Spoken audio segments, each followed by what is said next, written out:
The cat on the wall wasn't a cat anymore. Minerva dropped to the pavement, shoes hitting the curb with a dull tap. The street was too clean. The lamppost hummed. Number 4 smelt of boiled cabbage and polish. She watched the neat door, jaw tight, breath small puffs in the November air. Dumbledore had left hours ago. A blanket, a letter, a faith in blood and luck. The door opened. Petunia Dursley looked down, saw the bundle, and made a sound like she'd bitten a lemon. She didn't pick the baby up. She nudged him with the edge of her slipper and hissed for Vernon. He lumbered out, red-faced, peered at the lightning scar, and swore under his breath. "Inside," Petunia said, "before the neighbors see." Vernon scooped the child like he was lifting a sack. His grip was rough. The door shut. Minerva stood very still. She hadn't moved when the tabby. She hadn't moved when he cried. She hadn't moved when the blanket slipped and the scar flashed. Now she moved. She crossed the pavement in 5 clipped steps and placed her palm against the brick beside the doorframe. Cold stone. Old wards. She could feel the faint twine of Dumbledore's lattice, elegant and thin as silk. "Albus," she whispered, half prayer, half rebuke. A baby wailed again. Not fear, discomfort, but the sound stuck under her ribs. Minerva drew her wand. Not grand gestures. Neat, precise circles, wrist steady, breath even. Layer by layer she traced the front of the house. A mapping charm to record every magical seam. A spectral weave to measure the weak spots. A quieting curtain to mask her work from any curious eye. "Decoy first," she murmured. "Then anchor. Then transfer." Her spell work built like a seamstress working in the dark. A ghost lattice over Dumbledore's thread, tuned to the same magical frequency, set to echo what the headmaster expected to see. Bursts of petty resentment, a baby's skin prick magic, all the little ripples that would reassure a watcher from far away that the ward held and the child stayed put. She fixed the echo to the house itself, not the child. That was the trick. If the boy moved, the house would keep singing the same lullaby to any distant listener. She finished the last knot and felt it take. Clean. Invisible. Inside, Vernon barked. "He'll sleep in the cupboard till we figure it out." Cupboard door banged. Minerva's hand tightened on her wand. Her better instincts, schoolmistress, deputy, loyal lieutenant, shouted rules in her head. Process. Chains of command. Letters written. Meetings held. But she'd watched Albus choose ideals over bodies for decades and call it mercy. "Not this body." She knocked. Petunia opened the door a fraction. "We're not interested. You have no idea what you're holding," Minerva said, voice level. "And no right to it. Lily's freak child? We have every right," Petunia snapped, then flinched as Minerva stepped forward and the door obeyed someone else's will. "We're done," Minerva said quietly. "Where is he?" Vernon blustered into the hall. "You people." Minerva flicked 2 inches of wand. The air thickened. He stopped talking. Not a curse. Pressure. A reminder that the world could sit on you if it chose. The cupboard scraped open under her wand. A bundle. A tiny fist, pink and furious. Green eyes blinking at the yellow bulb. Minerva crouched. "Hello, Harry." He settled almost at once, as if the shape of her voice had been left in him on a cold doorstep hours ago. Petunia's mouth thinned. "Take it and go, then." "We didn't ask for." "No," Minerva said. "You don't get to play injured party for the next decade. You will never tell anyone he was here. If anybody asks, you never saw him. Do you understand what a vow is, Petunia Evans? I married out of that name. Names don't change what you are." Petunia's chin went up. "Fine. He was never here." Minerva rose with the baby, and the weight of him settled against her shoulder. She walked past Vernon, took the letter from the mat, and folded it into her coat. She stepped back onto the path, fixed the door with a sealing charm that would inconvenience the Dursleys for precisely 6 hours, and didn't look back. London swallowed her. Minerva moved through it like a knife through cloth. Night buses, side streets, short apparitions into shadowed alleys, a scattering veil over her and the child each time she stepped back into light. She reached a terrace that had survived the Blitz and every stupid council plan since, Brick scuffed, railings chipped, windows full of plants and paper. The brass plate read, M. McLeod, Consultancy. She knocked 3 sharp times. Bolts slid. The door opened to a tall woman in a wool cardigan, hair pinned in a messy knot, ink smudged on her fingers. Her eyes were lilies gray if you'd washed the kindness out and left a blade. Minerva, the woman said. You usually bring essays. Morwenna, Minerva said. I'm bringing him. Morwenna McLeod looked at the small face asleep against Minerva's collar. Her jaw worked once, twice, then set. Inside, the flat was crowded. Books, newspapers, a kettle muttering on the hob, a map of the British Isles with pins and string. Muggle things, efficient things. Morwenna cleared a space on the table with one sweep of her arm and set down a folded blanket as if staging a battlefield. Say it, she said, not looking up. Say why it's me. Because you're family, Minerva said simply. Because you know both worlds and trust neither. Because you'll teach him to live rather than die prettily for a principle. Morwenna's mouth curled. Because I'm a squib, you mean? Because you are sharp and stubborn, and you hate the institutions that will try to break him. Minerva swallowed. Because I watched Petunia Dursley kick him with her shoe. Something old and ugly crossed Morwenna's face. She held out her arms. Minerva placed the baby in them. We change his name, Morwenna said at once. For safety and because I'm petty. Harry McLeod. He's not a shrine. Minerva exhaled. It will make the hunt harder for anyone with a list. Good. Morwenna nodded at the folded letter. What lies did he leave? Trust the blood wards, Minerva said. Trust the family who hate him. Trust that everything will turn out for the best if we write it down and go to bed. Morwenna's laugh was short and without humor. He's always liked stories. He'll look, Minerva said. If we don't hide him properly, he'll look. Morwenna's eyes were steady. And you, I've built a decoy ward at the Dursleys, Minerva said. A ghost that sings the right song. If Albus listens from his tower, he'll hear what he wants to hear. That buys time, Morwenna said. Time is leverage. The kettle clicked. Minerva poured tea with the odd care of someone who needed her hands to do something small while her mind held a mountain. Morwenna tucked the baby into the crook of one arm and reached for a pencil with the other. Ground rules, Morwenna said. He learns the Muggle world first. Logic, numbers, history, law. He reads before he levitates. He knows what a ledger is and why a promise in ink matters. He learns to control himself. Accidental magic gets wrapped in cotton and rules. No showing off. No glowing in public. Minerva nodded. He'll go to Hogwarts. I'm not keeping him from a wand, Morwenna said. I'm keeping him from being owned by one. When he goes with a spine and a plan. Minerva looked at the sleeping child. When he goes with a proper name. A guardian who doesn't flinch, and a head full of questions. Morwenna met Minerva's eyes.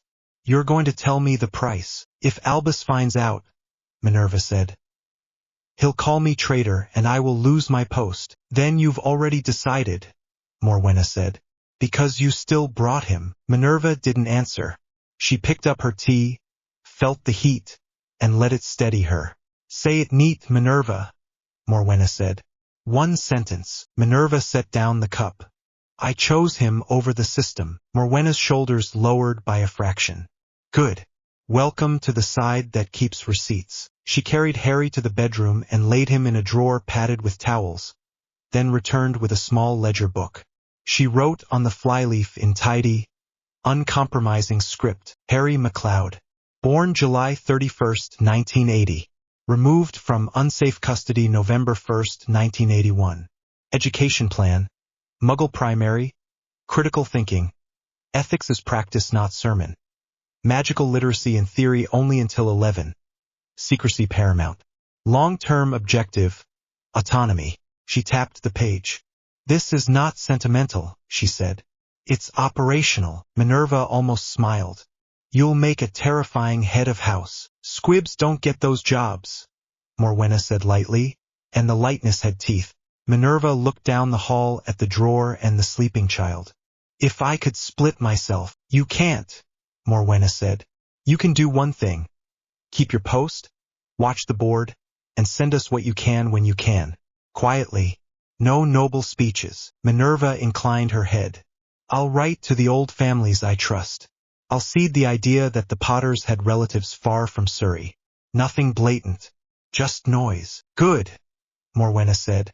Go while the city holds your secrets. We're fine here. Minerva hesitated in the doorway. Morwenna, thank you. Don't thank me yet, Morwenna said. Thank me when he grows up and doesn't bow to a man who thinks chess is a moral code. Minerva left. The door shut. The city hummed again. 10 years wrote themselves in neat lines. Harry MacLeod learned the underground map by heart and the cost of bread and why budgets mattered. He learned how to argue with a newspaper using a pen. He learned to hold magic like you hold your breath. Silently, without showing your chest rise. When a glass slipped, it landed softly. When a bully shoved, a shoelace tied itself at an unlucky moment. He made it a rule to look surprised with everyone else. Morwenna ran her consultancy as if it were a school without uniforms. Clients came with problems, pensions, contracts, housing disputes, and left with lists and a spine. Harry sat on the edge of the kitchen table and listened. At night they read. Plato in one hand, a ministry statute in the other. They marked the margins. Ambiguous. Who benefits? Show you're working. On his 10th birthday, he came home to the smell of fried onions and the sound of the kettle. A single candle stuck out of a shop-bought Victoria sponge. Morwenna set it down and slid a stack of papers beside it. Happy birthday, she said. He grinned.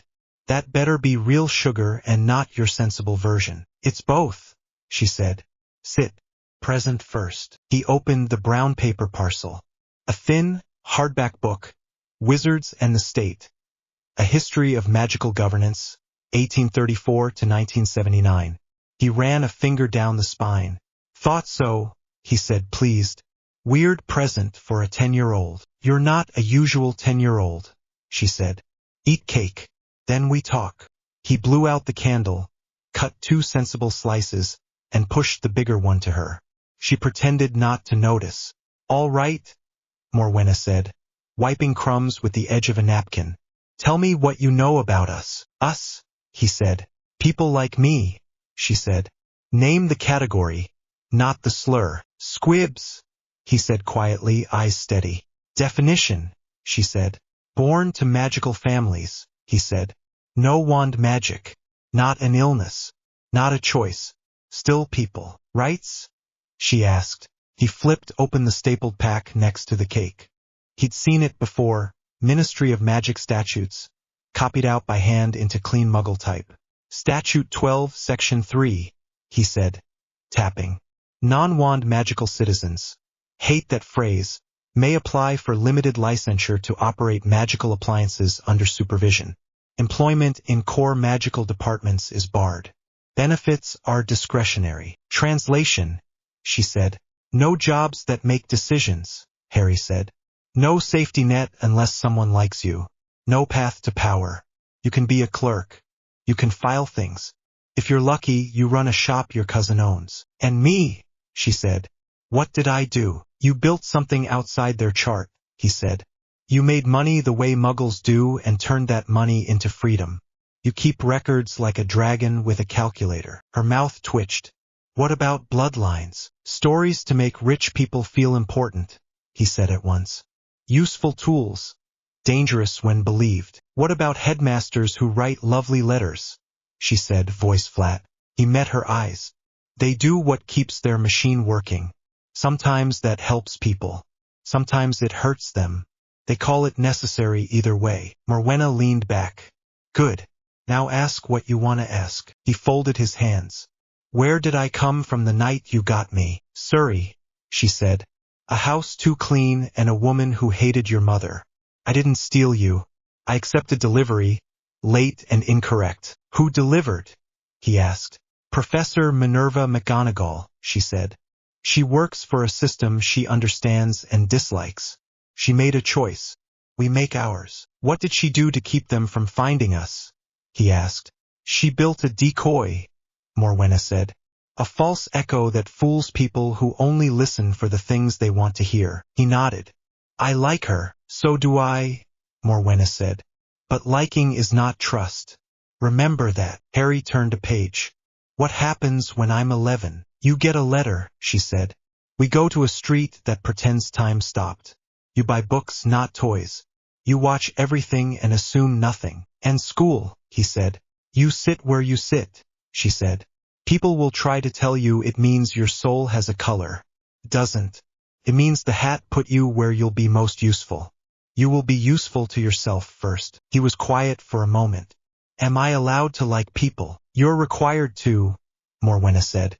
Pick them because they show their work, not because someone told you a story about them.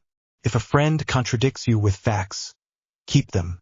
If a friend praises you when you're wrong, fire them. He smiled. And magic. Magic is a resource, she said. It solves some problems, creates new ones. It's not a halo. He tapped the statue again. I want to change this. Good, she said. Write down how. He reached for a pencil. Access first. Rights attached to personhood, not wand. Appeals tribunal with Muggle observers. Transparent budgets. And, he paused thinking, merit-based training tracks for everyone. If you can do the work, you get the job, squib or not. Morwenna watched him write. That's a blueprint, not a wish. I don't like wishes, he said. They make you lazy. She cut him another slice. Last thing. When you walk into that world, they will call you Harry Potter. He went still, then met her eyes again. I'm Harry McLeod. You're both, she said. Use whichever opens the door you need. Don't let either of them own you. The kettle clicked again. A bus rattled past outside. Down the hall, the drawer that had been a crib was now filled with socks and maps and old jumpers, and the bed had a proper frame. Morwenna reached under the table and slid a slim wooden box across to him. He lifted the lid. Inside lay a neat stack of Muggle notebooks, a fountain pen, and a small square tape recorder with fresh batteries. Tools, she said. Pens are weapons. Records are armor. If someone says a thing that matters, put it on tape. If they try to change the story later, you'll have the old one. He ran a thumb over the recorder's red button. For when the wizard stories collide with reality. For when power pretends history is a dinner guest, she said. We make our own minutes. He looked down at the law packets, the cake crumbs, the notebooks, the recorder, the cold tea ring on the wood. He looked up at Morwenna. So, he said, we dismantle it. We do, she said. Not with speeches. With work. He nodded once, as if the hinge of his life had clicked shut on the right side. He picked up the pen and wrote on the first page of the first notebook, questions to ask before agreeing with anyone. Who profits? What breaks? What happens to the people without wands? You'll get your letter in a year, Morwenna said, softer now. When it comes, read it as if it were a contract. Because it is. And we reply, he said. We reply, she said. On our terms. A draft moved through the flat. The plants by the window rustled. Somewhere in the city, a clock chimed the hour. Harry capped the pen, stood, and cleared the plates. He ran the tap, stacked the dishes, and looked out at the darkening street. Minerva will be listening to a house that sings to her, Morwenna said behind him. We will be building a life that doesn't need to sing for anyone. He smiled at the glass. Good, they washed up. The night slid into its usual order. Notes, quiet, a radio murmuring the news. Harry checked the locks twice, not because he was afraid, but because he liked systems that worked. When the letter came, he intended to be ready to read past it. He was still drying the last cup when a soft, invisible ripple passed through the flat. Nothing showy. Just a prickle down the arm for anyone who could feel such things. Morwenna's head tilted. She said. What? Harry asked. Nothing yet, she said. Just, somewhere out there, a ward is telling a story, and we're writing ours, he said. Exactly, she said. He set the cup down, clicked the recorder once, just to hear the tiny mechanical certainty of it, and switched it off again. Tomorrow, he said. Tomorrow, she agreed. Outside, the city breathed, and far away in a too-clean street, A neat house sang a lullaby to a distant headmaster who liked to believe in tidy endings. Chapter 2, The Architect's Arrival. Left queue, Morwenna said, eyes flicking over the crowded alley. Slow clerks on the right. Watch the hands, not the smiles. Diagon Alley breathed heat and noise. Owls muttered. Coins clinked. The cobbles were uneven under Harry's shoes. He kept pace half a step behind Morwenna and didn't stare when a man in a violet cloak argued with a barrel about whether it was a stool. Inventory, Morwenna said. Cloaks, books, cauldron, scales, wand, Harry answered. Plus ledger, second notebook, pencils, socks. Good, she said. What's the exchange rate again? 3 galleons to 17 pounds if you don't argue, he said. Worse if you look impressed. Goblins respect annoyance. Mind your pronouns, she said mildly. Goblins are goblins. Not pets. Not props. He nodded, mouth tight. Gringotts rose at the end of the street like a bank that had won an argument with gravity. The goblin at the door looked them over, counted Harry's breaths, and didn't blink. Inside, the marble floor was too clean. Clerks scratched at ledgers with quills that squeaked like mice. A witch tried to pay in a handful of loose sickles and a favor. The goblin accepted the coins and threw the favor back with a look. Morwenna passed over a sealed letter and a small brass token. The goblin behind the desk read, weighed, and nodded at Harry. Mr. Potter, he said, voice dry as sand. McLeod, Harry said. We'll reconcile names later. One eyebrow moved. Vault 727. And the trust vault. He slid forward 2 keys on a chain. Your guardian has requested account summaries by OWL, Muggle-compatible copy. Thank you, Harry said. Do you keep line item logs or bulk entries? Both, the goblin said, not looking up from the ledger. And we never lose arguments. Morwenna's mouth twitched. Our sort of people. The cart rattled and shrieked and tried to throw its passengers at the tunnel walls. Harry kept his stomach by counting turns. At the vault, the goblin opened the door and gold winked back like a trap. Harry didn't lean in. He took the leather bag Morwenna handed him and filled it with measured scoops.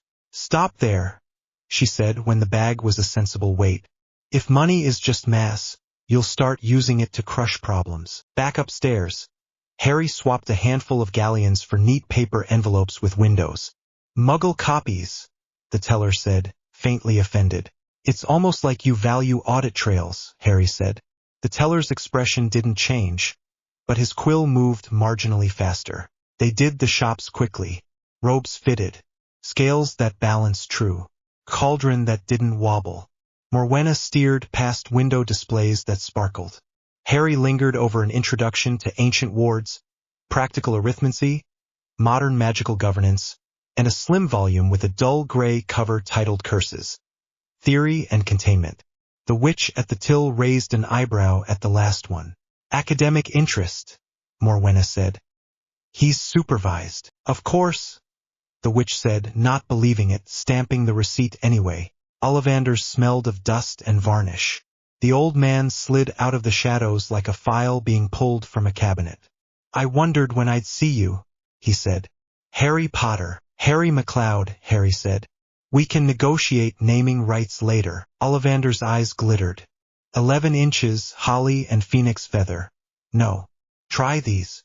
He piled boxes until the counter looked like a poorly planned vault. Harry picked up wand after wand, felt nothing, put them back. On the 11th try, ash and unicorn hair, something eased in his wrist. The air thinned, then settled. Ollivander's smile was small and sharp. Good for precision, he murmured. And control. Good, Morwenna said. He likes rules. They stepped back into the alley. The late light had gone softer. A boy with pale hair swept past with 2 large men behind him like parentheses. He glanced at Harry, catalogued him, and dismissed him in a blink. A girl with dark hair and calm eyes was making 2 booksellers ring up one order as if she'd paid twice. She looked up, met Harry's gaze for a heartbeat, and returned to her task. Patil, Morwenna said under her breath. Ravenclaw family. That one's the quiet twin. Useful, Harry said, and meant it. They ended at the barrier to platform 9 3/4 a week later with sensible suitcases and a borrowed trolley.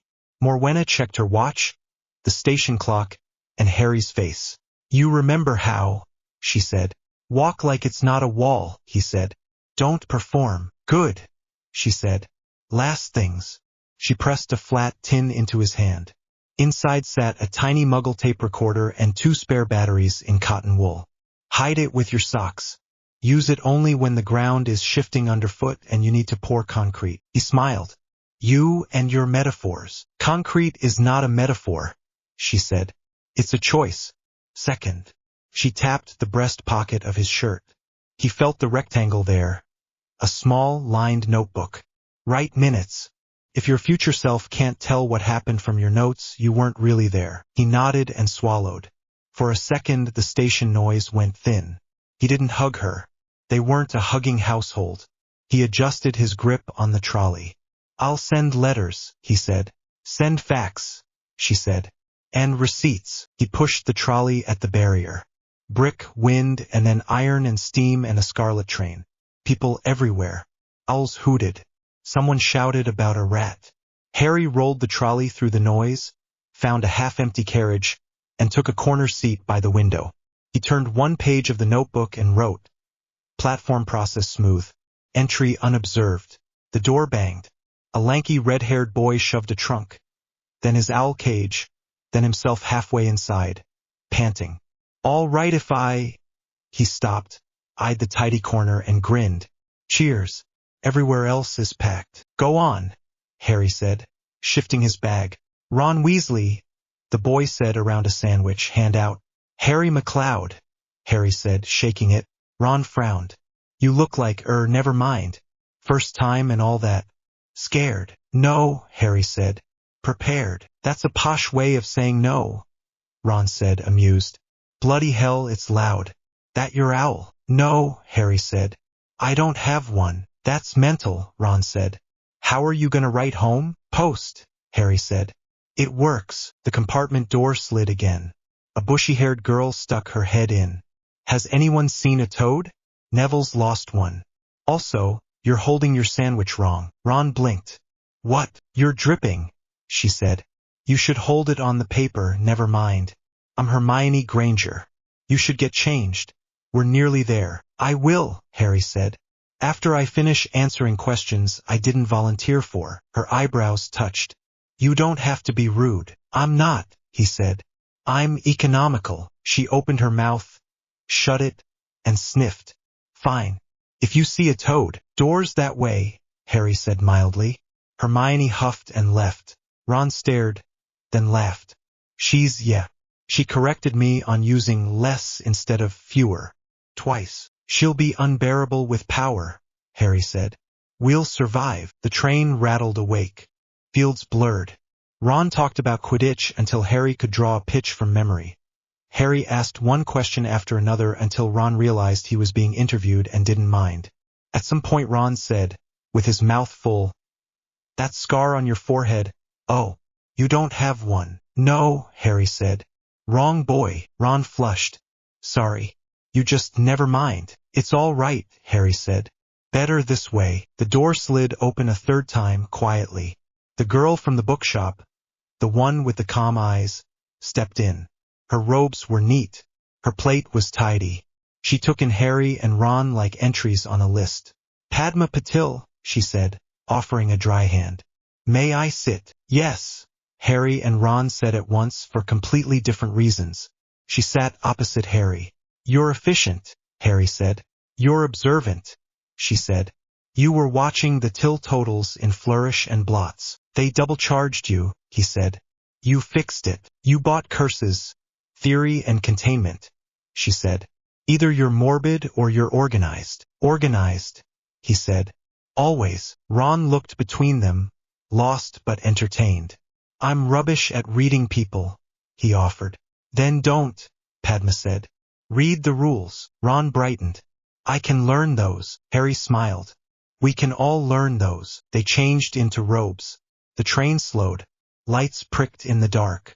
Outside, a vast black lake reflected the castle. Hagrid's voice boomed. Lanterns bobbed. Cold air bit. Boats rocked. Harry sat with Padma, Ron, and a silent boy with two long sleeves and a hungry look. Water slapped wood. The castle rose, stone and shadow. No extra decoration. Harry approved. Inside the doors, Professor McGonagall's face did something tiny when she saw him. Recognition, guilt, relief, all crushed into one breath, then smoothed. "Welcome," she said, crisp. "Form a line." No, an actual line. The Sorting Hat sat on a stool and did not look silly. It looked like a test. Names were called. Children went away and were renamed by furniture. Granger, Hermione. Gryffindor took her like it had been waiting. Malfoy, Draco. Slytherin applauded its own inevitability. Patil, Padma. The hat didn't hesitate. Ravenclaw. She shot Harry a brief glance as she walked. Calm approval. Potter, Harry. Silence. The word hung in the hall a second too long, then fell awkwardly to the floor. Harry kept his face blank and sat. The hat dropped over his eyes. It smelt of dust and the last 5 decisions. "Hello," the hat said, voice dry and amused inside his head. "You're not surprised." No, Harry thought. "You're a mechanism, a measure," the hat said. "You're a funny shape for the gauges, Mr. McLeod, is it? That's the name I answer to." "Clever," the hat said. "More than clever. Systems thinking. You like rules because you can exploit them. You like people because they show you where the rules are weak." Slytherin, then, Harry thought, factual. "You'd survive there," the hat said. "You'd make allies. You'd learn a different grammar for power. But listen, you're not just hungry, you're disciplined. You don't hoard. You invest. You want a library, not a throne. Gryffindor is a fairy tale," Harry thought. "Hufflepuff is a promise I can't keep. Slytherin is a cage with cushions. Ravenclaw is a map." The hat snorted. "You could write my brochure. You'll be safe in Ravenclaw. Safer, at least. You'll build something there. You'll take people apart without drawing blood." "Good," Harry thought. "You're not tender," the hat said. "Careful. There's a difference. Will you look after anyone but yourself?" "If they're mine," Harry thought. "If they show their work." The hat was quiet for a heartbeat. "Well, that's honest. You'll make trouble. Not the loud sort, the structural sort." "Very well, then, Ravenclaw." The table burst into polite applause and a few feral whoops. Padma shifted on the bench, making room. Harry walked past Professor McGonagall. Her shoulder brushed his sleeve. She didn't speak. He sat. Padma slid a goblet towards him. "Welcome," she said. "Thank you," he said. "Do you keep minutes?" "Yes," she said, deadpan. "We're not animals." Food appeared. Ron waved from the Gryffindor table with a grin so wide it hurt. Hermione launched into something at him. He nodded, missed a step, and dropped a potato. Draco Malfoy toasted himself. Professor Snape watched the hall like he was counting debtors. After dessert, the houses streamed to their towers. Ravenclaw climbed. The Bronze Eagle Knocker asked a riddle. A prefect answered without drama. The common room opened like a secret kept tidy. Blue hangings, tall windows, stars like salt on a dark tablecloth. The prefects gave the speech. Curfew. No dueling in the corridors. No charms on the eagles. If you fell off the spiral stairs, Madame Pomfrey would be disappointed. Boys' dormitory. Trunks at the end of beds. A window with a slice of moon. Harry put his notebook in the drawer and the recorder under his socks. "Nice place," someone said behind him. Padma stood at the door, hand on the frame. "You're not supposed to be in here," Harry said. "I'm not," she said.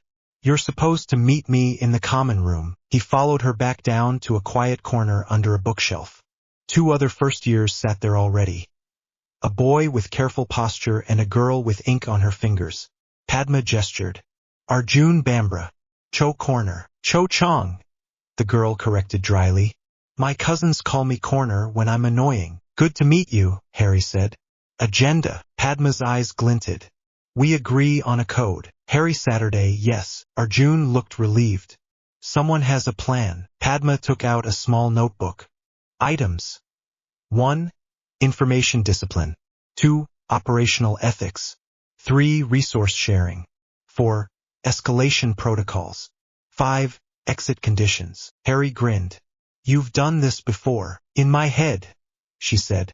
Let's do it out loud. They wrote it together, lines simple and ruthless. The quill code, draft 0.1. Show you're working.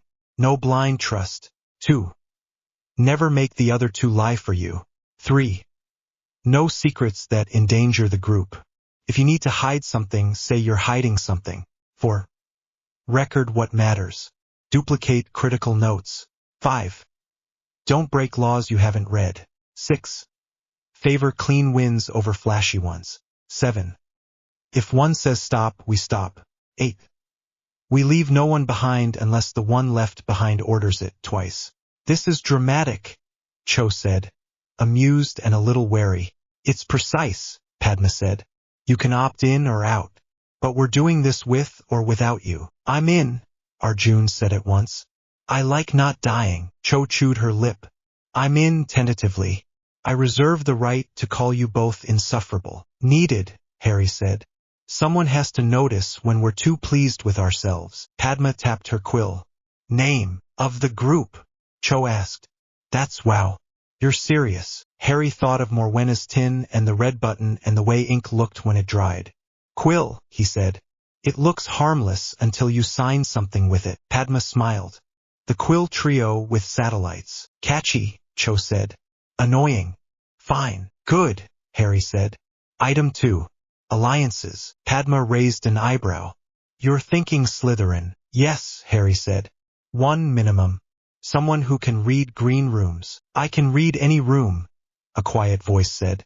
A shadow peeled itself from a bookcase. The boy with the hungry look from the boat stood there, hands empty to show he meant no harm. He had a scholar's slouch and a politician's eyes. Theodore not, he said. My father says I should watch and wait. I did. You write rules. I like people who write rules. They're easier to work with than people who pretend to have none. Padma didn't flinch. You were listening. Yes, Not said. That's what I do. You could have made a better entrance, Cho said. I could have. Not agreed. I chose not to. I wanted to see who objected more. The boy who looks like a ledger or the girl who collects them. Harry held his gaze. What do you want? Power, Not said without shame. Not the Malfoy kind. Something that works. What do you offer? Padma asked. Access, Not said. I can open doors you shouldn't knock on. I can get you lists. I can keep you off other lists. I can translate Slytherin. Harry kept his voice even. What do you need from us? A plan, Not said immediately. A real one. Not slogans. Not noble rot. Something that wins.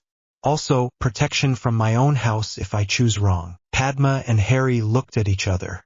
It wasn't a romantic thing. It was weight balanced on a fulcrum. Padma nodded once. Trial period, she said. You bring us something verifiable. We verify it without burning ourselves. Then we talk terms. Not's mouth twitched. You sound like a contract. Good. He glanced at Harry. House aside, you're Potter. McLeod, Harry said. Fine, Not said. The hat didn't lie. You're a map. He turned to go. Not, Harry said. The boy paused. Why us? You aren't sentimental, Not said, and left. Silence sat with them for a moment. A portrait coughed and pretended not to listen. The fire popped. Right, Cho said. That's either very good or a disaster. Probably both, Harry said. We'll make it one before the other. Padma shut her notebook. First target. The restricted section, Harry said at the same time. Show off, Padma murmured. Harry tried not to look pleased. We need basics first. Wards.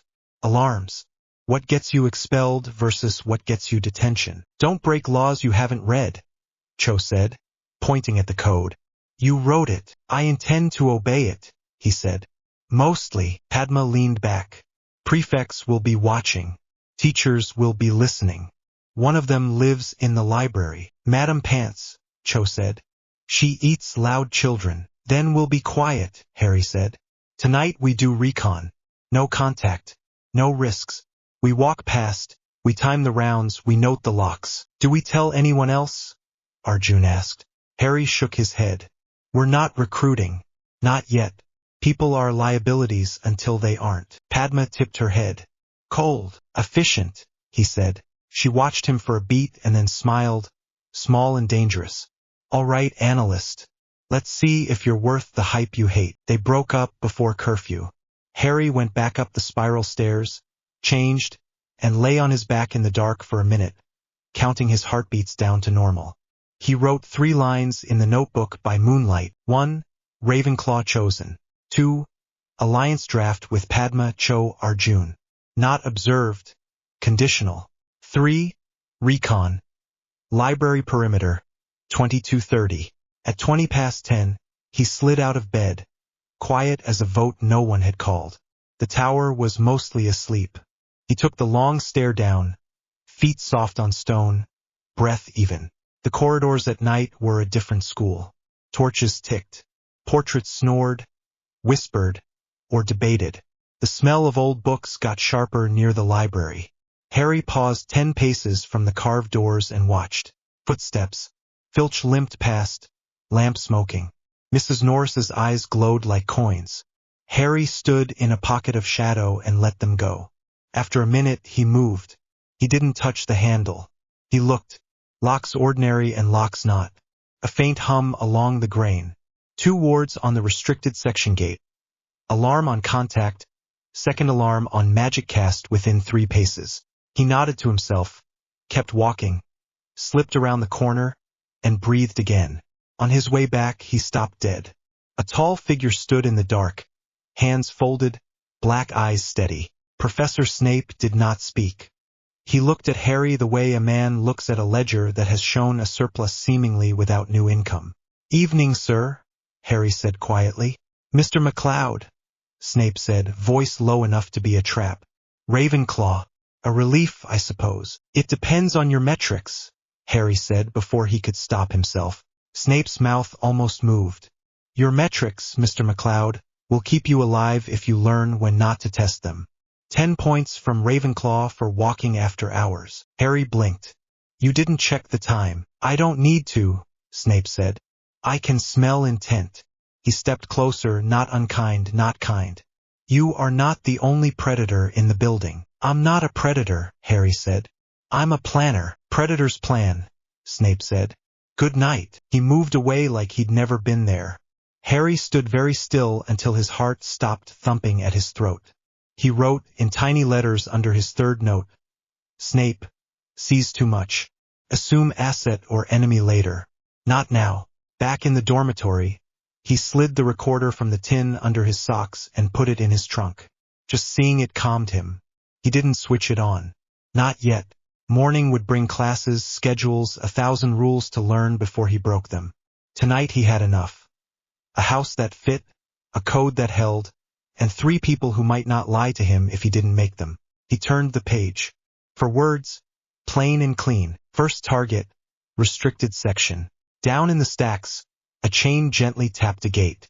In another tower, a headmaster sat in a quiet office, listening to a house he didn't know was singing to him from miles away. And in a small muggle flat, a squib checked her locks, wrote a line in her ledger. H. arrived. Alive. Planning already, and smiled without softness. The school had its rituals. Harry had his. Tonight his one. Chapter 3, The Calculus of the Stone. Quirrell's chalk broke on the word counter-hex. The class laughed. He laughed with them too loud, too late. Harry didn't. He watched the dust on Quirrell's cuffs. He watched the way the man's stutter came and went on a timer, not a mood. He watched the way Quirrell's wand hand trembled with rhythm, not nerves. He made a small dot in his notebook. 2114, chalk snap, right cuff ash, stutter returns after laughter performed. P.P. Please copy down the proper practical application, Quirrell said, writing a diagram with lines that didn't match his own notes. Padma slid her page sideways so Harry could see her clean, fast script. Pattern. Stutter returns when attention shifts to class control. Absent during content. Not didn't look up. He didn't need to. He sat one desk back and watched the room through the faint reflection in the window. When class ended, he slipped out first, vanished into green robes and mutters. Harry waited until most of the class had gone before he closed his book, slow and neat. "Mr. McLeod," Quirrell said, voice soft, almost warm. Moment. Harry stayed. Padma hung back 3 steps away, pretending to fix her bag. Quirrell came closer. His aftershave was cheap. Beneath it, a heat smell, like a candle snuffed under a glass. "You take very tidy notes?" Quirrell said, eyes kind, mouth tight. "A good habit. Tell me, what is a counter hex without C? Context." "A trick with no audit trail," Harry said. Quirrell's smile wavered. His eyes did not. "Quite." Harry nodded once and left. In the corridor, he said very low, "He doesn't stutter when he's interested." Padma blew out a breath. "Agreed. Right cuff ash again," Harry said. "Singe or residue? It's not a smoker's ash." "Timing," Padma said. "Stutter vanishes when he thinks he's teaching something that matters. Returns when he plays the fool." "Fake tells," Harry said. "Someone told him to look harmless. Or he told himself," Padma said, not melted out of the crowd. "He spends late hours by the 3rd-floor corridor," he said without preface. "On nights when Dumbledore isn't here, he loops the long way. He pretends he's lost if Filch sees him." "How sure?" Harry asked. "Counted 6 nights," Nott said. "He's not lost. He's mapping patrols." Padma's eyes flicked to Harry. "We don't have the capacity to monitor him alone." "We don't," Harry said. "But we can write a report." Nott's mouth twitched. "To who?" Harry looked past him, down the corridor towards the dungeons. "To the head of Slytherin." Padma almost said no. She shut her mouth. "Pros and cons." "Pro," Harry said. "Snape has access and motive. He hates performance. Quirrell is performance." "Con," Padma said. "Snape hates you on sight." "He hates nonsense more," Harry said. "And we bring receipts." Nott nodded. "He likes receipts." "Get me patrol times," Harry said. "Filch and prefects. If there's a blind spot, I want it on paper." Nott's face went still. "I can get that." "Don't burn yourself," Padma said. "I don't burn," Nott said, which was almost funny. He left. Padma pushed her pencil behind her ear. "We talked to Snape tonight." "We ask," Harry said. "We don't plead." "Language matters," Padma said. "We offer an audit, we request cover, we accept terms." Harry smiled despite himself. "You love rules." "I love when they work," she said. "Meet in the library at 7. Bring your recorder." He hesitated. "We tape Snape. We tape our own summary after," she said. "Not during. We're not idiots." At 7, the library smelled like old paper and sleep. Cho and Arjun held a corner table. They'd built a timeline. Quirrell's class quirks in blue, corridor sightings in green, staff meetings in gray. Padma laid a set of index cards on top. Locks and wards they'd seen on the 3rd-floor door, a rough sketch of the corridor, notes on Filch's habits.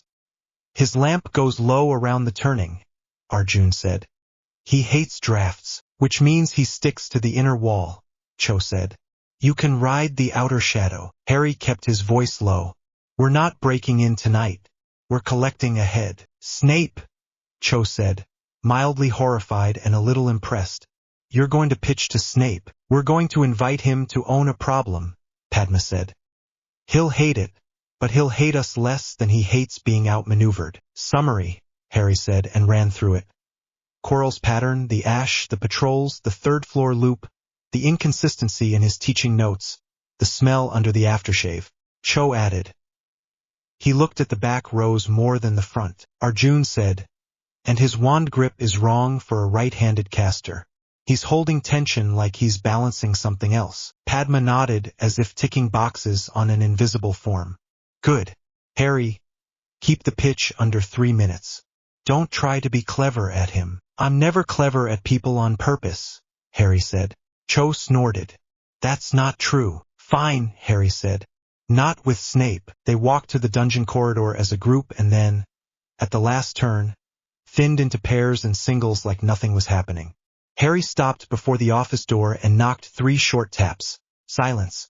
Then, "Enter." Snape did not look up immediately.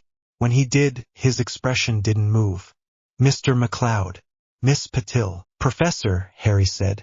We have something you'll want. Students, Snape said smoothly, rarely bring me anything I want. We brought a problem with documentation, Padma said. You look like a man who appreciates documentation. Snape's eyes ticked, just once, to the folder in Harry's hands. You have 5 minutes. Harry placed the folder on the desk and opened it. He did not sit. He did not say, I think. He said, Defense against the Dark Arts, Professor Quirinus Quirrell. We believe he's a security risk to the school. Snape's mouth did not move. Continue. Harry walked him through the evidence. He didn't sell. He noted. Chalk dust. Stutter cycles. Patrol loops. The ash. The smell. The way Quirrell handled a wand like it wasn't the only thing in his hand.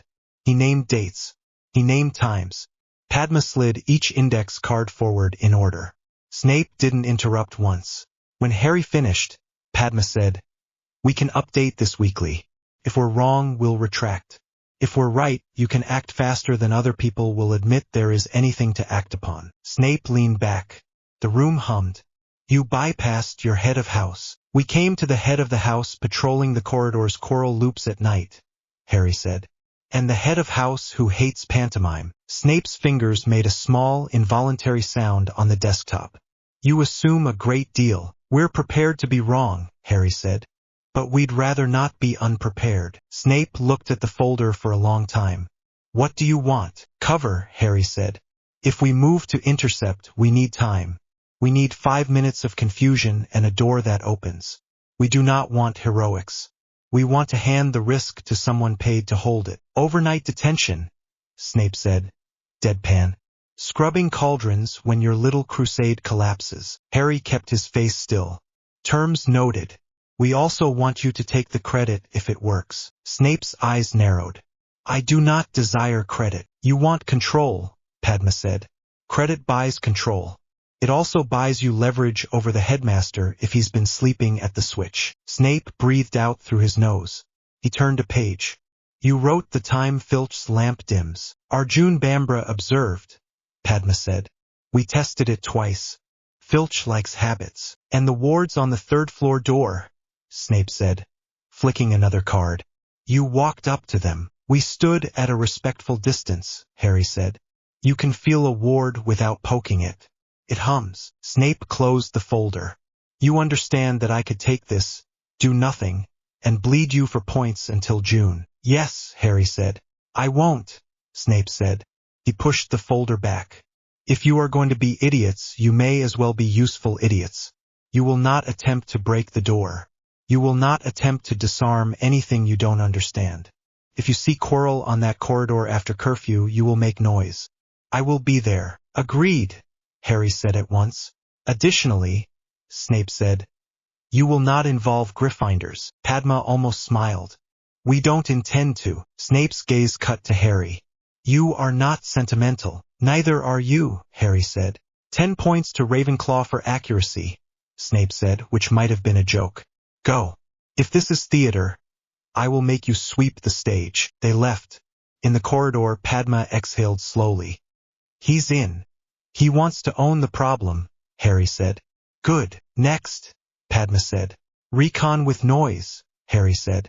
Tonight, they didn't overcomplicate it. That was the point. Quirrell had learned to perform. Performers liked cues. At 10:30, the Quill trio, Harry, Padma, Not walked like ghosts down the 2nd floor corridor and then went up quiet to the 3rd. Cho sat 3 turns back with a book and a look that said no one is here. Arjun paced the long staircase counting under his breath and would cough once if someone came up behind them. The air near the forbidden door tasted different. Old, sticky on the tongue. A rune hum shivered the wood. Harry stood just at the edge of the ward's breath and listened. Footsteps. Quirrell's. Unhurried, too careful. He stopped at the door. They didn't see him. They didn't need to. His voice, when he muttered, held no stutter at all. Nott's eyes widened in the dark. Padma held up a hand. Wait. Quirrell whispered another word. Metal tapped. The ward shifted a fraction. Harry stepped forward into the center of the corridor and dropped his book on purpose. The sound cracked like a whip. Coral flinched. Footsteps darted back. A hiss. The ward shivered and steadied. Silence. Then robes. Fast. Retreating. Padma counted under her breath. 1, 2, 3. A door opened at the far end. Snape didn't run. He moved like the corridor belonged to his stride. He took one look at the three of them and then at the warded door. His wand was already in his hand. Go, he said, voice quiet. Now. They went. Down the stairs, out of sight, around two corners. Harry's heart hammered at his ribs. He swallowed air through his nose and made it slow on purpose. Not pressed his shoulder to the cold stone and looked at his hands as if they were instruments. Padma checked the time. 4 minutes, she said. Harry nodded. That was enough. It will spook him, Not said. Good, Padma said. He'll make mistakes. They didn't sleep much. In the morning, Coral's smile was wrong. He fumbled a stack of parchment and let a hex misfire into the ceiling with a hard crack. Dust drifted down. He laughed, too loud. His stutter stuttered. He looked at Snape like a man trying not to look at a mirror. Harry wrote. Result. Contact confirmed. 2230. Snape present. Coral aborted. Escalate planning. He passed the page to Padma. She underlined escalate. At lunch, an owl landed like a thrown knife and dropped a small, wax-sealed note in front of Harry's plate. The wax was green. The seal said S. Padma slid the note under the table and cracked it with a thumbnail. She read, then handed it to Harry. Tonight, 0:15. You have 10 minutes. Bring only what you can explain. S. Not 8 faster. What does that even mean? It means Snape is going to open a door and look the other way, Padma said. Her voice was steady. Her hands weren't. She flattened them on her knees. Harry put down his fork. All right, low doubt. Padma ticked off on her fingers. Wand. Rope. 2 candles. Matches in a muggle tin. Glasses for eyes. Protein bars. She gave him a look. We're not fainting on a magic carpet. Harry nodded. Recorder. No, Padma said. We are not bringing a muggle recording device to an illegal entry. We will write our minutes after. Not rubbed his wrist. Who else do we tell? No one, Harry said. Cho and Arjun will sit on the staircase again and cough twice if anyone comes. That's it. Padma slid a folded sheet across the bench. Code. If one says stop, we stop, underlined twice. He tapped the line. We're not heroes, he said. We're auditors. Midnight folded the school flat. The torches hissed. The third-floor corridor felt like a chest held tight. Snape was a shadow with a heartbeat. 10 minutes, he said, voice like a lock. No longer. Harry nodded.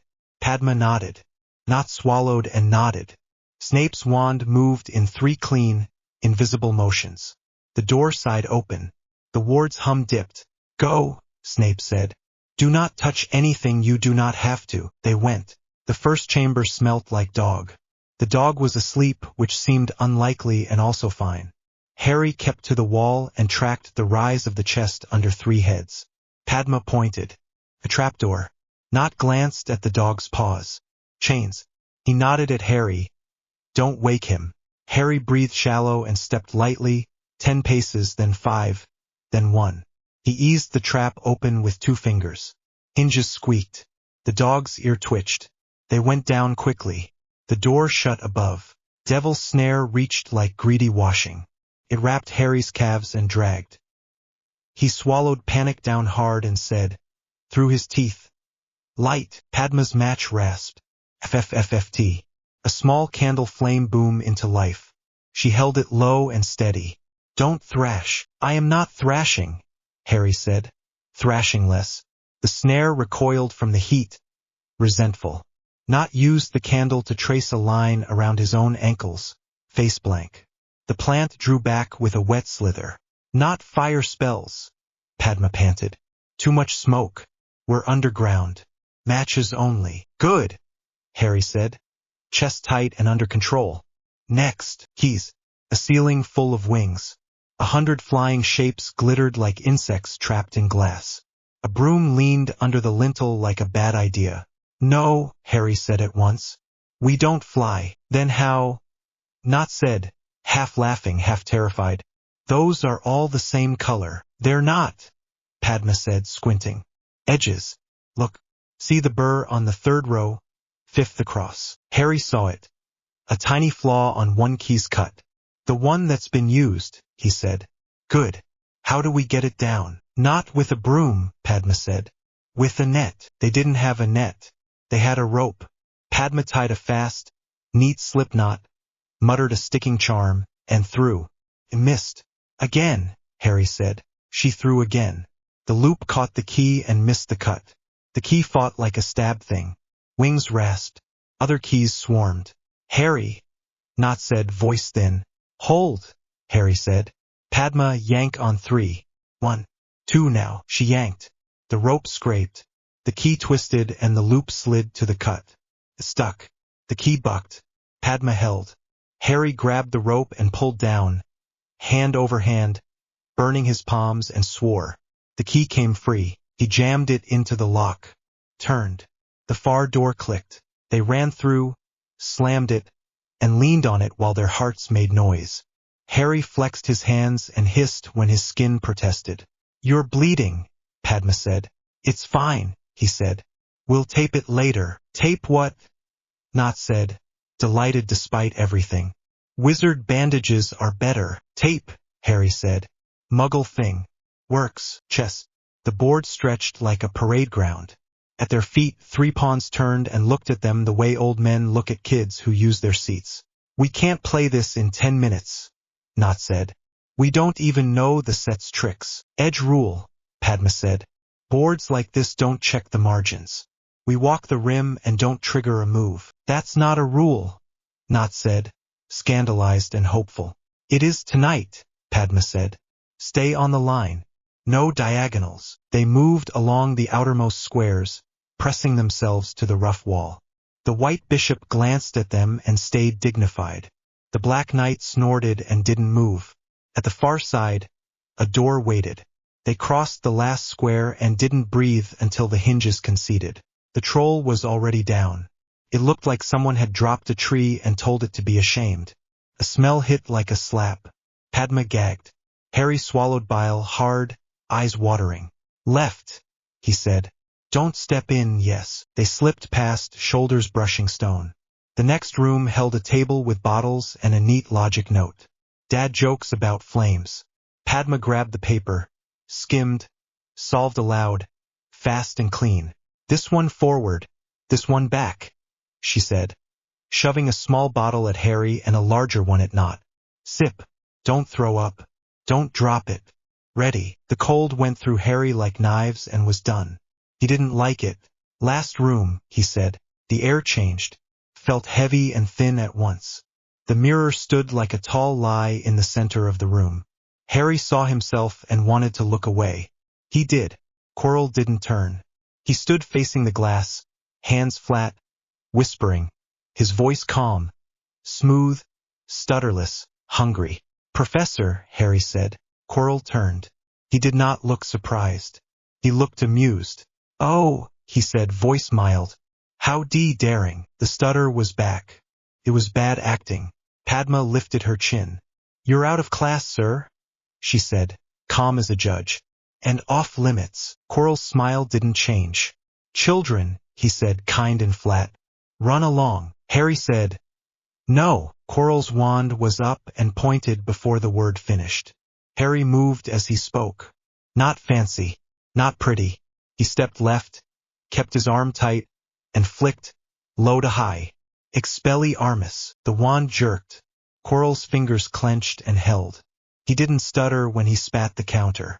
Protego. Padma's second candle flared and she threw it. Quirrell ducked on reflex. Not darted right, snapped the edge of his cloak like a matador, and shouted, Look at me! His voice cracked. It didn't matter. Quirrell's eyes went where voices go. Harry drove a silent stinging hex at Quirrell's wand hand. It hit. Quirrell hissed. His grip broke. The wand clattered. Harry kicked it under the mirror. Quirrell didn't bend to get it. He smiled.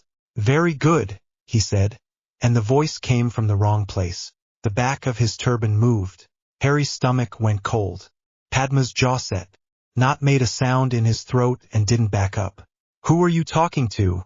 Harry said, keeping his wand trained. His hands shook despite him. He made them stop.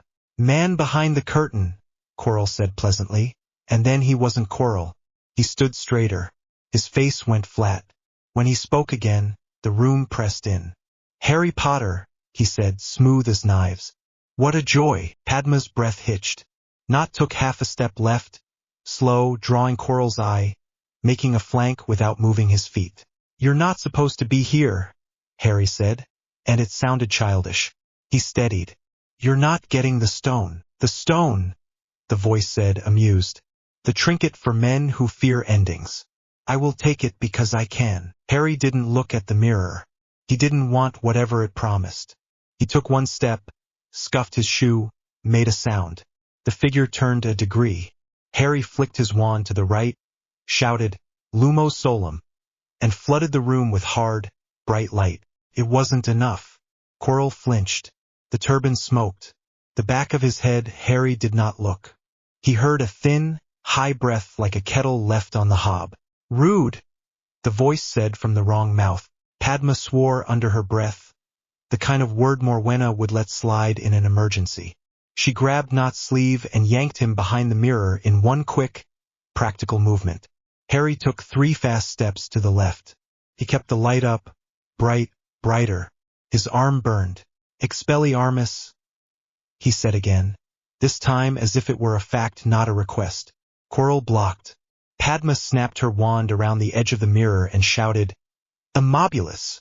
The spell hit Quirrell's shoulder. It held for a single second and failed. He laughed. "I'll enjoy killing you later," the wrong voice said. "For now." The air shifted. The room dropped cold. The light guttered.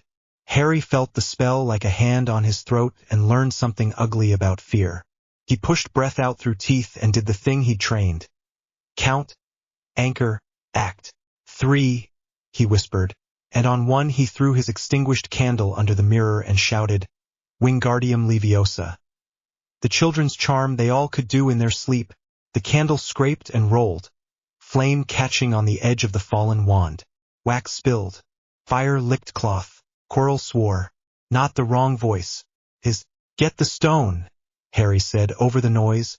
"Don't ask how." Padma moved like she'd already written the plan. She did not look into the mirror. She shoved her sleeve over her hand, reached behind it, and felt along the frame for a seam. There. A catch. Dumbledore liked toys with catches. She pressed, twisted, and yanked. The back panel clicked. A space, small and narrow, opened like a mouth. "Left," she said. "Higher there." Her fingers closed on a wrapped bundle. She pulled it free and shoved it into Harry's bag without looking. "Done." Knott snapped his cloak again and hissed at Quirrell like a snake, purely for the psychology of it. It worked. Quirrell flicked his wand at Knott. The spell hit the mirror with a high, brittle ping. Cracks spidered. Padma dragged Knott down. The next spell hissed overhead and scorched stone. The turban smoked more. The wrong voice went thin. "Fools," it breathed. "Children." Harry's lungs hurt. He tasted copper. He didn't have better spells. He had angles. He darted right, clapped his palm flat to the mirror's base, and pushed. It rocked. Quirrell stepped back to stop it falling and opened his stance. Padma shot a jelly-legs curse low, under the rock and glare. It hit. Quirrell stumbled, caught himself with raw, efficient strength that didn't match the role he'd been playing all year. Footsteps outside. Fast. Efficient. Snape stepped through the doorway midcast. Stupefy. Quirrell hit the stone like a rug being beaten. The wrong voice screamed with no lungs. The room stank. The turban smoked in a way nothing should. Quirrell's body shook once, hard, and went limp. Snape didn't lower his wand. "Bag," he said. Harry pushed it without argument. Snape didn't open it. He nodded once like a man confirming a wait. "Out," he said. Now. They ran. Past the logic table. Past the troll. Past the chessboard that didn't mind them. Now they were retreating. Through the keyroom where keys drifted, lazy and offended. Through the devil's snare chamber, where the plant sulked away from candle stubs. Up the trapdoor. The dogs slept on an impossible snoring mountain. Snape shut the forbidden door behind them, sealed it, wove something over it with a flick that made Harry's teeth ache. He turned. He looked at them. He didn't speak for 3 long counts. Harry swallowed. His hands shook. He made them stop and couldn't. Padma set her hand on his wrist. Not soft, just steady. He breathed. "Did you touch the mirror?" Snape asked. "No," Harry said. Padma found a panel. Snape's eyes flicked to her. "Yes," he said. "Of course she did. Was that—" "Not started." Then shut his mouth. Snape's face didn't change. "You will not say what you think you saw. You will go to bed. You will drown yourself in breakfast and go to class, and you will not look clever in public for 3 days." Padma opened her mouth. Closed it. "Yes, Professor." Snape's gaze went to the bag. "The headmaster will call this a test," he said, contempt wrapped in quiet. "I will call it negligence. Either way, I will handle the blame. You will keep your heads down and your mouths shut." Harry nodded. "Understood," not looked at the sealed door. "What about? Quirrell is no longer a teacher here," Snape said. "If he breathes again in this castle, it will be because I allowed it long enough to put chains on him." Harry didn't ask if Quirrell was dead. He didn't want that answer yet. Snape's eyes narrowed. "One more thing, Mr. McLeod. If you ever throw a lit candle under a piece of priceless magical glass again, I will deduct points from your grandchildren." Harry's mouth twitched. "I'll aim for the frame next time." "Better," Snape said, and left them in the corridor with the kind of quiet that follows a shout. They didn't speak until they reached the eagle door. Padma answered the riddle on autopilot. The common room was mostly empty, a few late readers, a few sleepers in chairs. Harry and Padma dropped into their corner. Not stood, hands on the back of a chair, as if sitting might break something important. "Minutes," Padma said.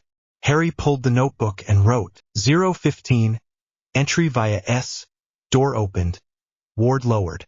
Cerberus. Asleep. Snare. Match/candle heat only. Keys, rope net, Bur ID. Chess. Edge rule, no engagement. Troll down. Potions. Solved on sight, large for back, small for front. Mirror. Pad catch. Panel behind. Stone retrieved by feel. Quirrell. Mask off. Voice non-local. Disarm attempt 1 partial. Stinging hex to wand hand successful. Padma JL to ankle. Not distraction effective. L. Solemn brightness. Mirror integrity compromised. S arrival stunner. Extraction. S directive. Silence. Ordinary behavior. No glory. Cost. Burns. Minor. Rope burns. Harry. Cold after potion. All. Nausea. Padma. Tremor all. He wrote slower as the pen scratched. His hands still shook. He let them. Padma reached under the table and tapped twice on his knee, a metronome, until the letters straightened. Not stared at the notes. "We just robbed the end of the year." Harry blew out a breath. "We audited it." Padma leaned back against the wood. She was pale. "I need water." "Tea," Harry said automatically. "Sugar," she nodded. "Tea." He stood. His legs didn't like it. He made them. He boiled water with his wand, clumsy, sweating. He didn't trust the kettle not to scream. He poured. He brought 3 mugs. They drank. Sweet and hot settled their hands. "You could have died." Not said, not dramatic. Just true. "Yes," Harry said, not looked down. "I liked it." Padma closed her eyes, then opened them. "You like winning," she said. "We're not winning. We're not even on the board yet. We stole a piece. He will come." Not nodded. "Good." Harry finished his tea, set the mug down carefully, and pulled the small tin from his bag. He took out the recorder, flipped the cover, and didn't press the button. "We don't tape tonight," he said. Padma's mouth twitched. "No, we don't." Not watched the tiny red circle. "What is that?" "Insurance," Harry said. "For later." They sat with the noise of the castle breathing around them. After a while, Not left. Padma gathered the notes into a neat stack and slid them into her bag. Sirius will be proud, she said, like it was a fact she hadn't meant to say out loud. Harry's throat went tight. We'll tell him when we can, he said. We will, she said. They stood. At the stairs, Harry hesitated. Padma, she turned, eyebrow up. Thank you, he said. And it sounded small for what he meant. For the catch. For the code. For the underlinings. She rolled her eyes gently. Go to sleep, analyst. He nodded, climbed, lay down, and shook against the mattress until his muscles gave up. When he finally slept, it was like falling off a high curb. Breakfast was loud and ordinary. Hermione lectured Ron about toast ratios. Ron laughed with his mouth full. Draco performed boredom. Hufflepuffs giggled. Professors talked without looking like they were speaking at all. Dumbledore's chair was empty. Harry felt it, like a hole left by a pulled nail. Snape walked in with a black band tight across his mood. He didn't look at Harry. He took the head table like a man taking a wall. McGonagall's mouth was a firm line that tried not to be a frown. At the post, an official notice fluttered onto the board with a small thunk. Professor Quirinus Quirrell has tendered his resignation due to ill health. We thank him for his service. The hall made the sort of noise people make when they pretend to be surprised. Hermione said, Oh, the poor man. Ron said, Bet he ran away from us. Harry cut his eggs in even, careful lines and didn't look up until he could put his face away and be sure it was blank. Padma slid in across from him. Cho says the Ravenclaw third years are betting on whether he ran or was sacked, she said, low. Let them, Harry said. Snape returned your bag, she added, passing it under the table with one neat motion. Untouched, Harry nodded, not trusting his voice for a second. He also sent this, Padma said, setting a tiny piece of parchment by his mug. 2 words in sharp, tight ink. Handled. Quiet. Harry breathed out through his nose. He poured more tea. His hands didn't shake now. He was glad and hated that he was glad. Across the hall, Snape reached for the teapot and didn't spill a drop. Padma tapped the notebook at his elbow. We document the follow-on. We do, Harry said. He wrote. Quirrell, resigned. Headmaster absent. Snape present.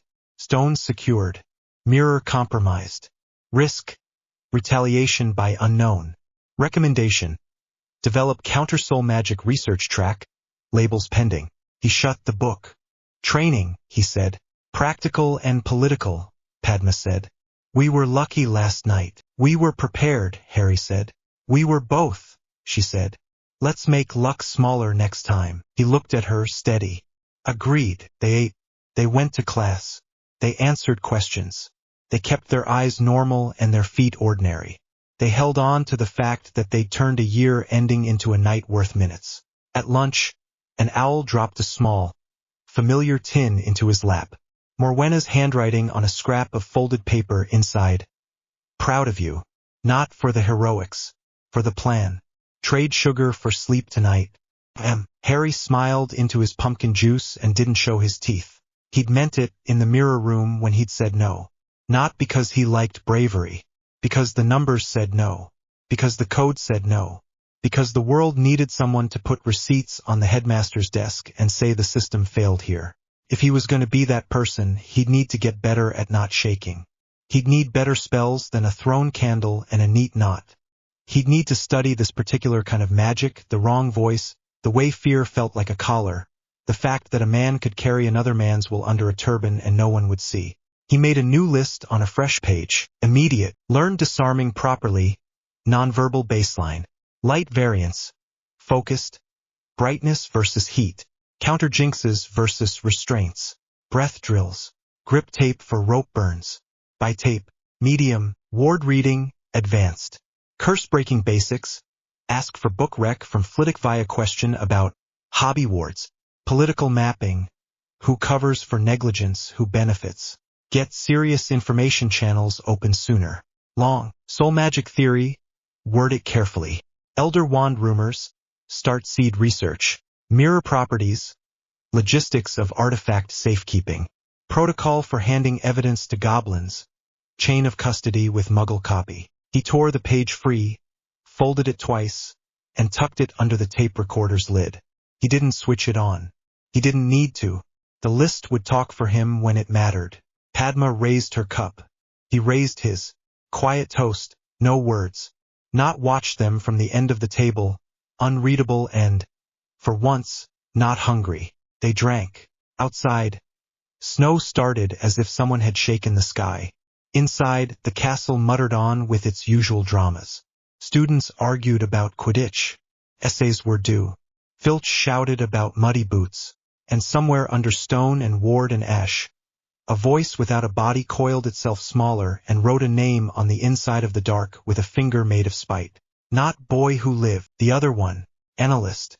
Chapter 4, The Serpent's Political Play. The snake reared and the hall held its breath. Don't move, Harry said low.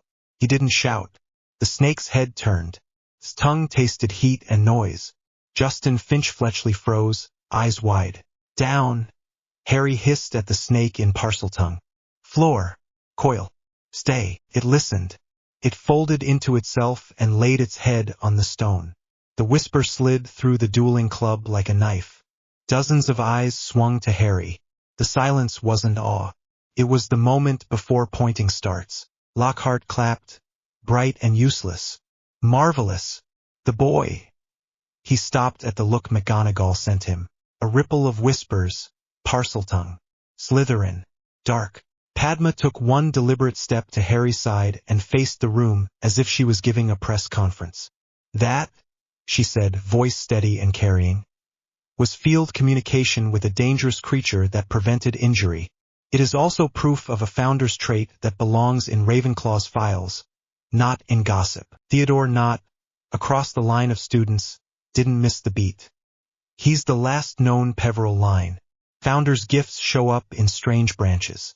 If you want to make it a scandal, try your luck with your grandparents' portraits. Half a dozen purebloods flinched like someone had named a price. Whispers pivoted, less sharp, more calculating. Justin exhaled and nodded at Harry, small and grateful. Lockhart beamed like he'd planned it. Snape's expression didn't change, but the line of his shoulders eased by a fraction. After, in the corridor, Hermione blocked their path. You speak to snakes, she said, half accusation, half quiz. I speak to everything, Harry said. Snakes answer. That's not. She broke off, checked herself. Some people are going to take it the wrong way. Then give them a better way, Padma said. You like facts. Use them. Hermione looked like she wanted to argue, didn't, and stalked off to find a book to throw at the problem. Knott fell into step with them. The diary is interested, he said without throat clearing. Harry stopped. Which diary? Knott's mouth twitched. He tapped his inside pocket. The one that writes back. Padma's eyes sharpened. You tell us now. I tell you before it tells me to stop, Knott said. He swallowed. We need to talk. Quiet. They used the same corner under the same bookcase. Arjun watched the stairs. Cho listened without nodding. Knott set the diary on the table like a confession. Plain black, cheap, worn corners. He tapped the first page. Ink bled up, letters forming. Hello, Theodore. Back again? Harry kept his hands in his pockets. How did you find it? Someone slipped it into a bag I shouldn't have stolen, Knott said. My father's friends like leaving presents where they think I'll sit. What does it say to you? Padma asked. It says I could be a better version of myself, Knott said. His face didn't move, but his voice did. It says the past is full of people who took power when they were ready, and I'm ready if I prove it. Prove it how? Cho asked, calm. Open doors, Knott said. Ask the walls the right questions. Show the school who can move in the dark without tripping. Harry watched the slow crawl of ink. You were clever today. The letters dried. Heard the hiss. Slytherin would be proud of you. Knott didn't write back. He looked at Harry instead. If I give this to you, I lose a line into the room where my enemies plan. And if you keep it, it will write you into a corner, Padma said. It knows things, Knott said. Salazar's map. Old pipework. Passwords no one admits exist. Which it shouldn't, Harry said. Unless it's not just a book. Knott's mouth tightened. I thought that too. I wanted you to say it. Harry nodded once. You don't take it back to Slytherin. You don't sleep with it under your pillow. It stays with us and we do checks, not ran a thumb along the spine. If I say no, it'll stop being useful. If you say no, it will stop being yours, Padma said. That's worse. He closed his eyes, opened them. Fine. It stays with you. I want to read what it writes. I want to hear it lie to my face. The diary's ink rose again, slow, like someone thinking while they wrote. They don't trust you, Theodore. They don't understand what you could be. Padma slid a glass paperweight on the page and the line broke. We deal with one problem at a time, she said. Step 1, who's getting hurt? Step 2, why? Step 3, stop it. People are getting petrified, Cho said, quiet. Mrs. Norris. Nearly headless Nick. Colin Creevy. They didn't die. Someone is aiming with a dull knife. Basilisk doesn't miss, Nott said, as if he'd said that in his head first and didn't like it out loud. Not if it looks you in the eye. Unless no one has, Harry said. Reflections. Water. Cameras. Ghosts. Mirrors. Padma nodded. We need records of every incident. Location. Surface reflections. Whether there was plumbing nearby. Everywhere has plumbing nearby, Arjun said. It's a castle. Pipes everywhere. Not everywhere has old pipes, Nott said. Ask me why I know that. Because your house handles contractors who cut corners, Cho said. He allowed himself a thin smile. We'll start in Moaning Myrtle's bathroom. Padma set a line under the heading in her notes.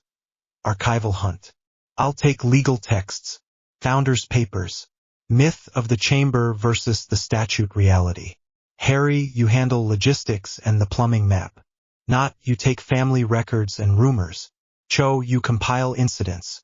Arjun, walk the corridors and count grates, mirrors and standing water. We meet nightly. Harry tapped the diary. And one of us reads this where it can't read us back. Glass box, Padma said. Faraday cage would be better. Metal biscuit tin, Harry said. Wrapped in kitchen foil. Poor man's Faraday. Cho stared. You people and your tins. Pens and tins win wars, Harry said. Ask my guardian. They worked. Ravenclaw's library gave them dates. The Ravenclaw prefect who liked rules and noticed nothing else signed the book out for Padma with a crisp nod. Nott wrote to a cousin and received a letter back on heavy paper with 3 words. Ask further below. Arjun came back with a sketch of the ground floor and little dots where he'd found grates that hissed. Cho set a neat table. Mrs. Norris. Corridor near the water pipe elbow. Puddle from mop bucket. Colin. Camera lens melted. Flash unit fused. Nick. Ghost only a dulling frost. Justin. Water from Peeves' prank dripping along the wall. Padma circled puddle 3 times. Splash map fits. Harry flipped open a battered Muggle plumbing manual and set it next to a castle section that Filch had given him in a fit of shouty pride. There are service shafts, he said. Old ones. Pre-statute. Back when they moved water by gravity, Nott said. Not magic. Magic breaks. Gravity is cheap, Harry said. Chamber entrance? Nott didn't answer. He tore a page from a small notebook and pushed it across. A circle drawn around a particular loo. A small X next to a sink. Of course it's in Slytherin's favorite room, Cho said. Of course it is. Moaning Myrtle's toilet wasn't busy. Hermione stood at the sinks frowning at a block tap with righteous intent. She looked up, saw the group, and blinked. What are you doing in here? Engineering, Harry said. He bent, felt under the lip of the middle basin. Cold porcelain. A snake carved into the copper spout. Padma met his eyes. Try it. Everyone look away, Harry said. If something opens, I don't want to force a reaction. He took a breath, placed his mouth near the metal, and whispered in Parseltongue, soft as keys, open. The snake's mouth moved. Pipes behind the wall groaned. The sink slid back and down with a grinding scrape that set teeth on edge. A dark chute gaped. Hermione gaped. You can't go in there. We can, Padma said.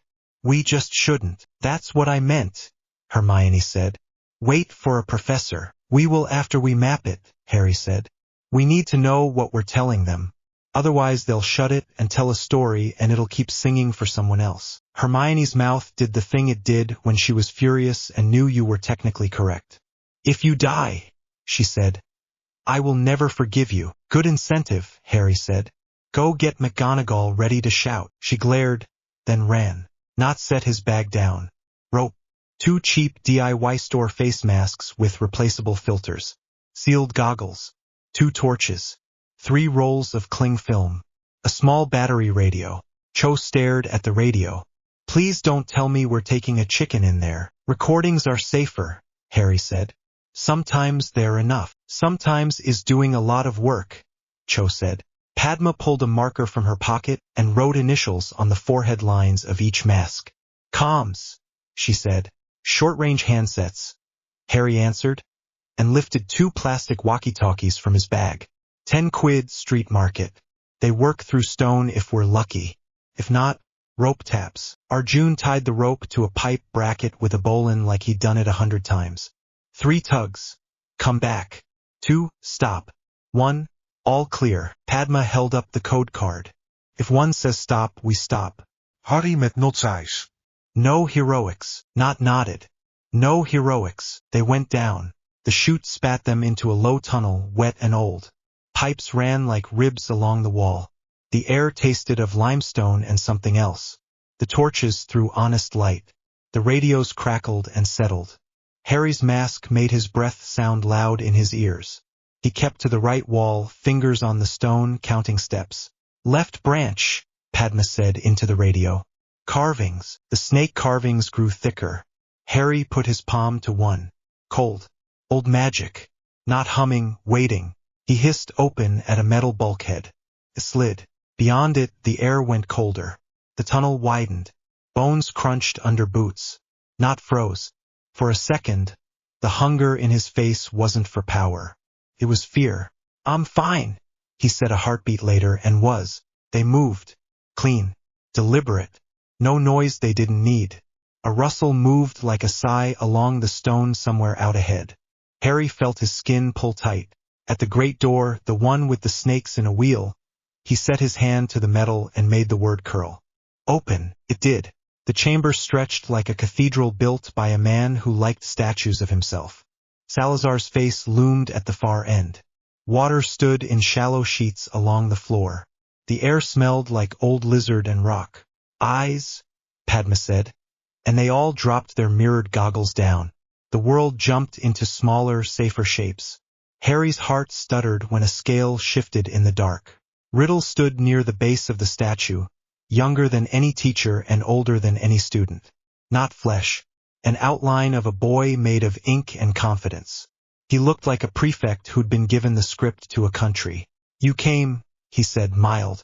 Of course we did, Harry said. You were messy. Riddle's smile had edges. You must be Potter. It's in your face, no matter what name you try on. McLeod, Harry said. We can file your forms later. Not kept his posture careful, neutral. Padma's hands were low and ready. Harry didn't look up at the statue's mouth. He didn't look up at all. Why not? Padma asked, before Riddle could start his speech. Why not Malfoy? He's easier. Malfoy is dull, Riddle said, frank. He inherited a sermon he doesn't understand and calls it policy. Not is hungry for the right reasons. He hates weakness. Do you? Harry asked, not unkind. I hate waste. Not said, eyes on Riddle. You're wasting people. Riddle smiled at him. I'd make you more. You'd make me yours. Not said. That's not more. Adolescence with theses, Riddle said to the room. How charming. Skip to the part where you explain your theology, Harry said. We wrote ours already. Riddle's lip curled. The world is simple. Magic belongs to those who can hold it and make something of it. Blood preserves strength. Bile and sentiment break it. That school up there is a mess of pity and mixed lines. It should be cleaned. Harry nodded. Strong beats weak. Sounds efficient to a coward. Here's the problem. You mismeasure strength. Riddle's eyes went flat. Do tell. You think power is a wand in a hand, Harry said. It's not. It's logistics. It's who eats. It's who writes the budget. You want to purge talent because it doesn't look like you expect. You want to run a world where no one contradicts you with facts. That's not strength. That's a cul-de-sac. Big words, Riddle said. Small boy who got here without writing in your book, Padma said. You don't get to take credit for the maths. Riddle's gaze shifted to her like a knife changes hands. Padma Patil, you read the footnotes. You could be mine too. No, Padma said. I've seen how you treat people who disagree. The long stone mouth above them scraped. Harry's breath caught. He didn't look. He let the mirror goggles show him a sliver. A shadow sliding forward. His stomach flipped. He tasted metal. Don't run, he said low. Count. They counted together, barely audible. 1, 2. Speak to it, Riddle said, delight creeping in. Say hello. Harry hissed fast and short. Stay still. The basilisk hesitated. He felt its head turn, left-right, tasting the room without sight.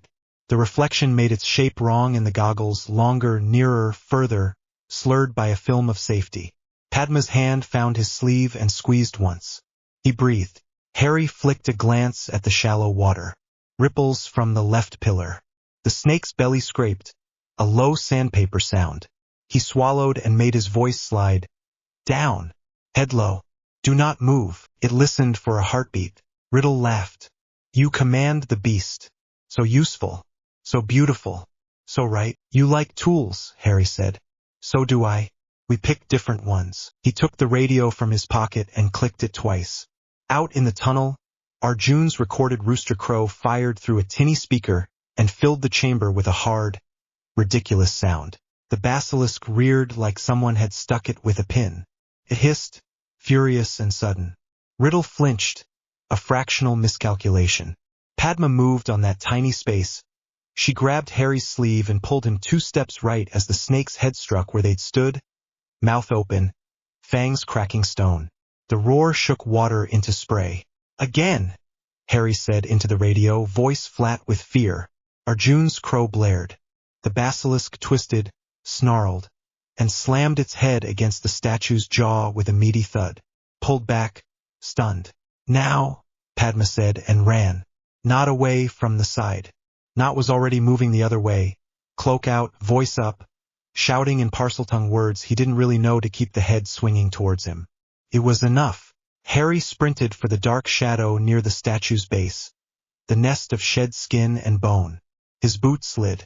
He caught himself on a rib as long as his arm. Fangs, broken bits, hardened edges.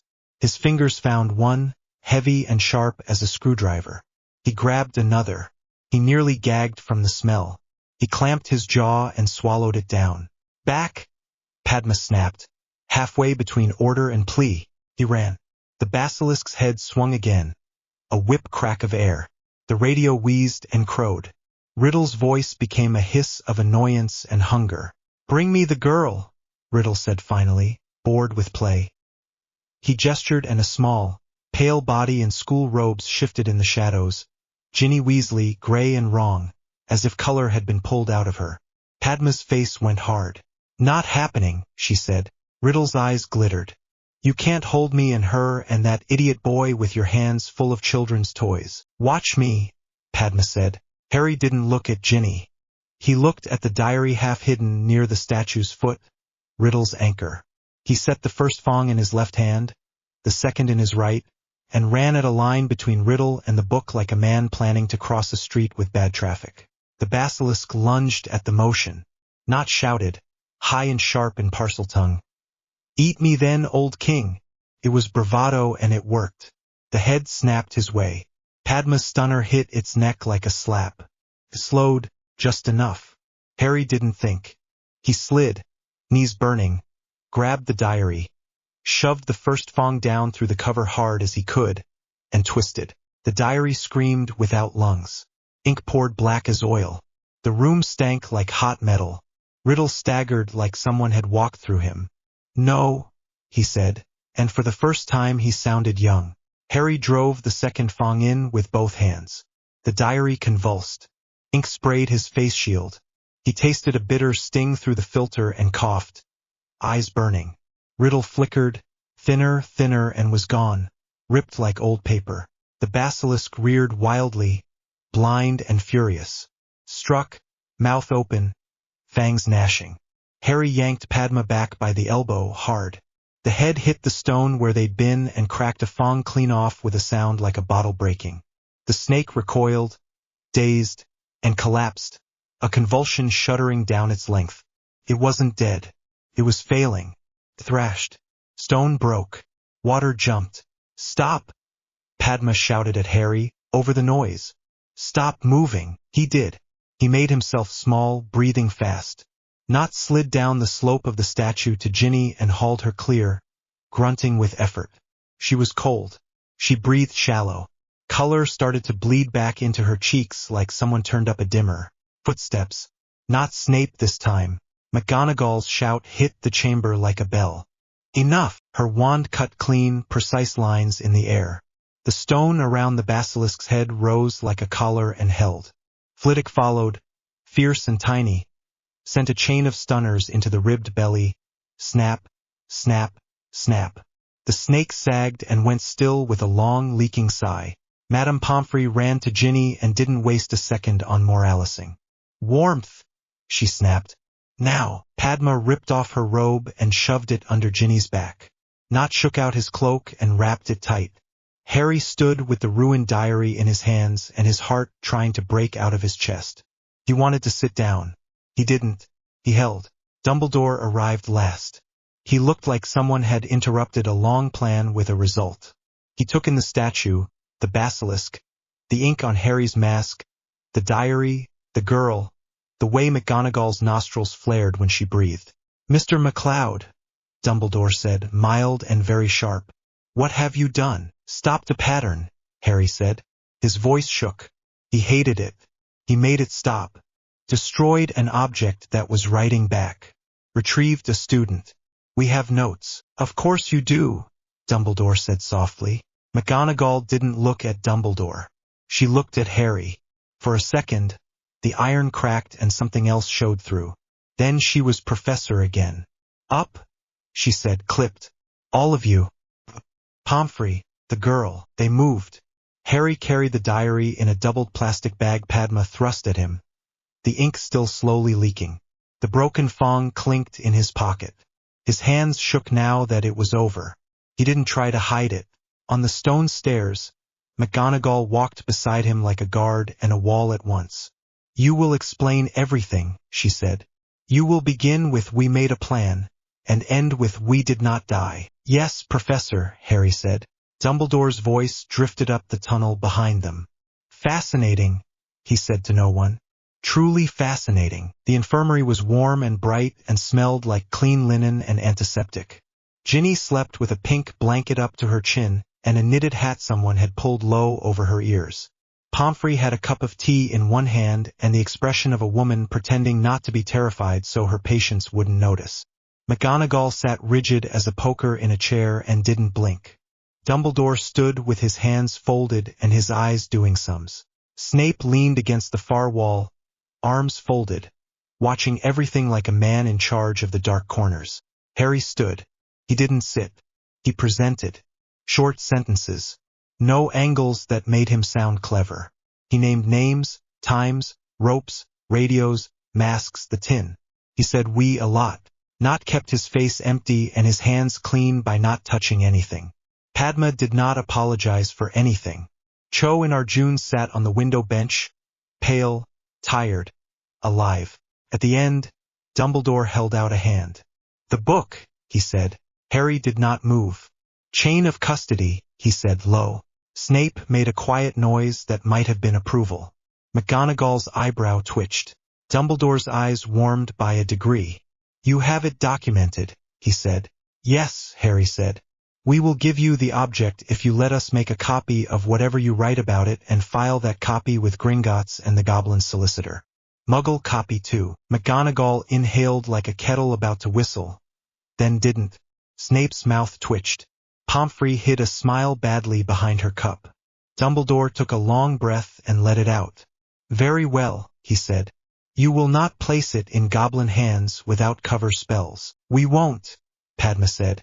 We use tins, not stupidity. Harry set the bag on the tray. Dumbledore did not reach. Snape came forward instead, laid a square of ruined cloth over the bag, and lifted it with a precise flick. "Filthy thing," he said softly, "and that was not about ink." McGonagall stood. "You will all write statements," she said. "You will submit those statements to me by morning. You will then sleep under supervision and not talk to a single student who asks for a heroic quote." "Yes, Professor," they said together. "Mr. Knott," she added, almost gentle. "You will remain here. We will speak with your head of house." Knott nodded. It was not permission. It was logistics. Dumbledore turned back at the door, eyes on Harry. "You spoke with the creature," he said. "You used a gift that will make people afraid." "Yes," Harry said. Dumbledore's gaze flicked to Padma, then back. "You will need careful friends." "I have them," Harry said. Dumbledore's mouth made a sad shape. "Good." He left. The room felt less like a story and more like a ward again. Pomfrey shooed them to the end beds like a mother duck with a clipboard. Padma sat on the cot next to Harry's and didn't lie down yet. Her hands shook. She looked at them, annoyed, and put them palm down on her knees. "Tea," she said, voice rough. "Sugar," Harry said. Snape passed along 2 mugs without comment. They drank. Settled the shakes a little. Knott stared at the ceiling. "It called to me like it knew me," he said finally. "It knew the part that wants to win without bleeding." "Everyone has that part," Padma said. "You brought us the book anyway." He swallowed. "For now. We'll hold you to for now," Harry said quietly. "That's what trust looks like." Knott didn't answer. After a minute his breathing evened. He was asleep with his eyes half open like a badly written statue. Harry fished his notebook from the pocket of his robe. His hands were steadier. He wrote, "Dueling Club Incident. Parseltongue reframed via Knott/Padma. Riddle Diary, Interactive. Custody Chain. Started 2011. Witness P/N/C/A. Incident Map Reflections/Plumbing Consistent with Basilisk. Entry, Myrtle's bathroom, sink with snake. Loadout, masks, goggles, rope, radios, tin, torch, code enforced. Chamber, basilisk present. Rooster recording effective, stun, distract. Risk high, riddle manifested as memory imprint. No body, diary destroyed via basilisk fong. Riddle destabilized, vanished. Ginny Weasley breathing, color return. Faculty response, McGonagall control, Snape containment, Dumbledore negotiation. Handoff, object to S under coverage, copies promised, Gringotts route pending. Aftercare, tremors, I burn, nausea. Sugar/tea helpful. He flipped the page. Observations, diary is not just cursed. Behaves like a container. Soul fragment. Basilisk can be managed. Voice noise. Don't overuse. Risk escalates. Parseltongue is an asset liability. Public narrative matters. Knot is a line that can hold if we tie it right. Check knots often. Padma under fire equals calm. Fast. Exact. Keep her in the center. Actions. File minute copies with Morwenna via mpost. Muggle safe copy. Begin soul magic theory research under harmless label, e.g. memory anchors. Request Flitwick for advanced ward reading, for fun. Build PR framing doc. Parseltongue equals founder's trait/incident prevention. Buy more tape. Buy better goggles. Underscore. He set the notebook down and sat back. The room hummed. Pomfrey's shoes clicked. Someone snored softly behind the curtain. Padma's hand found his under the thin blanket. It wasn't romantic. It was steady. He closed his fingers around hers and let the line hold. Minutes later, she said, eyes closing. We already did them, he said. I meant the other ones, she said. The big ones. The part where you write the world down as it is and then make it different. He huffed a small laugh. Those take longer. Good, she said and fell asleep. Harry didn't, not right away. He watched the ceiling and made lists and let his body learn what fear felt like so it wouldn't surprise him next time. When he finally slept, It was heavy and ugly and didn't last. Morning came with oatmeal and questions. McGonagall intercepted gossip like a beater. Dumbledore didn't address the hall. Snape looked like he'd slept on a stone and liked it. An official notice went up by mid-morning. The Chamber of Secrets has been secured. Students will not enter the third-floor bathroom until further notice. Lockhart wrote a long article to himself and mailed it to the prophet. No one cared. At lunch, an owl from London dropped a familiar tin on Harry's tray. He opened it. A note sat on top in Morwenna's tight, uncompromising hand. Don't forget chain of custody and FOI-style records. Also, never make me find out you went underground without filters again. I will invoice you for my worry. He smiled despite everything and tucked the note under the recorder's lid.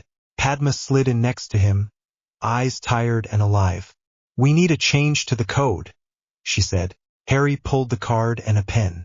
Go, she wrote. 9. Don't get attached to tools that talk. He nodded and added, smaller. 10. If the system fails, we don't wait for it to apologize. We move. Then we file. Not sat across from them. Hair damp, uniform neat, eyes as hungry and controlled as ever. He looked at the new line on the card and huffed. That's cheating, he said, but he looked relieved. Good, Harry said. We cheat by telling the truth. He raised his cup. Padma raised hers. Not lifted his and did not toast to anything. They drank. Across the hall, Dumbledore spoke quietly with McGonagall. Snape did not watch them. He watched the room. Harry took a breath and set down his plan for the next phase. Soft research into soul fragments. Careful, boring questions about memory anchors. Quiet, precise framing of Parseltongue to stop the whisper campaign before it found a drum. He wrote Horcrux, very small at the edge of a page, and circled it once. He didn't know yet. He would. He had a broken Fong in his pocket. A book he never wanted to hold again filed under somebody else's lock, and a list of work that would keep him alive. Above them, winter moved in slow steps across the windows. Below, a dead snake cooled in stone. The school went on. The analyst did too. Chapter 5, The Legal Exoneration. It started with a grocery list. Not food. Habits. Padma wrote it at breakfast between sips of tea. Pettigrew habits, animagus. Rat. Long-term. Warmth over safety. Pipes. Kitchens. Laundry. Hoards shiny smalls. Rings. Buttons. Food theft in predictable loops. Sleeps in walls. Wakes at same hour. Avoids cats unless cornered. Murine lifespan mismatch hides aging by changing owners. Not watched her write, chewing slowly. You make him sound like a landlord. Worse, Padma said. He's a coward who survived a war by shrinking. Harry drew a line through lifespan and wrote Percy Ron Handoff. Confirm chain, he said. How long did the Weasleys think he'd had scabbers? Years, Padma said. Percy first, then Ron. Missing toe. Fits the street hero story the prophet printed. Not wiped his mouth. Cross-check with the bank. If Pettigrew is alive, his vault isn't sealed. Goblins keep better records than the ministry. I'll owl Bill, Padma said. He won't snitch to Fudge. He hates paperwork done wrong. Harry nodded. We'll need Lupin too. Why? Not asked. Because Black will show up, Harry said. And if this goes to a fight, I want the man who knows both of them to stand between. Not tapped the table. We need the confession on tape. Harry set the small silver recorder on the tray like a promise. We put this where no one can see it. We keep a second one running in a tin. Chain of custody starts now. Padma pulled a clean card. Code addendum, 11 evidence first. Then spells. Then speeches. Harry underlined evidence twice. By lunch, Bill had replied on the back of a Gringotts statement, the kind of rebel move that made goblins sigh and tolerate him anyway. Animagus registry. Unaffiliated. Pettigrew listed deceased in service. Vault flag dormant. Not sealed. Key never recovered. This suggests presumed dead without body. Treasury note. A sealed vault has a body. A dormant vault has a story. B. Padma pushed the message into the tin with the recorder as if she were filing it already. Dormant means someone keeps lying, she said.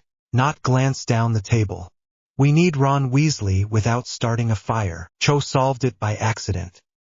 He owes me 2 sickles, she said. I'll ask for them in the corridor. 10 minutes later, Ron stood with hands in pockets, looking guilty and stubborn.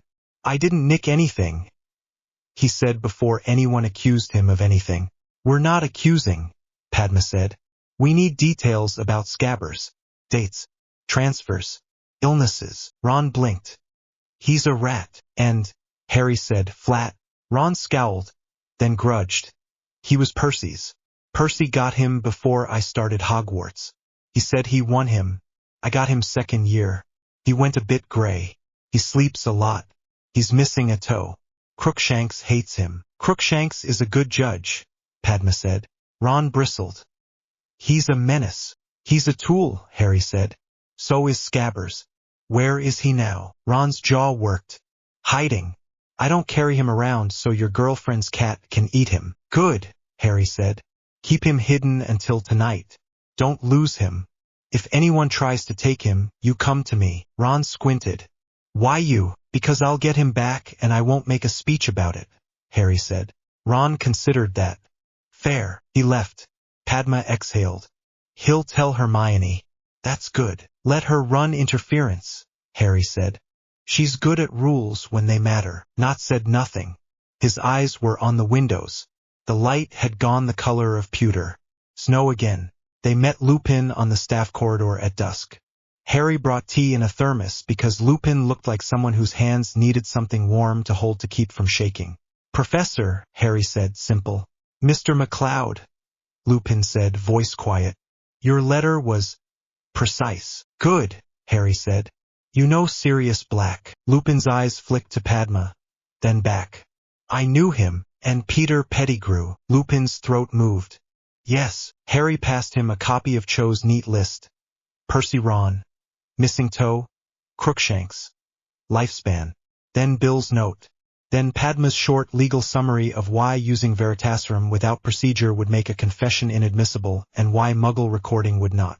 Lupin held the papers like they might burn. And if you're wrong, he said finally, then we apologize to a rat, Padma said, and write you a statement. And if you're right, Lupin said softer, then Black's wanted poster comes down, Harry said. Tonight. Lupin's mouth flattened. Where? The Shrieking Shack, Harry said. You've been there. Lupin's eyes closed for a count of 3. Yes, bring him, Harry said. Lupin didn't ask who. He nodded. If he comes, he will come as a dog. Fine, Harry said. We'll name that on the record. Padma lifted the thermos. Drink your tea, Professor. You'll shake less. He nearly smiled, then did. The tunnel under the Whomping Willow smelled like old leaf mud and cold stone. Arjun had mapped the routes. Cho had a hand on Crookshank's scruff like a handle on a bag that might gnaw. Last chance to call the Aurors now, Cho said. And let Fudge write the script, Padma said. No. Harry crouched, checked the recorder in the crack of the wall, the second in the tin under the loose board, the third, yes, they had a third, in his robe pocket for redundancy. He checked the batteries again. He'd replaced them twice out of reflex. He clicked the tester. The tiny red light blinked back at him. Not tied the rope, neat bowline again, to the banister at the top of the shack stairs. 3 tugs. Come back. 2 stop, Padma said. 1, all clear, Harry finished. He set the code card under the tin so he'd see it first if panic made him stupid. If 1 says stop, we stop. They split positions. Padma near the door. Not left of the fireplace. Harry center, recorder on. Cho with Crookshanks by the gap in the floor. Arjun on the stair as lookout. Ready, Harry said into the room rather than to any one person. It loosened his chest. He rolled his shoulders. Let's do it clean. Crookshanks went first, low and fast, darting into the space beneath and emerging with a mouthful of gray fur and a satisfied rumble. Ron followed, panting, red-faced, furious in a way that hid fear. Hermione shadowed him, eyes bright with worry and knowledge. Give him back, Ron snapped, reaching for the rat. 2 minutes, Harry said. Then I'll hand him to you myself. You'll want to see this. Ron looked like refusing just on principle. Hermione touched his arm. 2 minutes, she said. The rat trembled in Crookshank's mouth, alive and wrong. His eyes were too aware. His body vibrated like a wire. Crookshank set it down when Cho said, "Drop," in a tone that cats understand, then pinned it with one paw and stared at it with murder and math. Harry crouched. He addressed the rat as if he were taking a witness statement. "Peter Pettigrew," he said, voice level. "I know you can hear me. I'm going to read you a simple truth. The animagus transfiguration lasts as long as you hold it. Fear breaks concentration. Exhaustion breaks it. Command can break it too. I've brought all three. Change, nothing." The rat lay flat and tried to be less. Harry didn't raise his voice. "We are recording," he said. "Several ways. If you change, you will speak. If you do not change, we will take you to a place where you will. Now, change." The rat shivered. For a second, nothing. Then the flesh rolled like a bad idea and a man unfolded out of it. Small and pale and sweating. Hair thin, eyes darting. He landed on the boards on his knees and went straight to weeping. "I didn't," he said. Hands up, fingers trembling. "James, serious? I didn't. Remus. Oh, Remus, you lied," Lupin said from the doorway, voice nothing like a teacher. He stood there with his wand low, Sirius Black behind him as Padfoot, big and silent and grieving. The room stilled. Hermione swallowed. Ron stared at the man who'd slept in his pocket. Crookshanks showed all his teeth and didn't move. Sirius shifted, bones bending, fur pulling back. A man stepping out of a dog. He was thin as a rope, eyes burning and ruined. He didn't lunge. He spoke. "Peter," he said. One word. It held 10 years. Pettigrew cried harder. "Sirius, I had to. He was so strong. I couldn't. What would you have done?" "Died," Sirius said simply. "I would have died rather than give them up." Pettigrew's mouth opened and closed. "I'm not you," he said small. "I'm not brave." Padma's tone was clinical. "You switched the secret keeper." Pettigrew's eyes flicked to her, to the recorder, back to Sirius. James wanted. No one would ever suspect me. So you let him die?" Lupin said, voice breaking once and hardening. "You let Lily die." Pettigrew shook like a kicked cupboard. "He had a wand to my throat. He said he'd kill me. I thought I could run later. I thought," he looked at Harry, almost pleading, "I thought I'd make it right. I kept the Dark Lord's servants in line." You ran," Harry said. "You blew a street apart and you ran." Pettigrew made a small sound like a hurt rabbit. "Sirius, he laughed." "I laughed because it was the only thing I had left," Sirius said. "Everything else was ash." "Peter," Harry said, "I'm going to ask you 3 questions. You will answer clearly. We are recording. Do you understand?" Pettigrew swallowed. "Yes." "Who was the Potter's secret keeper?" Harry asked. "Me," Pettigrew whispered. "Who betrayed their location to Voldemort?" Harry asked. Pettigrew flinched at the name. "Me." "Who killed the Muggles on the street and cut off a finger to fake his death?" Harry asked. "Me," Pettigrew said, the word coming out like blood squeezed through cloth. Harry nodded once. "Thank you." Pettigrew looked relieved for a second, madly human. Then Harry said, "Now tell me why." And the relief fell off his face. He started talking. Fast. Ugly. The words tumbled over each other with the sloppy logic of a man who had rehearsed excuses and met a wall. Sirius listened with his jaw clenched so hard Harry could hear teeth creak. Lupin stood like a man holding up a roof with his spine. Padma kept the list in view and ticked boxes without emotion. Not watched like politics were happening. Hermione hugged herself with her arms. Ron looked like he wanted to be sick and punch someone at once. When Pettigrew ran out of air, Harry clicked the second recorder on and set it next to the first. "State your name," he said. "Peter Pettigrew," Pettigrew said, broken. "State the date," Harry said. Pettigrew did. Harry wrote it down anyway. Padma wrote it down a second time. "Chain of custody starts 1942, Padma said for the tape. "Witnesses present: Harry McLeod, Padma Patil, Theodore Knott, Hermione Granger, Ron Weasley, Cho Chang, Arjun Bambra, Remus Lupin, Sirius Black." "Peter," Lupin said. Look at me. Pettigrew looked up. He looked like a child caught with crumbs on his mouth. You did this? Lupin said, quiet. Sirius did not. Pettigrew cried again. It didn't move anyone this time. Sirius stepped forward. Harry lifted a hand without thinking, not to stop him, but to steady the room. Sirius saw the hand and stopped himself. He was shaking. He was also smiling now, a terrible, tired thing. Thank you, he said to Harry, and meant it, which made Harry's throat tight and stupid.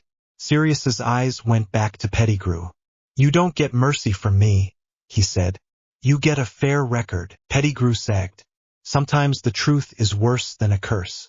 They walked Pettigrew to the castle through the tunnel with Padma reading off the time at each turn.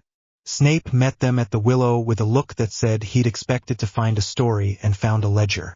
Explain, he said. Harry didn't. He held up the tin.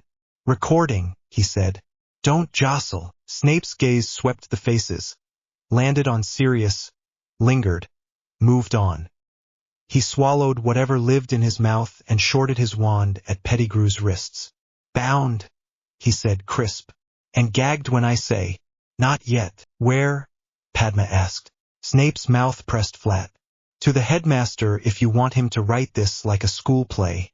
To the head of magical law enforcement if you want it written like a charge sheet. Amelia Bones, Harry said. Now. Snape didn't argue. He flicked 2 Patronus messages into the cold. Their light washed the snow blue and may be beautiful if anyone had breath for that. One deer went towards the forest. The other dove towards the gates. Staff room, McGonagall said when she arrived, as if anyone had suggested anywhere else. We use the big table. Everyone sits. No one shouts. Thank you, Harry said, which softened her mouth for a heartbeat. Dumbledore met them in the corridor, eyes taking in Sirius, Pettigrew, the tin, the fact that Harry gripped it like a life belt. He opened his mouth, and for a second Harry saw the lecture forming, the offer of private resolution, the gentle for the greater good. Madam Bones is on her way, Harry said before the soft words could land. We'll wait in the staff room. Dumbledore's eyes went colder. It made him look younger. He inclined his head. Of course. Amelia Bones arrived with wet boots and a face like a verdict. She looked at Sirius once, quick and hard, and then at Pettigrew like she'd been waiting 2 decades to have a reason to look at him. She didn't ask for tea. Saturday begin, she said. Padma laid out the events in short, stacked sentences, starting at the corridor conversation about habits and ending with Pettigrew's 3 clear answers. Harry placed the tin in front of Bones and did not open it. Chain of custody, he said. I'll open it under your instruction. 1 copy remains with me. 1 copy goes to Gringotts, sealed. 1 duplicate goes to you, sealed. This is not negotiable. Bones' eyebrow twitched. You think I'm going to misplace your miracle toy? I think the Ministry loses things when it is frightened, Harry said. You look like the kind of person who prefers not to be frightened by paper. Bones' mouth twitched. Fair. Proceed. He opened the tin. The tape hissed when it turned. Pettigrew's voice filled the room.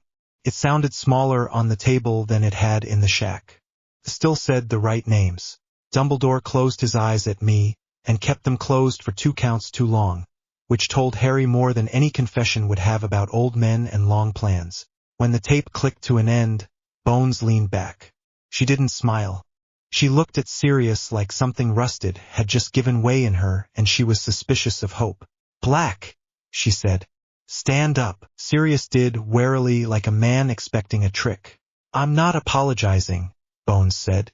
I wasn't in charge then. I am now. You are remanded to my custody for exactly 1 walk to my office and then you're free. Lupin, you'll walk with me. Snape, you'll walk with Pettigrew and you can enjoy every step. MacLeod.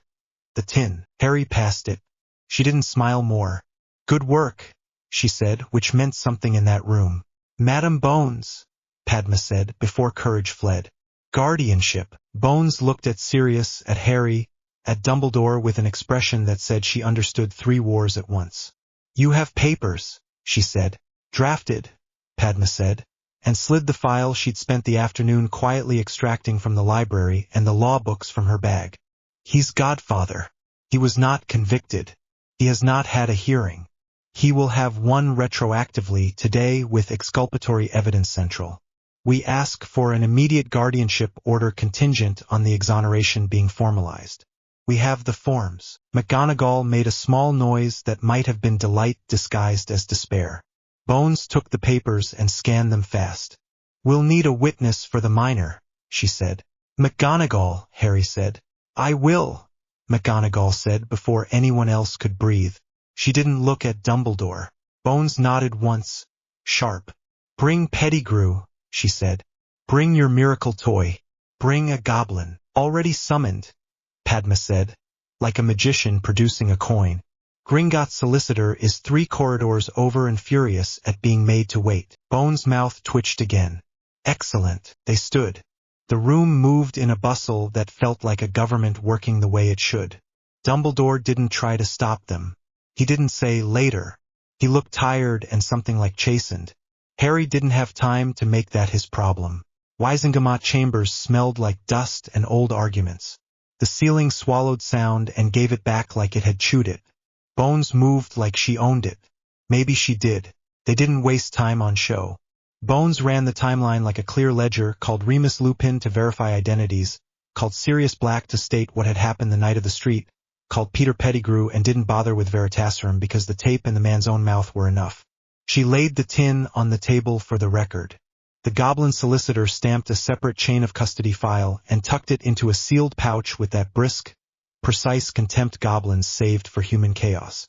One old witch in purple tried to speechify about Muggle encroachments. Bones cut her down with 3 words and a look. Reliable, unalterable, admissible. Dumbledore, when asked, confirmed that Sirius had not had a trial. The word no bounced around the chamber and landed in places where regret lived. Sirius stood with his hands braced on the rail and let the words wash him.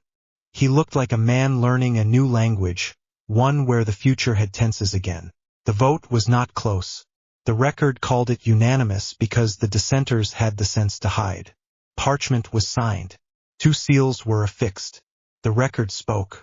Lord Sirius Orion Black, Bones said, voice crisp and carrying, is hereby exonerated of the charges of murder and treason brought without due process in 1981. He is restored to all rights and titles. The court recognizes his guardianship claim over Harry James Potter, now known for protective purposes as Harry McLeod. The claim is granted, effective immediately. Harry didn't breathe for a second. Then he did. Then he laughed, quiet and low, and had to scrub a hand over his face because his eyes were doing something stupid. Sirius turned to him, lost and found at once. Pop, he said before he could stop himself. Then his mouth shut and he swallowed and tried again. Harry. Harry stuck out his hand because his voice wasn't ready. Sirius took it. That wasn't enough. Harry stepped forward and hugged him, quick and hard. Sirius made a sound like a sob and a laugh caught in the same net and hugged back, bones and all. Padma looked down and pretended to read the guardianship form a second time. McGonagall pressed her lips together hard enough to stop something live in her throat and nodded at nothing. Snape looked away with great dignity. Lupin sat down very carefully and pressed his fingers to his eyes. Bones banged the gavel once. Next time we do it right the first time, she said to the heir. The heir had no answer. The prophet tried to buy the tape. Harry said no, then sold them a transcript for cost and required the front page to include a box with 4 simple lines. Who? Peter Pettigrew, Animagus, rat, alive. What? Confessed to betrayal and murders. Evidence. Muggle audio recording filed with Gringotts and DMLE. Outcome. Sirius Black exonerated. Guardianship granted. Padma wrote the language. Amelia Bones signed off. Dumbledore gave no quote. Rita Skeeter tried to bite. McGonagall sent her a letter that was 2 lines long, and one of them was no. By evening, most of Britain knew that a man had been freed by a tin and a list. By breakfast, the letters started. Some with congratulations, some with fury at the ministry, some with money, which Harry sent back, and one from Morwenna with only 3 words. About bloody time. Grimmauld Place still smelled like dust and old black magic. But the air moved. Sirius had opened windows. A house elf in a clean tea towel glared at Harry until Sirius said enough, and the glare softened into something like panic and relief. "Welcome home," Sirius said, and then looked nervous, as if he'd said something too big. Harry stepped over a rolled-up carpet and a box of moth-eaten books and set it back. Home. They went to the library because the kitchen still made strange noises. Sirius poured tea and then stopped and laughed at himself. "Merlin," he said. "I sound like Lily." "That's not an insult," Harry said. "Not at all," Sirius said, smile going quiet. Padma stood by the shelves and ran a finger along spines, eyes avid. Not sat in a chair like a cat pretending to be furniture and watched the way light came through the high window. Lupin leaned against the doorframe, a person who wasn't sure if he was staying, and looked like he wanted to. Sirius put the tea down, leaned both hands on the table, and looked at Harry like they were about to do a job. "No blood wards," he said. "No secrets. We build something that can't be knocked over by men who prefer secrets to work." Harry nodded. "We need 3 tracks," he said. "Practical, political, financial." Sirius grinned. "Real now. Merlin, help me. You're James and Lily's worst habits sewn together." "Good habits," Harry said. "We do them properly." Padma slid into the chair next to Harry without asking, took out a pen, and clicked it. "Track 1, she said. "Practical, training, safe houses, secure comms. Ward reading, curse-breaking basics, dueling. The works." "Track 2, Knott said, surprising himself. "Political, press relations, public filings, transparency that makes the ministry's old habits irrelevant. Bones is an asset. Fudge is a liability. Dumbledore is a stakeholder who needs a leash." Sirius barked a laugh. "Good." "Track 3, Harry said. "Financial. Use black wealth to buy us time and loyalty, not vanity. Fund international publications. By printing presses. Pay for goblin solicitors without blinking." "Done," Sirius said, pleased. "I can do all 3 and swear at reporters." Padma's eyes were warm. "We'll organize it." Sirius poured the tea at last. It didn't shake this time. "I'm sorry," he said, for the 10 years he'd been absent. Harry didn't want the apology. He wanted the plan. He took the tea and sipped. "We do this forward," he said. "The past is a file. We keep it neat and we don't live in it." Lupin laughed once, soft. "You'll do, Harry," he said. Sirius' grin tilted. Understatement of the year. They worked for an hour like people who'd been waiting to be allowed to work. Rooms got assigned. Keys were labeled. Lists grew. The house elf creature. Harry wrote the name down with a note. Treat with dignity, no slurs. Hovered, listening and muttering, and then moved the tea tray like a small tugboat. When they came up for air, the light had moved along the floor and the dust looked like it might forgive them if they kept this up. Padma stood, stretched, and leaned down to kiss Harry's cheek, quick and unembarrassed. "We're going to write the public statement," she said. "Short, clear, no spin." "Send it to Bones," Harry said. "Let her sign first." Knott rolled his eyes, affection hidden. "I'll draft the why Veritaserum wasn't used paragraph before the conspiracy theorists water it." "You're assuming they can read," Sirius said. "They can when angry," Knott said. "Anger is literate." Lupin pushed off the door and came to the table. "I'll stay," he said to Sirius and then to Harry. "If you want me to." Harry didn't make it sentimental. "Yes," he said.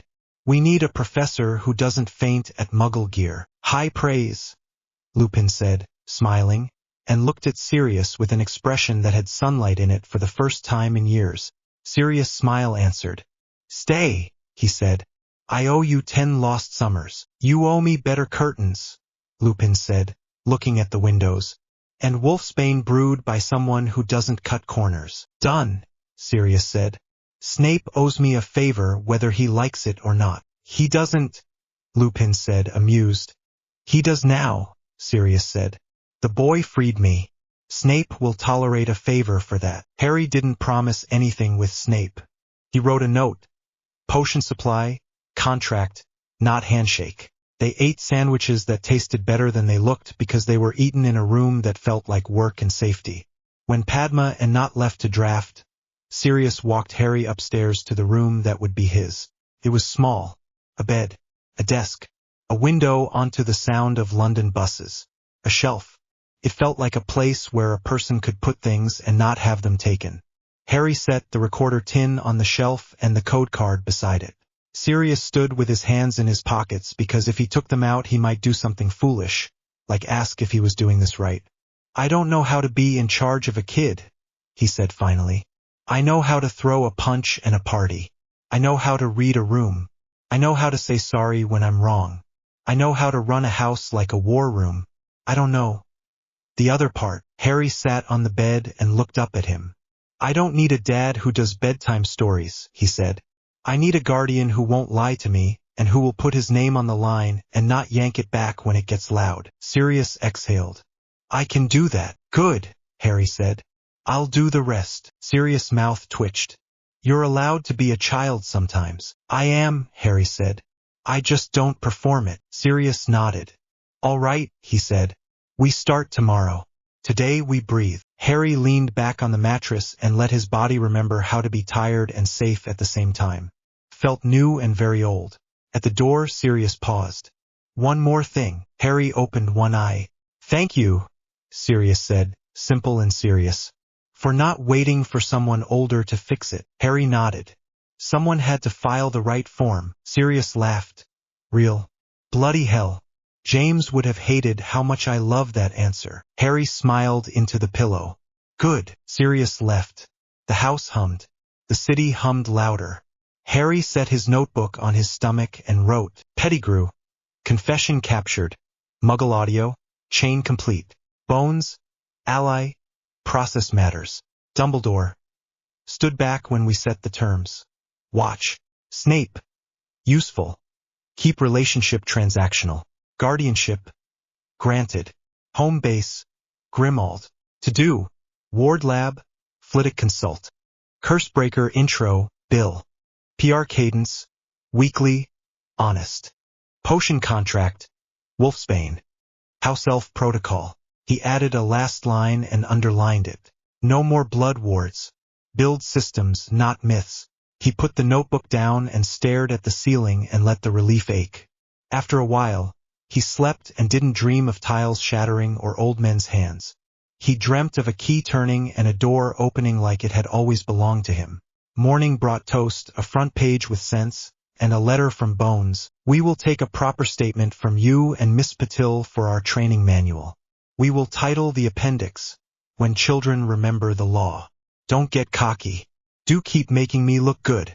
A.B." Padma slid it into a folder marked Allies. Not started a new list. Enemies who read. Lupin brewed tea and wrote out a schedule on a chalkboard like a man who had needed a timetable to survive and now wanted one to live. Sirius took Harry to the Black Vault and told the goblins, in plain terms, what he meant to do with the money. Buy time, buy safety, buy a better world. They left the bank with ledgers instead of jewels. Felt right. At the door of Grimmauld, Harry paused and looked at the house, the street, the sky. He thought of a cupboard 2 streets over from nowhere that he'd never lived in because a professor made a different choice. He thought of Morwenna's tight hand on a pen and her tight mouth around a blessing disguised as a lecture. He thought of chain of custody and tins and the way Sirius' hand had shaken and then not. Padma bumped his shoulder with hers as she passed. "Work," she said. "Work," he said back. They went inside to do it. Chapter 6, The Shadows of Grimmauld. Grimmauld Place breathed different in winter. Less rot, more dust and polish. Someone had opened windows. Someone had decided the house would live.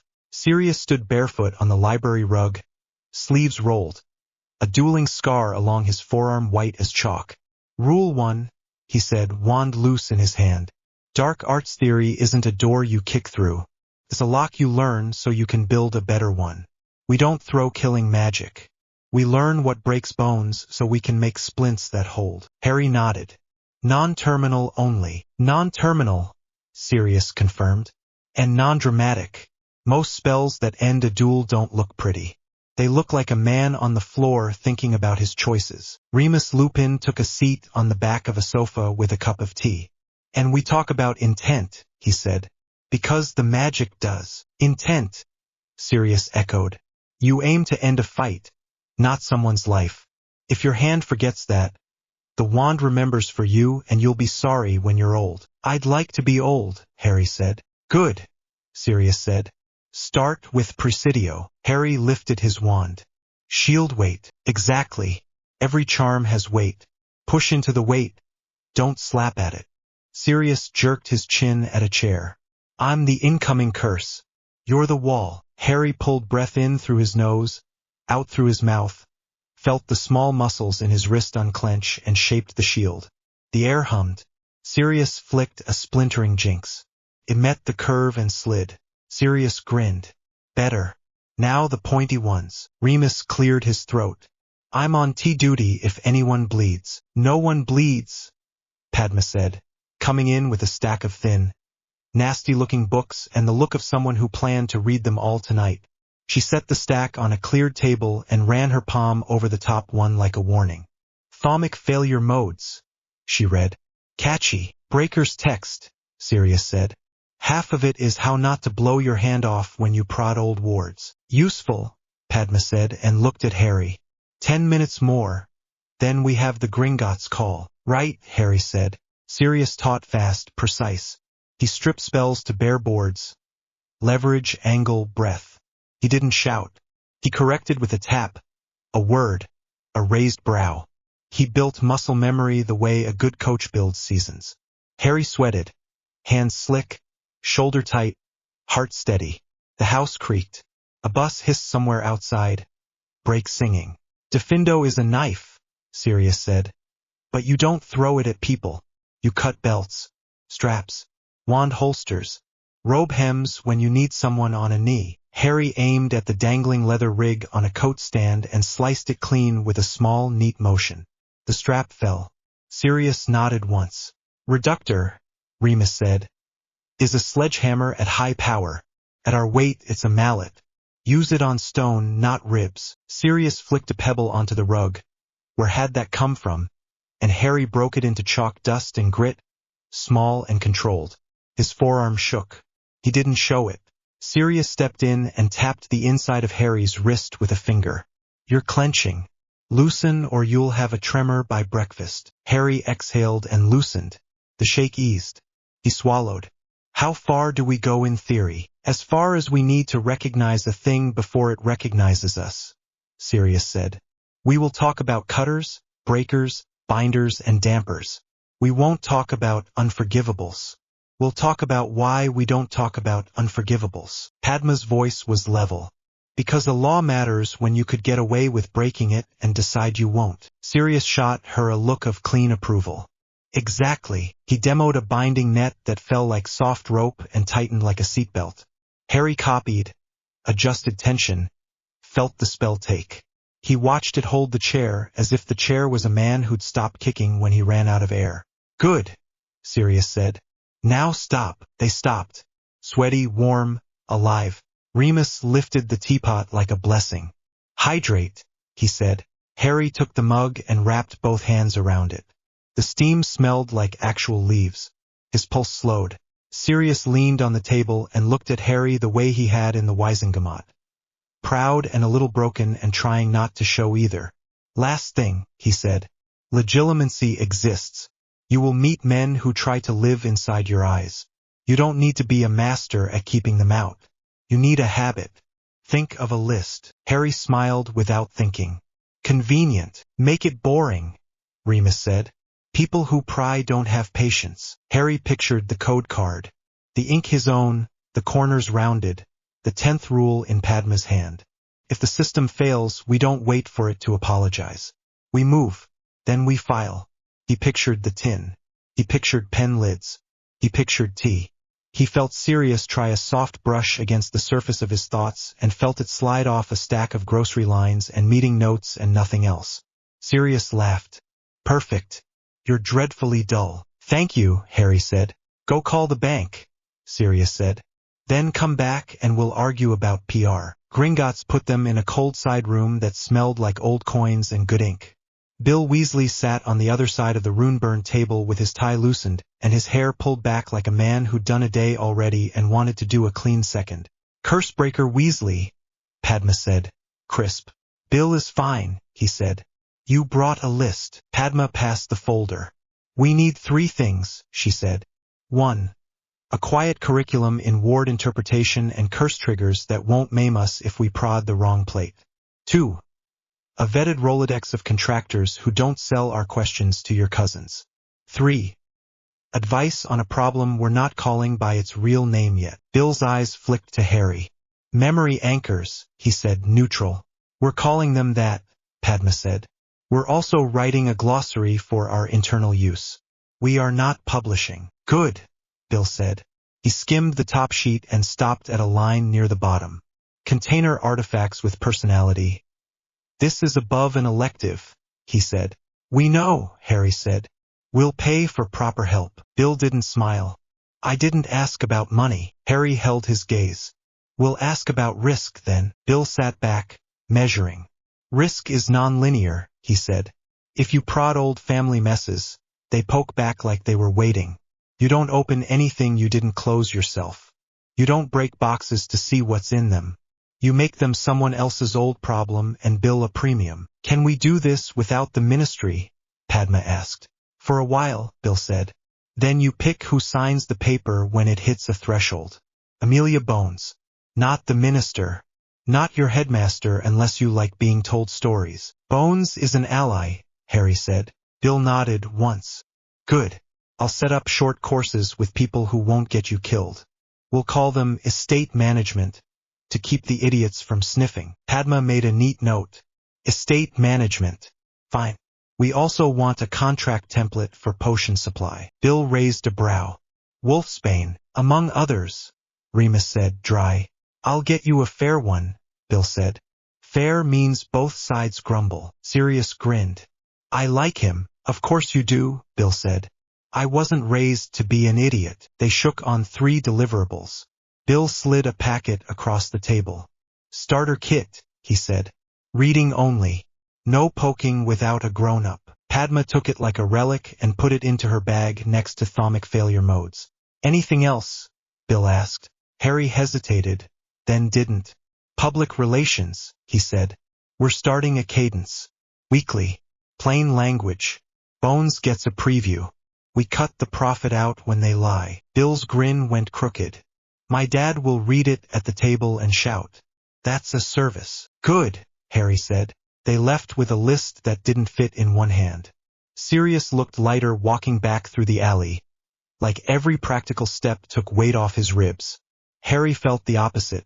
Weight settled where it should, up high where a person can carry it. Padma walked close and bumped his shoulder. You'll do, she said. I'd like to, he said. You are, she said, and didn't make it sentimental. They launched the Architects of Shadows that night at the kitchen table because the drawing room still had a mood and because the kitchen had light and a kettle that worked when you tapped it twice. Padma set a single page in the center like a charter. Harry read aloud.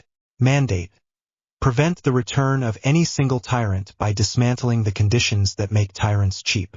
Means information, logistics, law, not neat tie, clean watch, face as calm as a lake with deep things under it. Tapped the margin with a finger. Add politics. Put it up front or we'll forget it when the books feel safer than people. Padma added it. Politics, she said, and underlined it.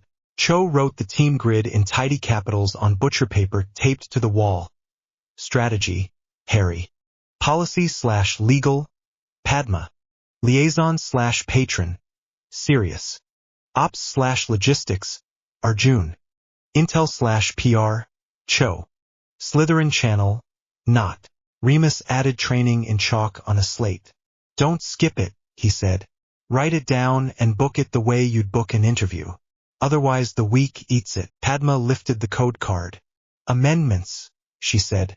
We've added don't get attached to tools that talk. And, if the system fails, we move, then file. I want one more. She wrote, 12 document the why, not just the what. Harry nodded. We don't want wins no one can repeat. Sirius leaned back, chair tilted, daring it to creak. Code names, he said, amused. No, Padma said. Please no, Cho said. Fine, Sirius said, grinning.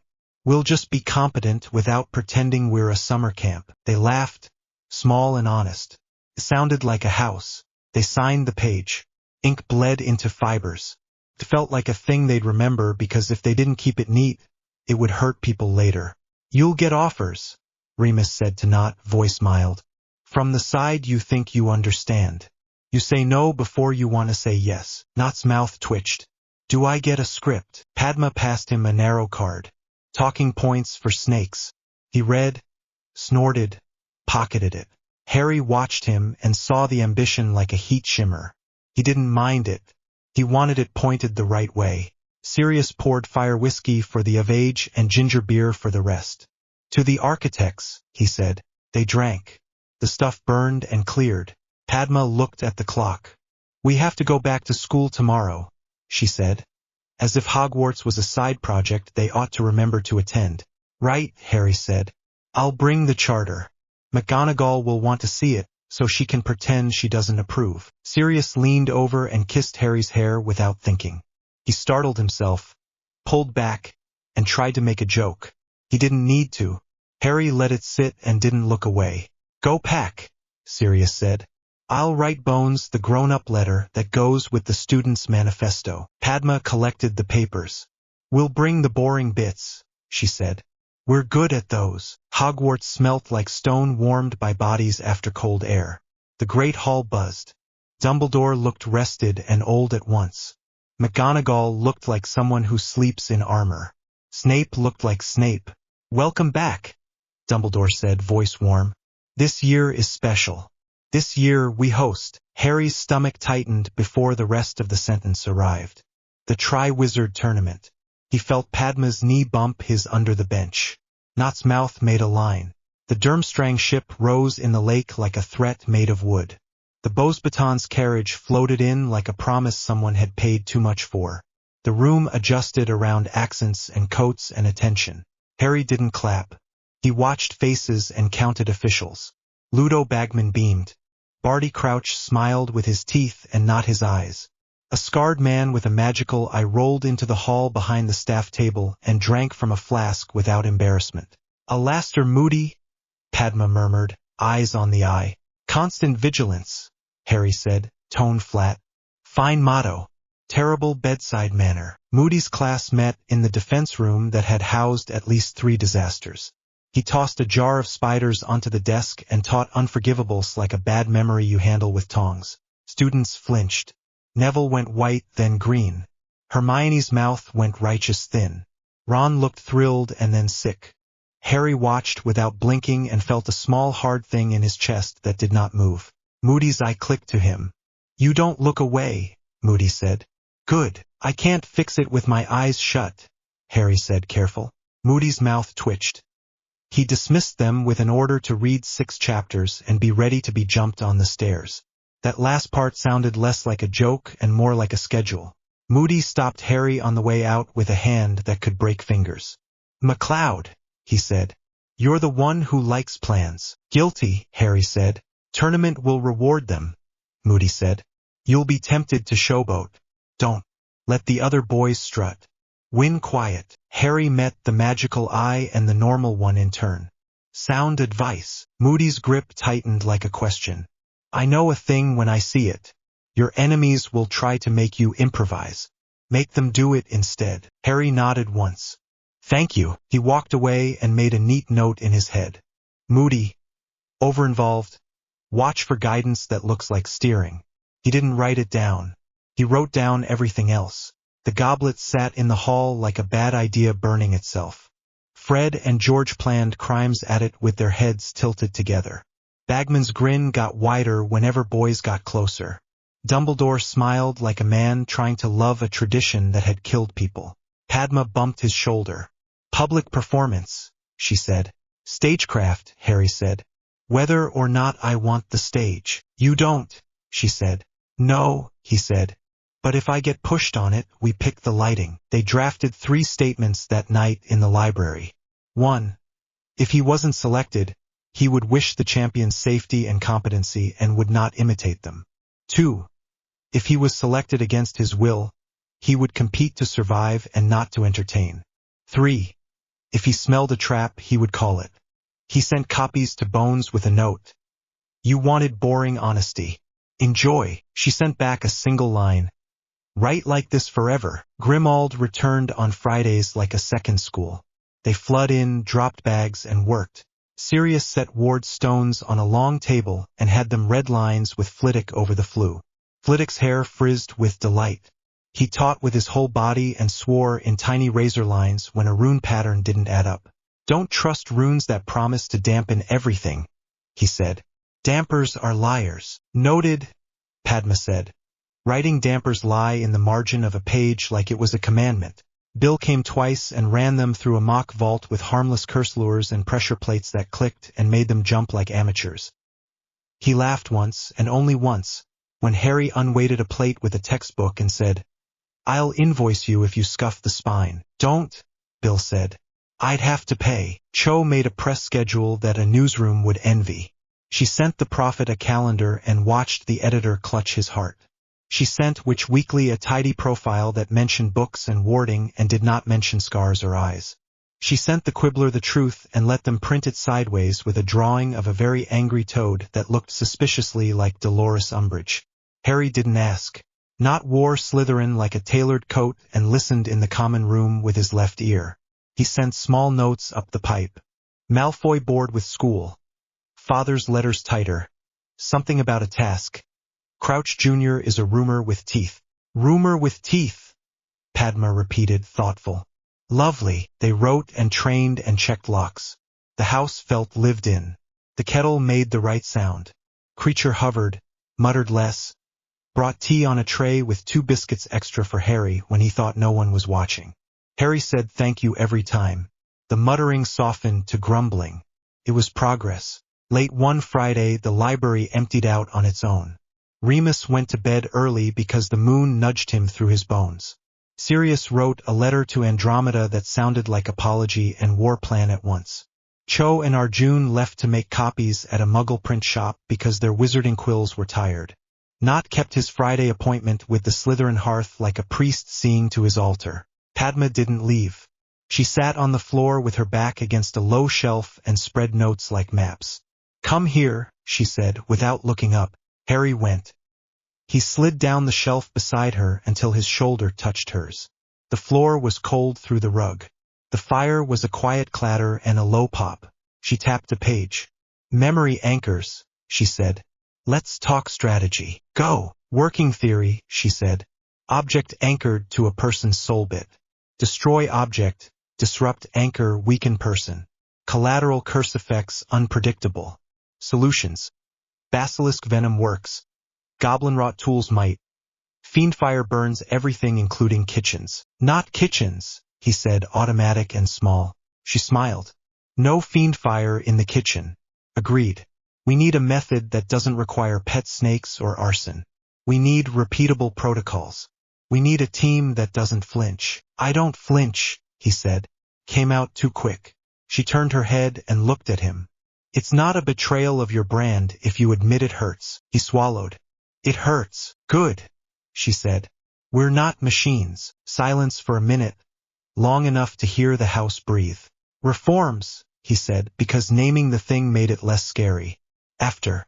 If we live, she said, practical, not dramatic. We do the reforms. What first? Squib rights, she said, without pause. Cordless wands, conversion grants, apprenticeship tracks. No more polite exile. And, she looked at him, eyes open, voice steady. Muggle technology adoption. Carefully, sanely, safely. We stop pretending quills are a virtue. And transparency laws, he said. Foi equivalentes. Ministry disclosures. Wisengamot votes public. Electoral reform, she said. Term limits. Conflict of interest reporting. He smiled. We're terrible teens.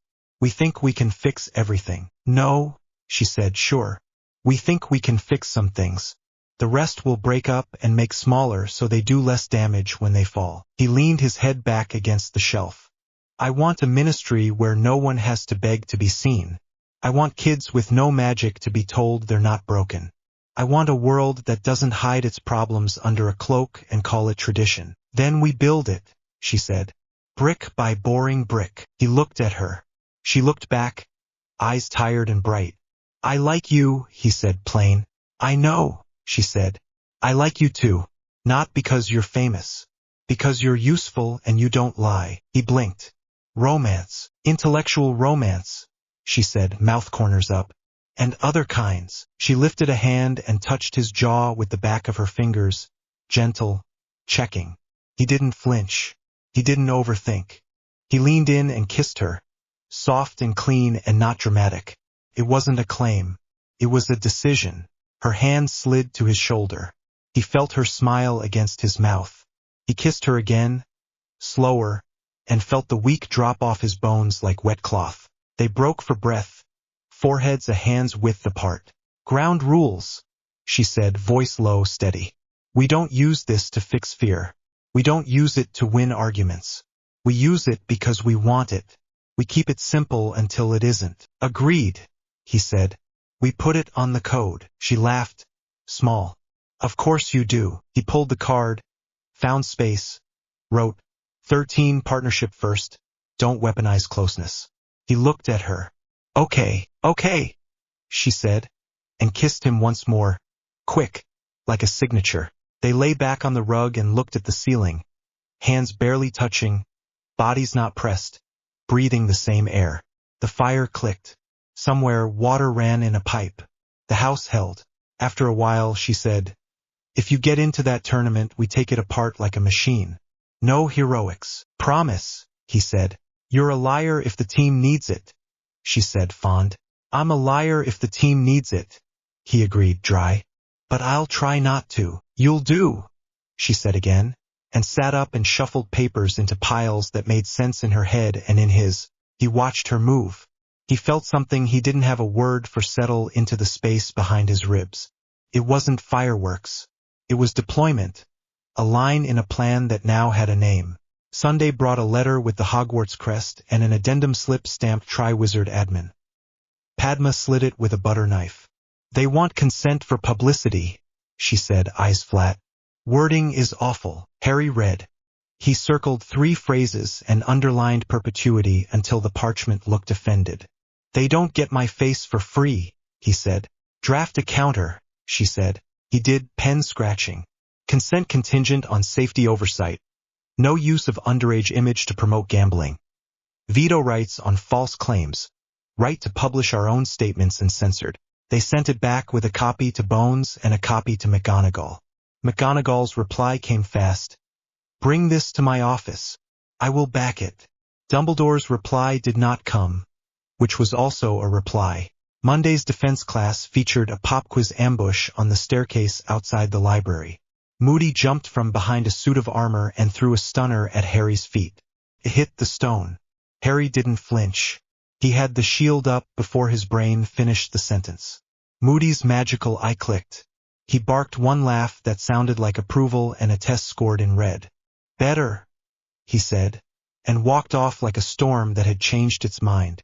Steering, Padma murmured, passing Harry a toffee. Noted, he said around sugar. He wrote that night, training. Shield weight improving.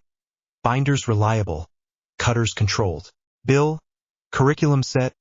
Estate management cover in place. Flitwick. Ward reading weekly over flu. Dampers lie. PR cadence. Launch Tuesday. Profit on a leash. Bones preview. Tournament. Consent letter countered. Moody advice flagged. Watch steering. Not. Slytherin hearth info useful. Ambition steady. Tie knots tighter. Padma. Partnership rule added. Do not weaponize closeness. Long work. Memory anchors protocols. No kitchen fires. He shut the notebook and set his pen on top of it and let the quiet hold for a minute. Hogwarts hummed outside the window. Far off, someone laughed. The castle felt like it always had. Old, busy, bad at keeping secrets. He lay back and closed his eyes and pictured the charter page with 6 names in 2 handwritings and 1 signature that had bled where the ink had pooled. He pictured Sirius at the table with a ledger and a grin and a set of shoulders that remembered prison and were learning not to. He pictured a goblet burning in a hall and a man with 2 eyes, one of them wrong, and a corridor with a suit of armor that would not surprise him twice. He slept, tired and ordinary, and woke to tea and a plan and a day that would try to distract him and fail. The house in London waited for Friday. The tournament waited for a name. The war waited for no one. The analyst kept moving. Chapter 7, The Tournament of Strategy. The parchment said champions announced Friday. The castle turned the week into noise. Harry treated it like a job. He met Padma and not in the library at 6. No candles. Just the gray before breakfast. They spread paper, ward plans, a broom handling chart, and 2 Muggle books on airflow with diagrams Padma had copied by hand. Constraints, Padma said, pen ready. Arena, dragon. No lethal spells. No outside help during task. Outside help came before the whistle, Harry said.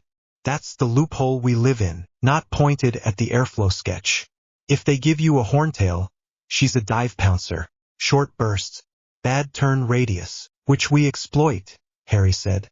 We make her move more than we do, Padma added. Force longer turns, decoys, cooling, line of sight breaks, gear, not said. Legal, Padma warned. Harry slid a list across. Firebolt, pre-cleared. Cooling lattice in robe lining. Charms on gauntlets to dump localized heat. Shield anchors, 2. Chaff, foil strips confuse heat shimmer. Sandbag, small. Chalk dust pouch. Ear protection. Chaff, not asked, amused. Light reflective strips tied to feathers, Harry said. When she breathes, the heat plume distorts. We add more distortion. Eyes lie. Padma underlined eyes lie. PR, she said. Statement ready, Harry said. If selected, I'm competing to survive, not to entertain. If not, I wish the champion's safety. Bones gets a preview. Good, Padma said. Moody's magical eye clicked from the corridor as he stumped past. He didn't enter. He didn't need to. He saw plans like other men saw faces. He grunted once. Approval? A note? Hard to tell. Harry didn't look up. He drew the arena again and marked wind arrows. We do it quiet, he said. Padma's mouth tipped. We always do. The night the goblet spat blue flame. Harry didn't stand near it. He stood in the back with Padma's sleeve in his hand where no one could see. The names came like stones in water. Crumb. Delacour. Diggory. Silence. Then the blue turned the wrong color. Harry Potter. Dumbledore read, voice steady. Head swiveled. Feet scraped. Whispers snapped. Potter. Underage. Again. Harry didn't move at first. He looked at Padma. Her eyes were calm. We write the counter later, she said. For now, walk. He walked. Dumbledore tried the old voice in the antechamber. Harry, my boy, someone broke a rule, Harry said, cutting it off even. We adapt. We don't pretend it didn't happen. Moody leaned on the wall. Aye. Bagman grinned like a man with tickets in his pocket. Crouch's smile looked like paper. Consent forms, Crouch said later at a side table. Publicity. We've countered, Harry said, sliding the parchment Padma had drafted. No perpetual use. Safety veto. No gambling ads with my name. Bagman's grin faltered. Crouch's eyes flicked to Moody. Moody didn't blink. Fine, Crouch said like a door closing. Harry signed only the version he brought. After, in the corridor, Padma touched his wrist. Steering's happening, she said, quiet. I know, Harry said. We'll turn the wheel back. First task prep felt like revising for an exam where the exam set you on fire. Sirius trained him every night they could steal. You're not performing, Sirius said. You're extracting under threat. Think robbery with a dragon as a very angry guard dog. Don't say robbery on tape, Remus said from the sofa. Figure of speech, Sirius said. He had a chalk circle on the rug for footwork and a rope strung between 2 chairs to force Harry to duck without losing line of sight. Shield up on breath, he said. Anchor left. Anchor right. If the arm shakes, drop the draw and switch hands. Don't get precious. Harry ran drills until his calves hummed. He slept with the firebolt at the foot of the bed and fell asleep cataloging angles. 10 degrees off the wingtip, 20 above the egg line. He woke early with the list already moving. Bill Weasley walked him through a Gringotts training courtyard on a Saturday and made him fly a pattern between 8 iron pillars while a curse lure spat heat and light. When it roars, your hindbrain will want to duck, Bill said. That's wrong. You go up and out. Make it turn. Don't give it a straight line to you. Harry flew it. Slow first, then faster. He nearly clipped Pillar 6 once when he got cocky. He wrote "Don't get cocky" on his wrist in ink. Flitwick sent an annotated charm. A small, subtle cooling lattice woven into robe seems to bleed heat without freezing the wearer. It won't save you from a full blast, he warned over the flue. It buys you half a second. Use it to move. Noted, Harry said. Padma tightened the fastenings on the gauntlets the morning of the task. She checked the chalk pouch twice, the chaff bundle once, the ear caps like a medic. Breathe, she said, hand on his chest. In, out. He did. I like your face, she said. Don't melt it. Working on it, he said. He kissed her, brief, steady. Asset prioritization, he said, dry. Terrible, she said, smiling, and smacked his shoulder. Go. The arena smelled like trampled grass and fierce sweat and dragon. The noise hit like heat. Seats creaked. Flags snapped. Bagman's voice bounced around, making everything sound like a sports day. Harry tuned it out. He watched Cedric. The whistle. The game plan gone the usual way. Cedric tried a transfiguration trick. It worked, then didn't. He got singed, then smart, then out with an egg and eyebrows. Crumb drilled the eye and moved like he'd been born with wind under him. Fleur went soft and clever and nearly got smoked twice anyway and still came out with an egg and a look like she could bite stone. Potter! Bagman boomed. The 4th champion. The horntail crouched like a bad idea wrapped in armor. Black scales. Spikes. Eyes too smart. She opened her mouth and the sound came like a furnace door. Heat punched the air. The crowd made a shape around it. Harry didn't bow. He mapped. Eggs. 4. 2 cracked. Nest. Center left. Rocks. 10 with 3 tall enough to hide behind and a wind that curled around the tallest like a hand. Dragon chain anchor thick. Handler line. Slack. Ground dry. He raised his wand. Accio firebolt. The broom came like a long arrow through a slit of sky and smacked into his palm with a click that felt like home. He mounted, kicked off, and didn't go high. He went sideways, low, fast, tracing the wind line he had drawn from memory. The dragon snapped where he wasn't. He kept it that way. Anchor left, he murmured. He planted the first shield in the air with a flick and a push, a hanging pane of force he could pivot behind. He set the second on the right.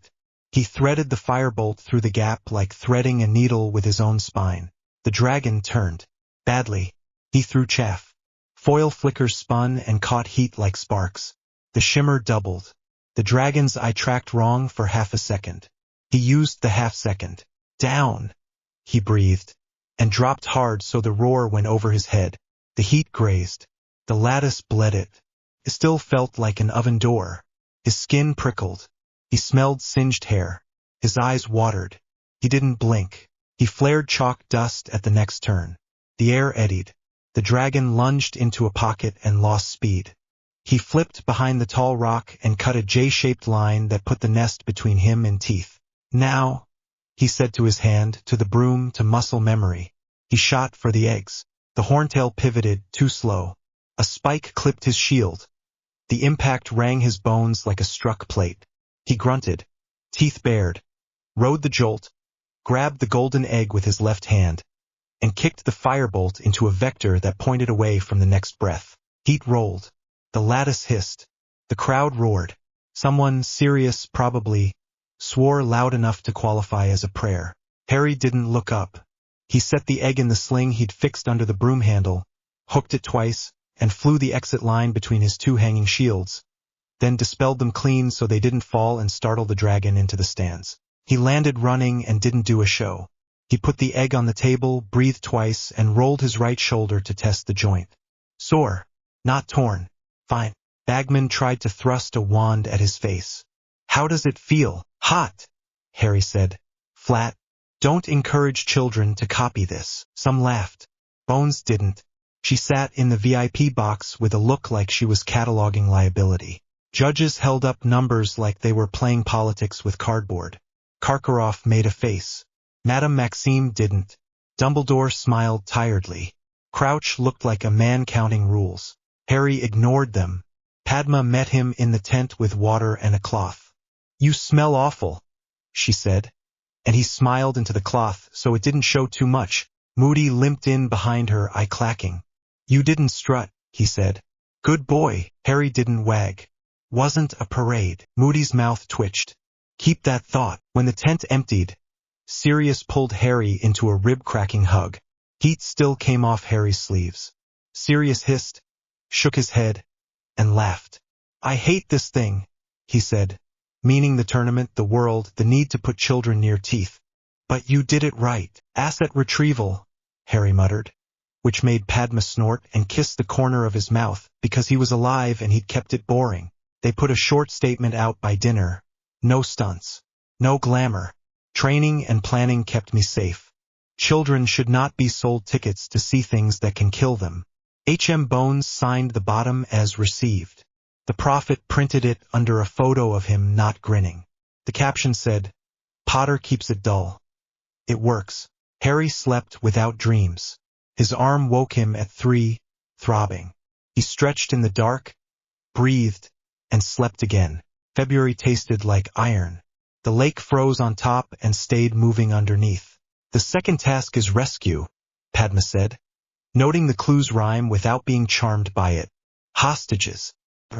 Depth. Time. Assets," Harry said.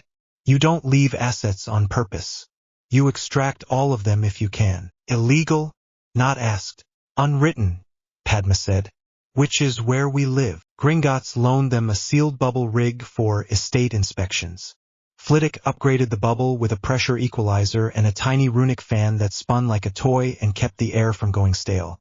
Harry tested it in a practice pool until his ears stopped complaining. "Visibility?" Padma asked. "Bad," Harry said.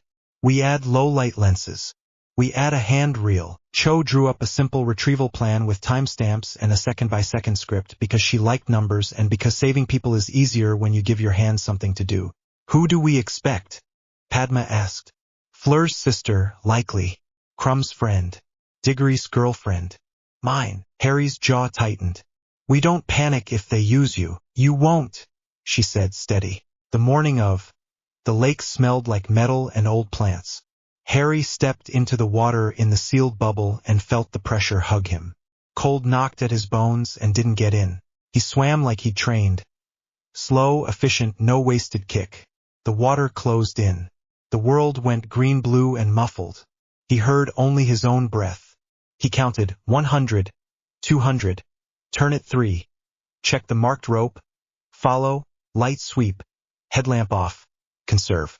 The hostages hung like odd flowers on a line, seaweed wrapped. Hair drifted, eyes closed. Stupid theater. He checked pulses. Steady. Good. He cut Hermione free first because she was nearest and panic is logistics death. He clipped a retrieval loop to the rope, squeezed her hand, and let the reel take her to the surface on the timed pulley Cho had designed. Padma was not there. Ginny was there instead. Small and stubborn-looking, even asleep. He clipped her too. He found Delacour's sister, tiny, floating like something precious. He clipped her third.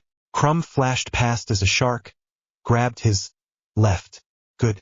Cedric arrived, blowing too many bubbles and going too hot. Harry grabbed his elbow and tapped his wrist twice. Slow. Cedric slowed. Good. They cut Chong and sent her up. The mermen didn't like the extra. Harry held up both hands and pointed to the rules carved on the stone. 1 hour. He pointed at the clock rune. He held up 4 fingers. For hostages. For go up. He waited. The merman guard glared and then looked away. Enforcement needs a clause. They had none. He moved. He took Padma last because she was his and he would never forgive himself if her loop jammed. He checked it twice. He pressed his forehead to hers for 1 second through a foot of moving lake. He sent her up. His lungs burned even with the bubble. The fan hummed. His ears ached. He kicked for the surface with the last of the careful energy and came out of the lake like a man who had decided to live. Air hit. Noise hit. He coughed and then laughed, breathless, because everyone on his list was on the dock. Fleur cried and swore in French and kissed his cheeks 1, 2, 3 times. "You saved her," she said. "You saved them all." "Had time," Harry said, coughing again. Bagman tried to make it romantic. Harry made it boring. Safety first. Redundant lines. Don't copy me without a proper retrieval plan. The judges huddled. Karkaroff tried to be stingy. Madame Maxime wasn't. Dumbledore's eyes were damp in that conspicuously old way. Crouch clapped like a metronome. Padma hugged him later where no one could see but Moody, who saw everything. She held on longer than usual. He felt her hands shake and didn't mention it. "You're ridiculous," she murmured into his soaked shoulder. "You're alive," he said. "We're keeping it that way." She pulled back and kissed him, cold lips and warm breath, and then swore when his wet hair dripped on her collar. He laughed. Felt human. They sent a second statement before dinner. "Rescue everyone if you can. Don't let games teach you that one life matters more because the rules say so." H.M. the Prophet printed it on page 2. Bones wrote a note in the margin of her copy. "Remind me to hire whoever writes these when they graduate." Crouch sent a polite memo about rules adherence. Padma annotated it with case law and mailed it back. Moody praised him by snarling less. At night, Harry's legs cramped from the cold.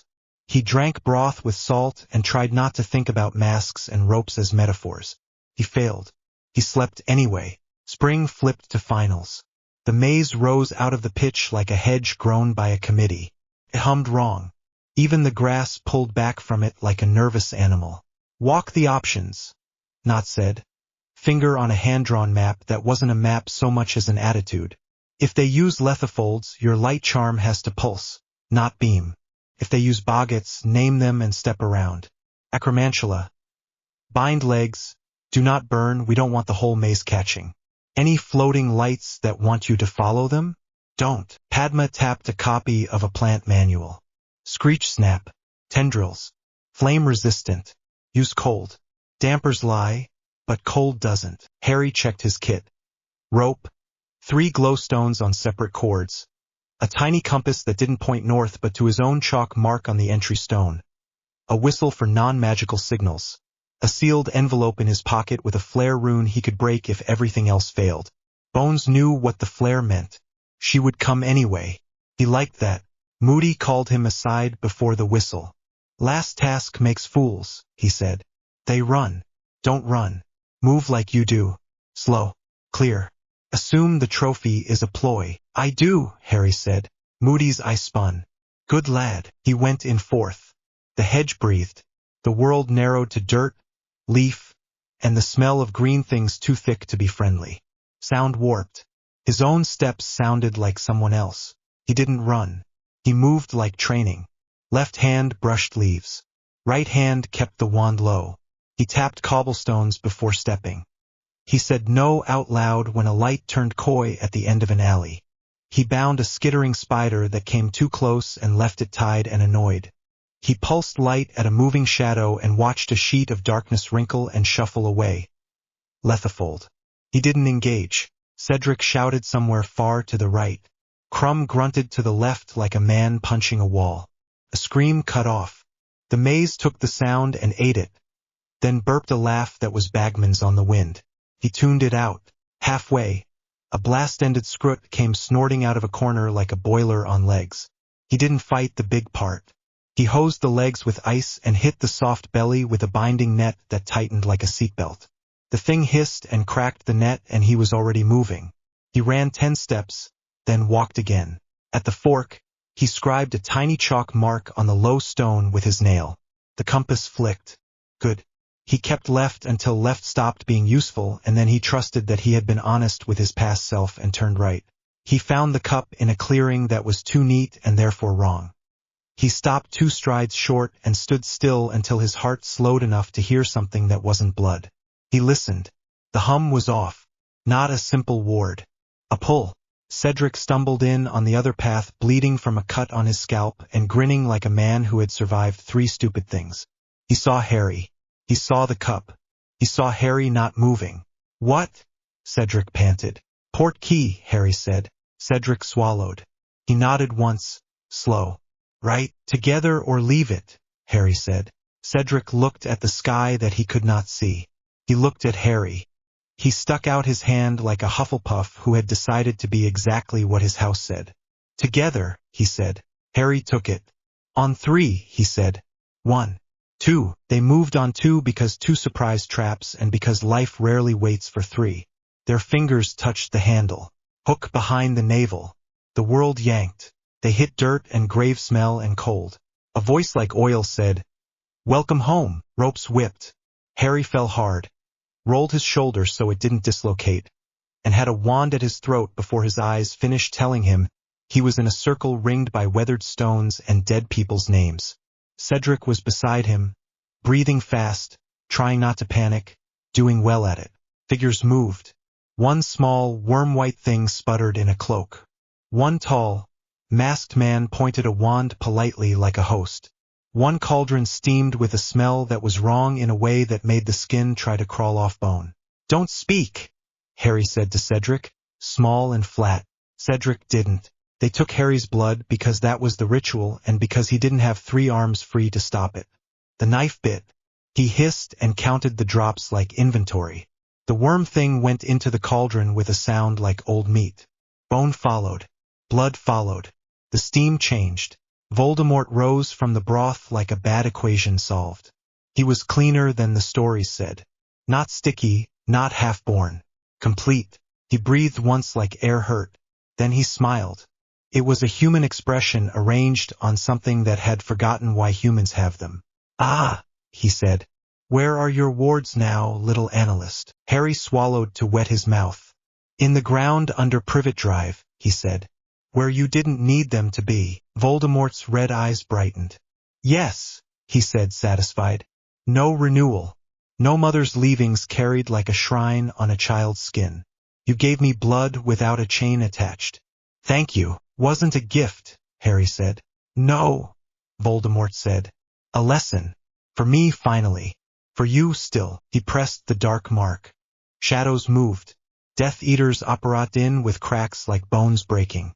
Masks, robes, names Harry knew and names he'd confirm later. The circle breathed rotten joy. "Bow," Voldemort said. Harry didn't. "Bow," Voldemort said again, pleasant. Harry tipped his head 8 degrees as if measuring a shelf. He didn't bend his back. Voldemort laughed. "Too clever to kneel," he said. "We will cut that out of you later." He flicked his wand at Cedric. Harry moved without thinking. He threw a shield over Cedric with his left hand and took the hit on the right. It hurt like a bell rung in bone. He held it. His wrist shook. Cedric swore under his breath. "Quiet," Harry said, and Cedric was. "Duel," Voldemort said, smiling. "Embrace the old ways. Let us show the children how a story ends when the author is not sentimental." Harry's stomach turned over once and settled. "Fine," he said. "We'll do it by the book." They cut the ropes. The circle shifted. Harry stood. His legs wanted to tremble. He told them to do that later. Sweat slicked his palm. He rolled his wrist and felt the ache from the dragon day like a ghost. He set his feet. "Wands up," Voldemort purred. Harry's first move was not a curse. It was a feint. He threw a flash to the left to make 2 masks blink. He stepped right. He set a shield and angled it not at Voldemort but at the 2 flanking Death Eaters to steal response time. He fired a binding net low. Voldemort cut it without looking. The first volley came like hail. Harry deflected 3, dodged 1, ate 1 on the lattice and felt heat bite through the seam. He hissed. His breath went tight. He didn't let it be a panic. He made it a number. Pain at 5. Functional. Voldemort tested, quick and precise. Harry answered with control, not show. He didn't try to show courage. He wasted no motion. He moved like training and no one was a dragon so he could do this forever until he couldn't. "Look at me," Voldemort said, amused, as if Harry were checking his watch. "I am," Harry said, and he was. At the angle of the wand, at the way the man shifted weight before a breaker, at the little flare of nostrils before a cutter. He stored it all. He would use it later. He threw a blistering cold charm at the flagstones instead of at the man. Frost bloomed. Boots lost grip. Voldemort adjusted on the beat and wasted nothing. Smart, Voldemort murmured. Bad news for children being smart. It makes you think the world is a puzzle and not a throat. Sometimes it's both, Harry said, and cut the air to force a rebound into one of the masks. The man yelped. Voldemort didn't spare him a glance. Your mother's protection, Voldemort said conversationally between bolts. Chained to a house, renewed by your suffering. You did not suffer there. Your squibs stole you. And thus what I took from your blood comes without poison. Clean power. The stories are wrong now. Does it frighten you, little clerk? When stories change. Harry's shield rang. His shoulder burned. His lungs wanted more air. No, he said, breath clipped. It makes them honest. Voldemort's smile thinned. We will test that. Harry made the choice he'd been holding. Cedric, he said low. On my mark. Run to the cup. Left 3, then straight. Right? Cedric said, shaking, eyes wide. Game. Harry threw his loudest thing. A high whip crack of sound that hit the circle like a slap. Masks flinched. For exactly that breath, he dropped to a knee and cut a flat blast at Voldemort's ankle. It didn't break bone. It made him move. That was enough. Now, Harry said. Cedric ran like a boy who had decided his life mattered. Harry backed him with noise, light, and 3 fast, ugly binders at the ground in front of the nearest Death Eaters. Feet tangled. Men fell cursing. Voldemort split attention for a heartbeat, which told Harry something he wrote in his skull with a knife. Still vain. Cedric hit the cup and vanished with a yelp. Harry didn't follow. He couldn't. 2 steps and it would be his back.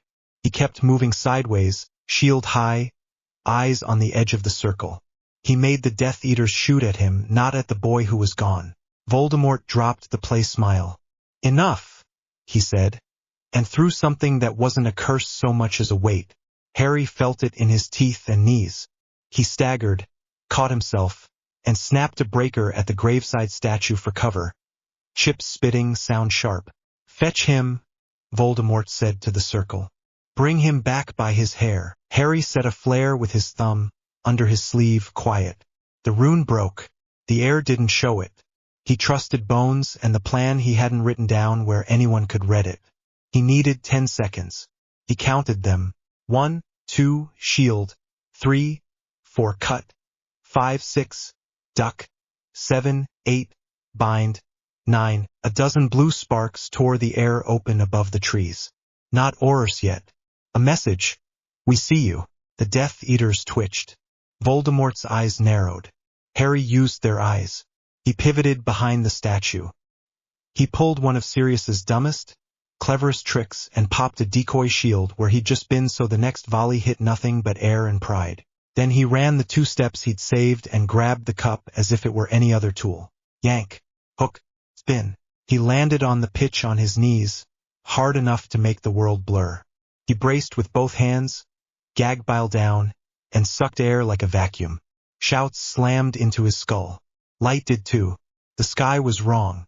He tasted stone dust. Hands grabbed his shoulders. Harry, Sirius said, voice breaking.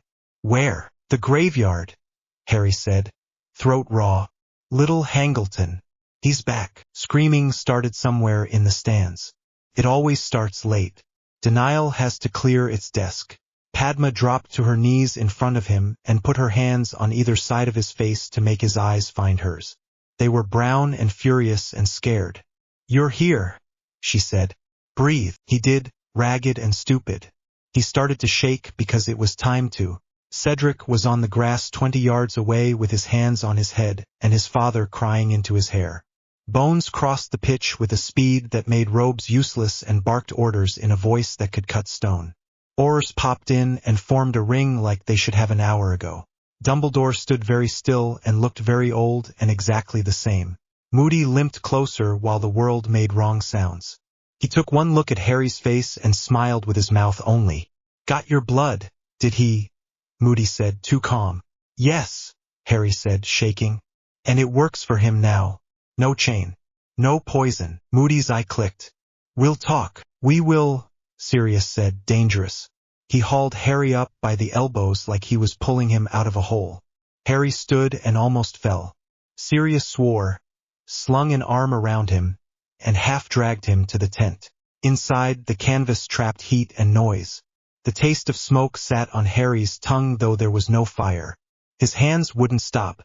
He glared at them like they were misbehaving children. They kept shaking. Sirius made him sit. Remus appeared with a blanket and a mug and the look of a wolf who very much wanted to bite a snake. Drink, he said.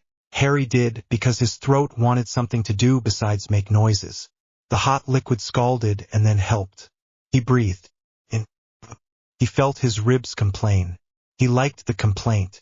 It meant they were there. Padma sat on the foot of the cot and took his wrist like a medic and counted. Lips moving. She didn't ask what he saw. She would later. She would take notes and cry when he didn't, and he would hold her then. Later. Now business. Listen, he said hoarse. The ward story gone. He said it. No renewal. He is clean of that weakness. Sirius' jaw tightened. So we stop pretending love is a plan, he said. Fine. Harry met his eyes. We accelerate. Padma's voice steadied like a metronome. Horcrux calculus, she said. Now, Sirius said. No detours, no schoolyard distractions. We hunt the anchors. We end this as if we're breaking a smuggling ring and not a fairy tale. Harry nodded. He still shook, but the shake had a purpose now. We need Gringotts full-time, he said. We need Cursebreakers under contract. We need a vault of our own for disposal.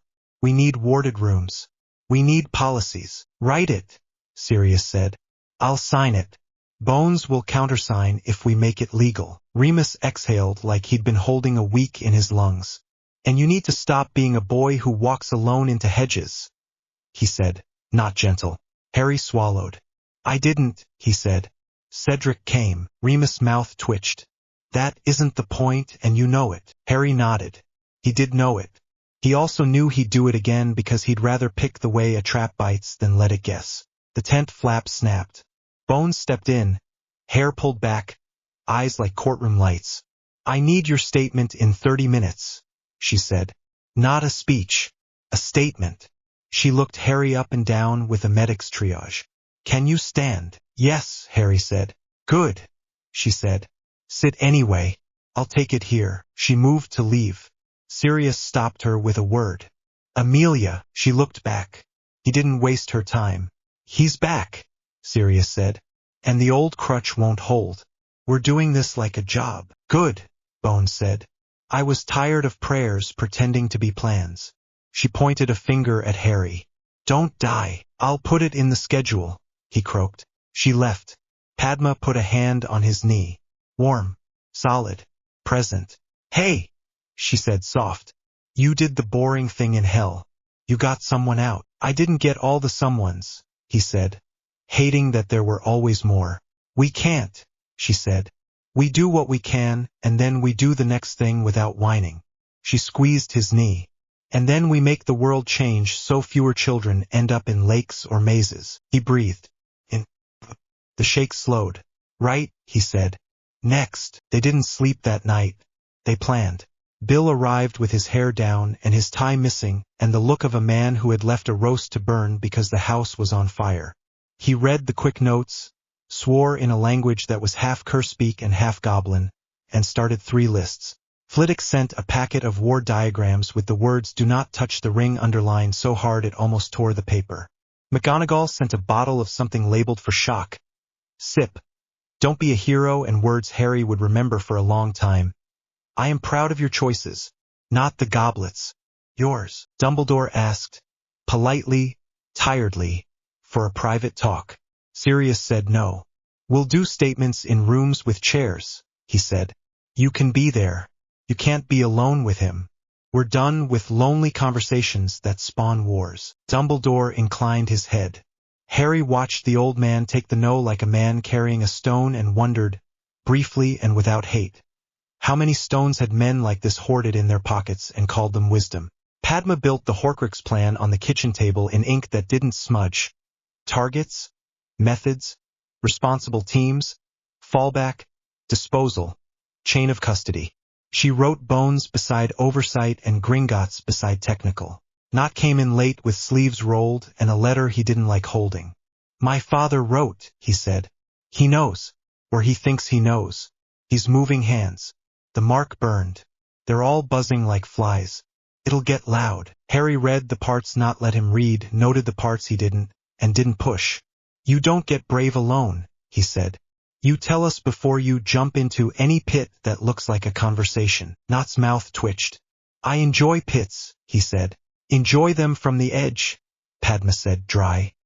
He nodded, pocketed the letter, and joined the list-making with the air of a man who liked being useful more than he liked the old inheritance. Harry watched him and made a note on a very small card he stuck in his pocket. Watch the seams. Ambition can split. Dawn arrived mean and gray. The kettle rattled. Creature brought toast and pretended not to care whether anyone ate it. Harry ate. It helped. Sirius clapped his hands once. All right, he said. We go to ground and we go to work. Arjun safe houses. Cho PR cadence with one firm point, he's back. No panic, no myths. Padma contracts with Bill and Bones. Remus training ramp up with proper recovery baked in. Not, you play Slytherin and bring us what slithers. Harry. He stopped and softened, but only a fraction. You sleep for 3 hours and then you start the hunt. Harry opened his mouth to argue. Padma glared. Remus folded his arms. Sirius raised a brow. He shut his mouth, finished his tea, and nodded. 3, he said. Padma walked him to the little room that looked over the buses. The city breathed like a bigger creature than any dragon. He lay down and the bed pressed his bruises and the pillow smelled like old paper and soap. Padma sat on the edge and brushed a thumb along his cheekbone. Close your eyes, she said, or I will read procurement contracts out loud until you do. He snorted and then, because he was more tired than clever, closed them. She waited until his breathing steadied. She kissed his hair once. We've got you, she said, to the room, to herself, to the plan pinned to the kitchen wall. Downstairs, Sirius sharpened the world into lists and appointments and gave the war a shape it could be beaten in. Upstairs, the analyst slept with his wand under his hand and no myths left in his pocket. Only work. When he woke, the plan would be waiting. The dragon had been a guard dog. The lake had been a test. The maze had been a door. The graveyard had been the truth. Now came the job. Chapter 8: The Architects of War. Grimmauld Place ran like a newsroom and a barracks. Cho taped a fresh calendar to the kitchen wall. TUE, cadence post. THU, dossier drop. SAT, long read, Bones preview. Arjun penciled supply runs on the edge, parchment, muggle folders, polygraph ink, spare charm dictaphones. Sirius wrote names and arrows on a slate until the chalk dusted his fingers white. Harry boiled water. His hands shook once. He set the kettle down and waited for the shake to pass. Padma slid a mug into his palm and pressed, grounding him. We start with paper, she said. Then we make them choke on it. Sirius grinned, mean and bright. Let's set Umbridge on fire with her own memos. Umbridge arrived at Hogwarts in a cardigan the color of sugared ham and a smile that tried to pass itself off as authority. Her cough interrupted Dumbledore. Her decretins clinked like toys when she set them on the staff table. She took the defense classroom and turned it into quiet cruelty. No spells. No practice. No point.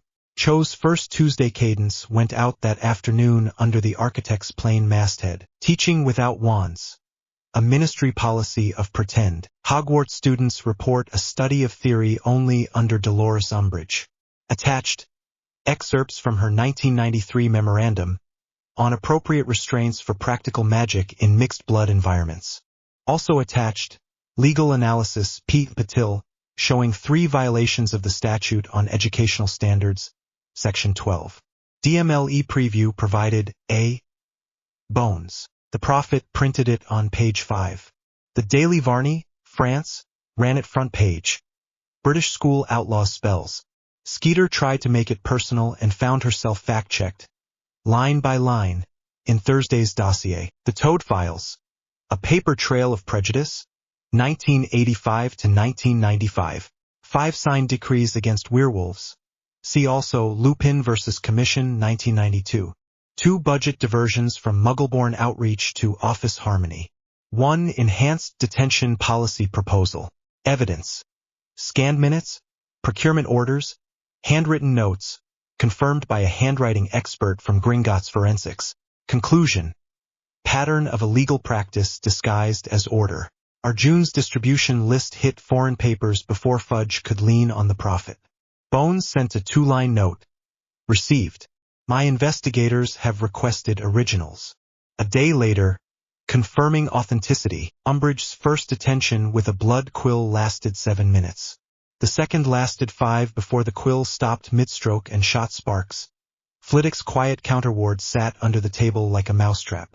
Harry watched the ink bead on the nib and not bite. He met Umbridge's eyes and did not smile. Faulty equipment, she chirped. I'll requisition another. You won't, Padma said flat. Educational Standards, Section 7, Subsection D. No tool shall draw a student's blood as part of discipline or instruction. You signed the copy we filed. Umbridge's smile frayed. Detention rescheduled. For what? Harry asked, dead calm. For insolence. Document it, he said, and slid a quill across the desk. We'll attach it to next Tuesday. She didn't pick it up. The class snickered. She wrote a note anyway. Good bureaucrats always did. Cho would get it. Cadence Tuesday too. You can't carve order into children. Today's enhanced detention was halted by a standard protective counter-implement charm. Students are not livestock. Attached. Enforcement path for Section 7D. Note to parents. Send copies of any written detention orders. We will collate. We will file. We will make it boring and binding. Parents sent boxes. Some included biscuits. Harry sent the biscuits to Molly Weasley with a nice note. He sent the detention orders to Bones. Bones replied, Open formal inquiry into educational torture. Keep copies secure. Fudge blinked awake, found a toad on fire, and tried to stamp the flames with a decree. High Inquisitor. Cho had the headline template ready. Foxes to guard hens. Minister installs partisan as school judge. We respond with audits. Attached. Umbridge's financial disclosures or lack thereof. Cross-referenced with procurement contracts routed through cousins. Note. All allegations backed by verifiable documents. DMLE and International Confederation notified. By the end of the week, 2 of Umbridge's purchases were under review, and a quiet owl from Gringotts asked if perhaps the ministry would like to explain a coin trail into a niece's embroidery concern. Paper hurts, Padma said, flipping the next file. Good. Harry didn't smile. He had slept 4 hours in 2 days. His eyes felt like sand. He read anyway. Year 5 moved like that.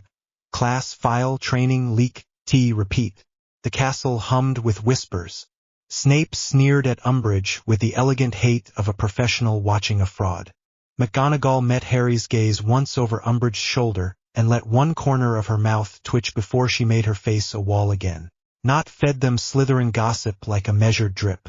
Malfoy is forming a junior inquisitorial squad, he said, dry. He loves uniforms. He passed Padma a card. She read JIS, stupid badge, recruit list, blackmail potential. She burned it after she'd typed it up. Watch him, Harry said. I like watching snakes. Not said, all charm.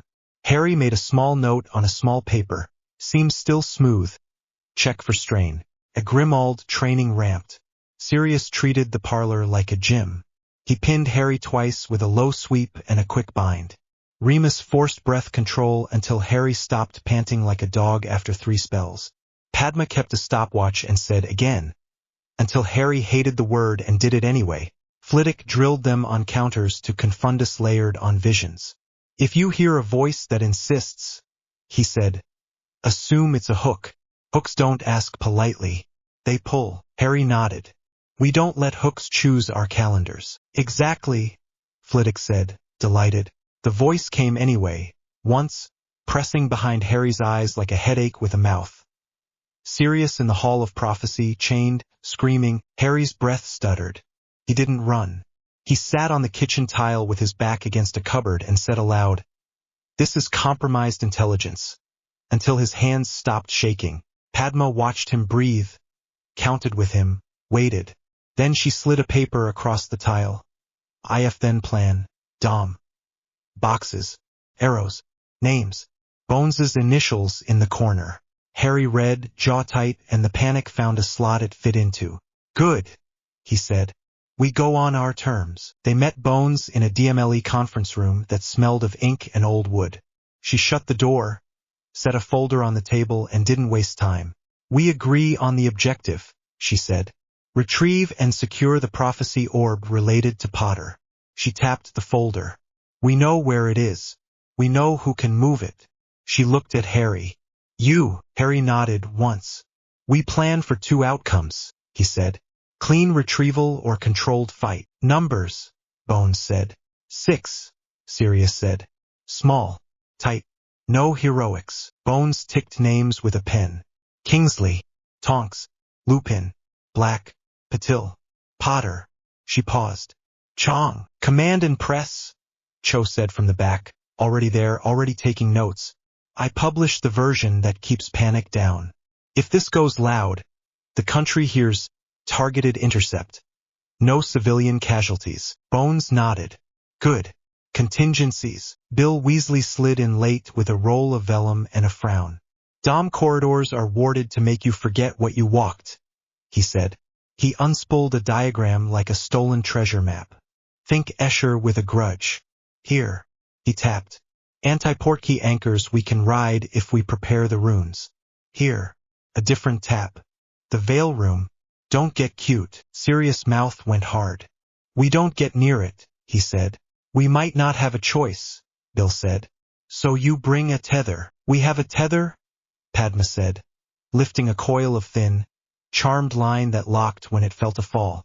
"2, actually." Bones stared at the line like it was a life. "Fine. Entry. After hours," Kingsley said, voice smooth as glass. "We use my badge for the door and a plausible story for the cameras. We carry boxes labeled Shelving Audit and wear bored faces." Tonks grinned. "I was born bored." "Extraction," Bones said. 2 routes, Remus said. 1 clean. Same door. 1 dirty. Service shaft behind the time room. Then a maintenance lift that thinks you're a mop." He didn't smile. "We tested it." Bones folded her arms. "Do not make me lie to the minister about anything beyond what I've already decided to lie about," she said. "If it goes hot, aim down. Take prisoners if it buys you time. Don't chase kills." Harry's voice was even. "We don't count kills. We count exits." Bones capped her pen. "Good. You move tonight. I'll be on the roof with a radio. If you yell, I'll send a response team. If you don't yell, I'll drink my tea and pretend I believe in calm." Sirius tipped her a look that said thank you without using the words. She didn't answer. She didn't need to. The ministry sang at night. Lifts dinging, quills scratching, footsteps echoing in marble like ghosts with schedules. The Department of Mystery's door opened to a circle of black corridors that didn't like being looked at. Kingsley walked like a man on patrol. Tonks rolled her shoulders and didn't trip over anything. Remus breathed quiet. Sirius gripped his wand at low ready, eyes flicking corners. Padma had the map in her head and the line on her hip. Harry felt his pulse in his neck and made it a metronome. They moved. Spheres glowed in the hall of prophecy like 1,000 sleeping thoughts. Dust lay even where no dust should. The air was cool and still. Shoes whispered. "Row 97, Padma whispered. They found it. Harry's name glowed in tiny letters, tethered to a war and an old man's secrets. He reached. Cold licked his palm. The sphere lifted, light and heavy at once. "Bag," Remus said, "open already." Harry set the orb in the padded cradle. Padma sealed it with a rune Bill had written like a signature. "Out," Kingsley said. They turned as one. The first curse hit the end of the row and shattered glass 5 shelves away. High, showy, meant to scare. Dust lifted. Light jumped. "Left," Harry said. They went left. Death Eaters poured from a side aisle like ink. Masks. Lucius. Jugson. Avery. Bellatrix laughed, bright and wrong.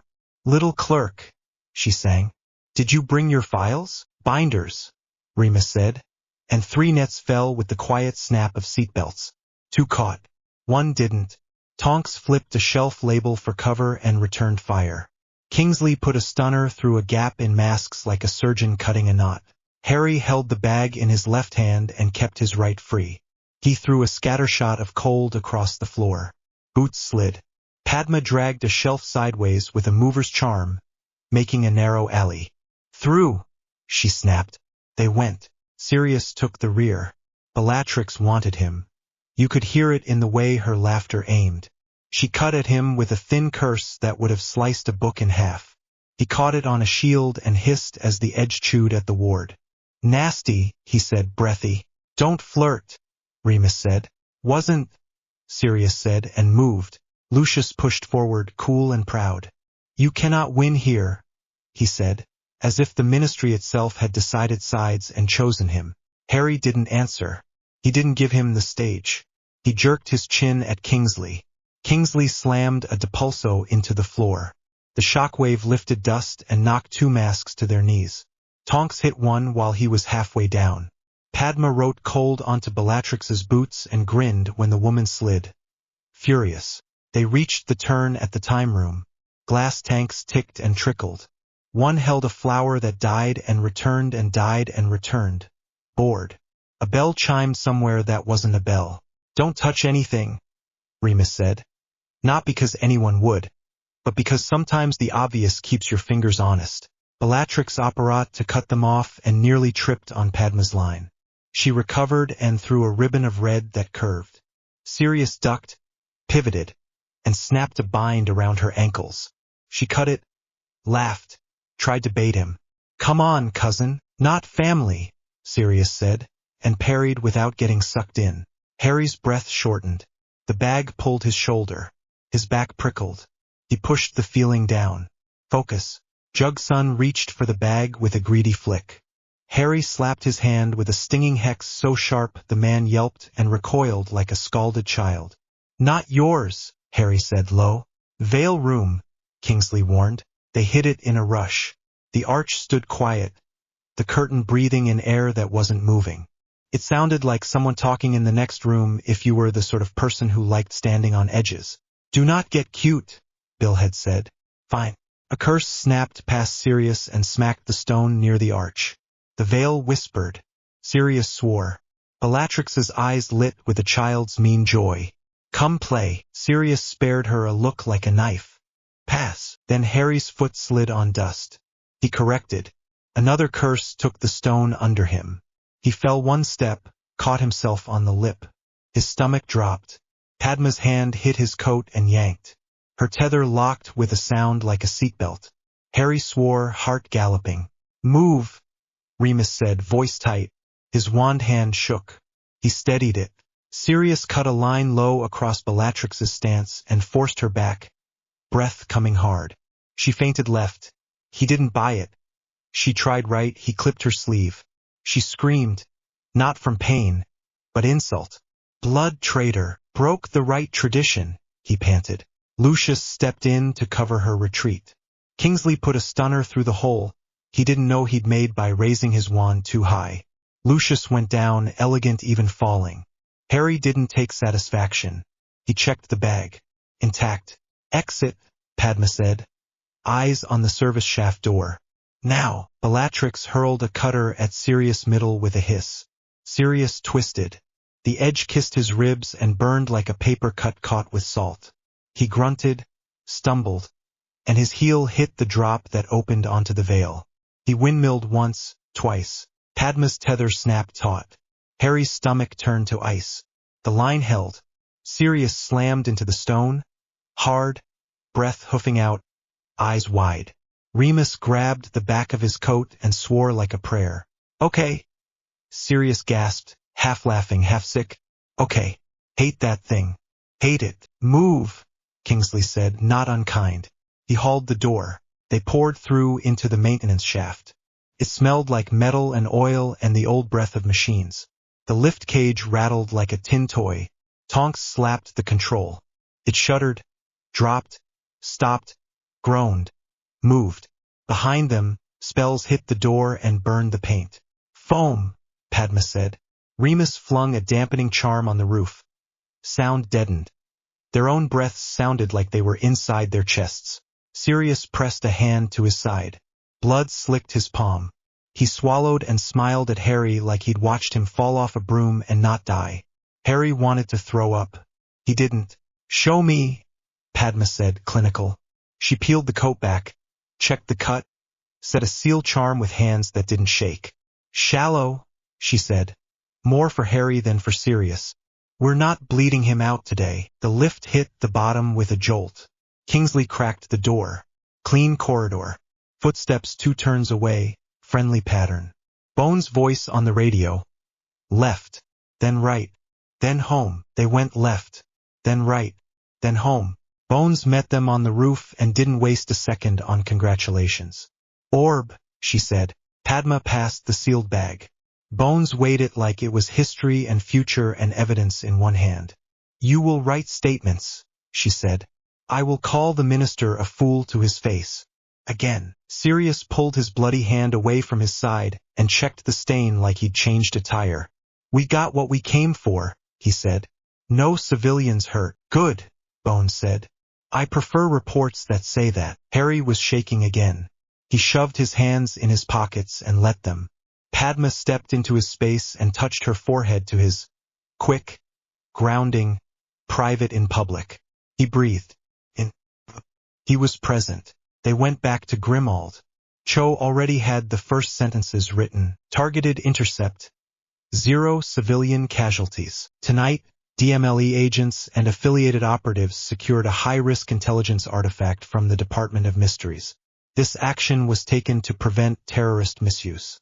No students were involved. No bystanders were harmed. Quote, Amelia Bones, head of DMLE. We do not leave explosives in museums. Note, we will not comment on operational details. Padma added one line at the end. Children are not bait. Harry annealed it. Cho sent it. Umbridge tried to post a decree banning outside publications that undermine ministry morale. The Prophet put it on page 3. Le Regard ran a cartoon of Umbridge gagging on a long scroll labeled evidence. 3 ministry undersecretaries privately asked Bones how one resigns with dignity. Bones wrote back, don't sign Umbridge's decrees. That's a start. By Thursday, High Inquisitor became suspended pending investigation. Fudge turned red, then white, then beige. Bones refused to be photographed with him. The Prophet finally printed the sentence, he who must not be named has returned, without quotes. Harry didn't cheer. He wrote a schedule for the next 3 weeks and put sleep on it like an appointment he intended to keep. Dumbledore requested a meeting in a room with chairs. Sirius agreed. Harry came with Padma, not because he needed armor, but because she insisted on being present when people told him things that had been kept from him. The headmaster's office smelled of lemon and old wood and gilt. Fawkes watched from his perch, bright and tired. Dumbledore looked at Harry the way a man looks at a bridge that had held and wonders what weight it will hold tomorrow. I have not been fair to you, Dumbledore said, voice low. I thought I was protecting you with ignorance. I was protecting myself from consequences. Thank you for the sentence, Padma said, clean. I owe you the truth, he said, turning to Harry. The prophecy, as I heard it, concerns you and Tom Riddle. Either must die at the hand of the other, for neither can live while the other survives. Translations, Harry said, even. Plain words. It says that you and he are bound, Dumbledore said, and that one of you will end the other. Harry didn't flinch. Not destiny, he said. Design. He made himself a constant. We break constants. We close files. Dumbledore's mouth twitched at the metaphor. He sobered. There is more I feared to say. I suspected for years that he split his soul. I did not tell you. I did not tell Sirius. I set myself as the keeper of terrible knowledge and became its prisoner. Sirius' jaw clenched. You put a boy in a position to drown and then asked him to forgive you while he was swimming, he said. Not loud. Final. Dumbledore closed his eyes. Yes, Padma's voice was precise. Going forward, she said, Your knowledge passes to oversight. Bones, operations. Weasley bill, and execution, architects. No more riddles. No delayed confessions. You sit in the room. You don't steer alone. Dumbledore's gaze went to Fawkes, back to Harry. Agreed, he said, and it sounded like a man laying down a wand. Harry felt something he hadn't expected. Not victory. Not relief. Just room. Good, he said. We're late, but not lost. Dumbledore folded his hands. You are very young to carry this much. Harry glanced at Padma, at Sirius. We share the weight, he said. That's the trick. You tried to carry all of it. It bent you. Dumbledore's eyes watered. He didn't hide it. I will try to learn, he said. It is late to start, but I will. Good, Sirius said, not unkind. They left with 3 folders and a promise. McGonagall was waiting in the corridor, rigid as a spear. Her voice was crisp. I was not invited to that meeting. You are now, Padma said, handing her a copy of the new oversight tree. McGonagall's mouth twitched. She took it. Tea, she said. Please, Harry said, suddenly bone-tired. They drank it in her office. Tasted like leaves and sternness. McGonagall put a biscuit on Harry's saucer and didn't watch him eat it. He did anyway. You are doing good work, she said, like a reprimand. Thank you, Harry said. Do not confuse efficiency with mercy, she added. You need both to build a world someone wants to live in. Padma's mouth softened. We know, she said.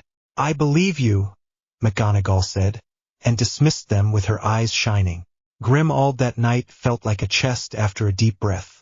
The house seemed less ready to hiss. Sirius leaned on the kitchen table and prodded the bandage at his side. You saved me with that seatbelt, he told Padma.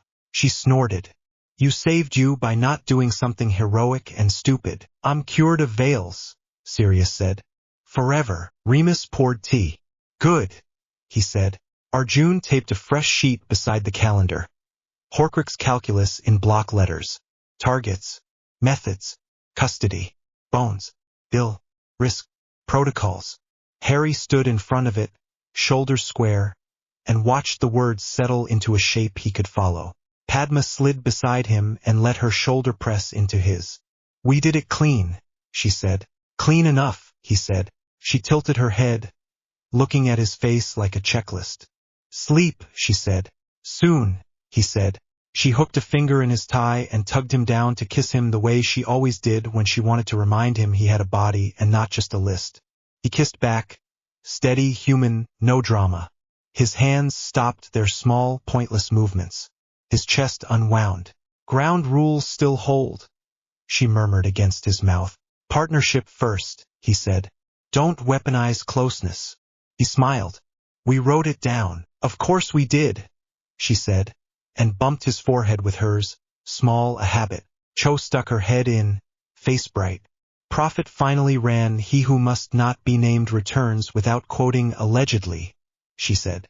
I framed it. Frame Bones' quote too, Sirius said. The one about museums. On it, Cho said. Not arrived late with a rolled-up inquisitorial squad badge in his pocket and a smirk he hadn't earned. He tossed the badge onto the table. Clicked. They offered me a job, he said. I pretended to be honored and said I'd consider it. He looked at Harry. You want me inside that little costume party? Harry weighed the badge like a piece of bait. Yes, he said. But you report every contact, every request, every gut feeling. If they push you toward violence, you walk and we blow a horn. Not smirk slipped to something honest. He nodded. Understood. Padma slid him a narrow card. If asked for proof of loyalty, refuse blood and oaths, offer gossip. Never sign. Never mark. Not read, pocketed it, and tapped the Horcrux sheet without touching it. That word is going to eat you, he said, almost gentle. We'll eat first, Harry said. Not watched him, eyes dark and thoughtful, then laughed softly. Merlin, you're annoying, he said. Good night. They watched him go. Harry exhaled. Sirius clapped once. Tomorrow we go to Gringotts, he said. We buy cursebreakers like sensible people buy umbrellas. Padma wrote umbrellas on the procurement list to make herself smile. It worked. Harry washed the mugs, dried them, set them in the cupboard with the chipped edges forward because chipped things deserve the front sometimes. The house hummed. London rumbled. The war took shape on paper and in the small knots of muscle at the back of his neck. He lay down later with his wand under the pillow and the sound of buses in the distance and Padma's breath from the next room. He let himself feel the weight of the orb he had held and the tug of the tether and the slap of his heart against his ribs when the veil breathed. He didn't reach for myth. He reached for the next page. Tomorrow, Gringotts contracts. After ring, locket, the rest. Soon. The old man's wand and the man who thought it made him a god. He closed his eyes. The analyst slept. The cadence would go out on Tuesday. The dossiers would drop on Thursday. The country would inch toward honesty whether it liked it or not. They would make it boring. They would make it binding. They would make it stick. Chapter 9, The Horcrux Calculus. The contract smelled like metal and old ink. Bill slid the last page across the Gringotts conference table. Hazard premium is here, he said, tapping a clause with a bitten thumbnail. Chain of custody there. Disposal protocol, bones, salts, witness signatures. Goblin oversight on premises. No souvenirs, no trophies. The goblin across from him, Griphook Sr., narrow-eyed, nameplate reading Karkesh, watched Harry without blinking. You are certain of what you're asking us to touch, he said. His voice was dry as parchment. Cursed soul anchors. Harry kept it plain. We destroy them. You verify. Padma laid a slim folder on the table and opened it so the signatures showed. Oversight, Madam Bones, she said. Technical, Gringotts, curse-breaking. Operations, architects of shadows. She didn't raise her chin. She didn't need to. I will initial every step. So will you. Karkesh flicked his gaze to Bones, who stood at the back with her arms folded. She gave him one short nod. Very well, Karkesh said. We will be paid in galleons, and in the courtesy of not being lied to. No lies, Sirius said. Not to the people keeping us alive. Karkesh's mouth moved, almost a smile. Wise. He turned the contract and pricked his finger without theatrics. His blood hit the page and sank. One thing more, he said, looking at Harry. If any of your anchors are inside Gringotts property, you declare it. You do not go spelunking in vaults with schoolboy charm. Agreed, Harry said. No myths. No raids. Karkesh nodded once. We start with your ring, he said to Bill. You've brought the diagram. Bill unrolled his vellum. The sketch of a rotten cottage sat between teacups like a crime scene. Gaunt shack, he said. North of Little Hangleton. Rotten wards, but the inner layer is clever. Contact curse. Don't touch it. He looked straight at Harry. I mean it. Harry didn't blink. I heard you. Bones capped her pen. I'll expect a call when you have custody, she said. If you don't call, I'll assume you're dead and send a team. Comforting, Sirius muttered. Motivating, Bones corrected. They went at dusk because dusk forgives mistakes. The gaunt shack crouched in a dip of ground, half swallowed by nettles. The air smelled damp, stale, a little like old onions. A door hung crooked. The roof had lost the argument with weather some years back. An owl complained in a tree and then shut up when Sirius looked at it like a man who had enough noise for one night. Bill ran a sweep first, wand in a tight grip, lips thin. The detection charm came back like pins against the skin.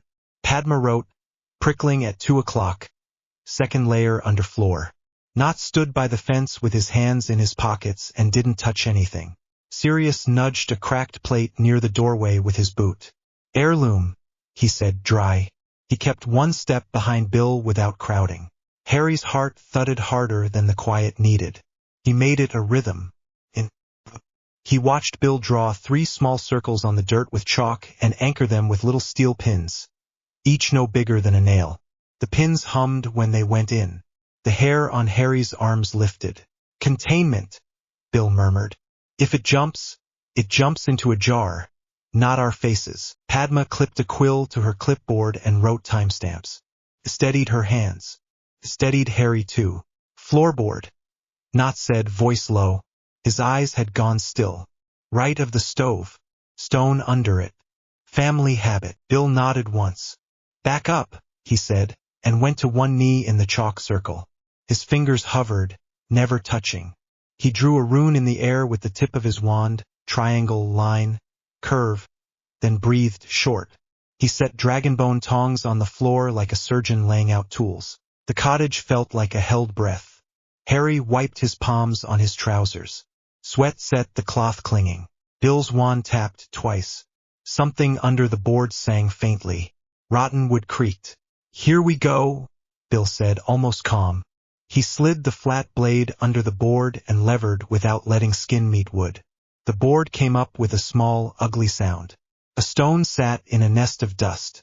A ring sat on the stone, black on black, the jewel dark. It looked ordinary. Harry's stomach still turned. The air dropped cold. Padma's breath hitched. Sirius swore under his breath. Don't touch, Bill said again, and no one did. He set the tongs on the ring. The metal shivered. Bill's jaw clenched. A line of sweat trickled behind his ear. Nasty, he muttered, very soft. He slotted the ring into a glass ward jar with a rune etched round the lip, snapped the lid, and slid the whole thing into the waiting containment box Karkesh had given them. Quicksilver lines on the box flared, then steadied. Something pushed against the inside of the glass. Not a face, just pressure. Harry's teeth hurt for a second. He swallowed and made his jaw loosen on purpose. Custody, Padma said, voice thin but steady. Bill signed. Padma signed. Sirius and Harry signed next. Not put his initials in a neat hand.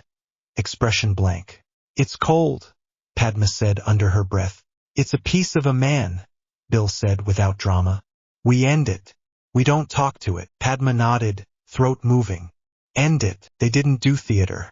They didn't do piety.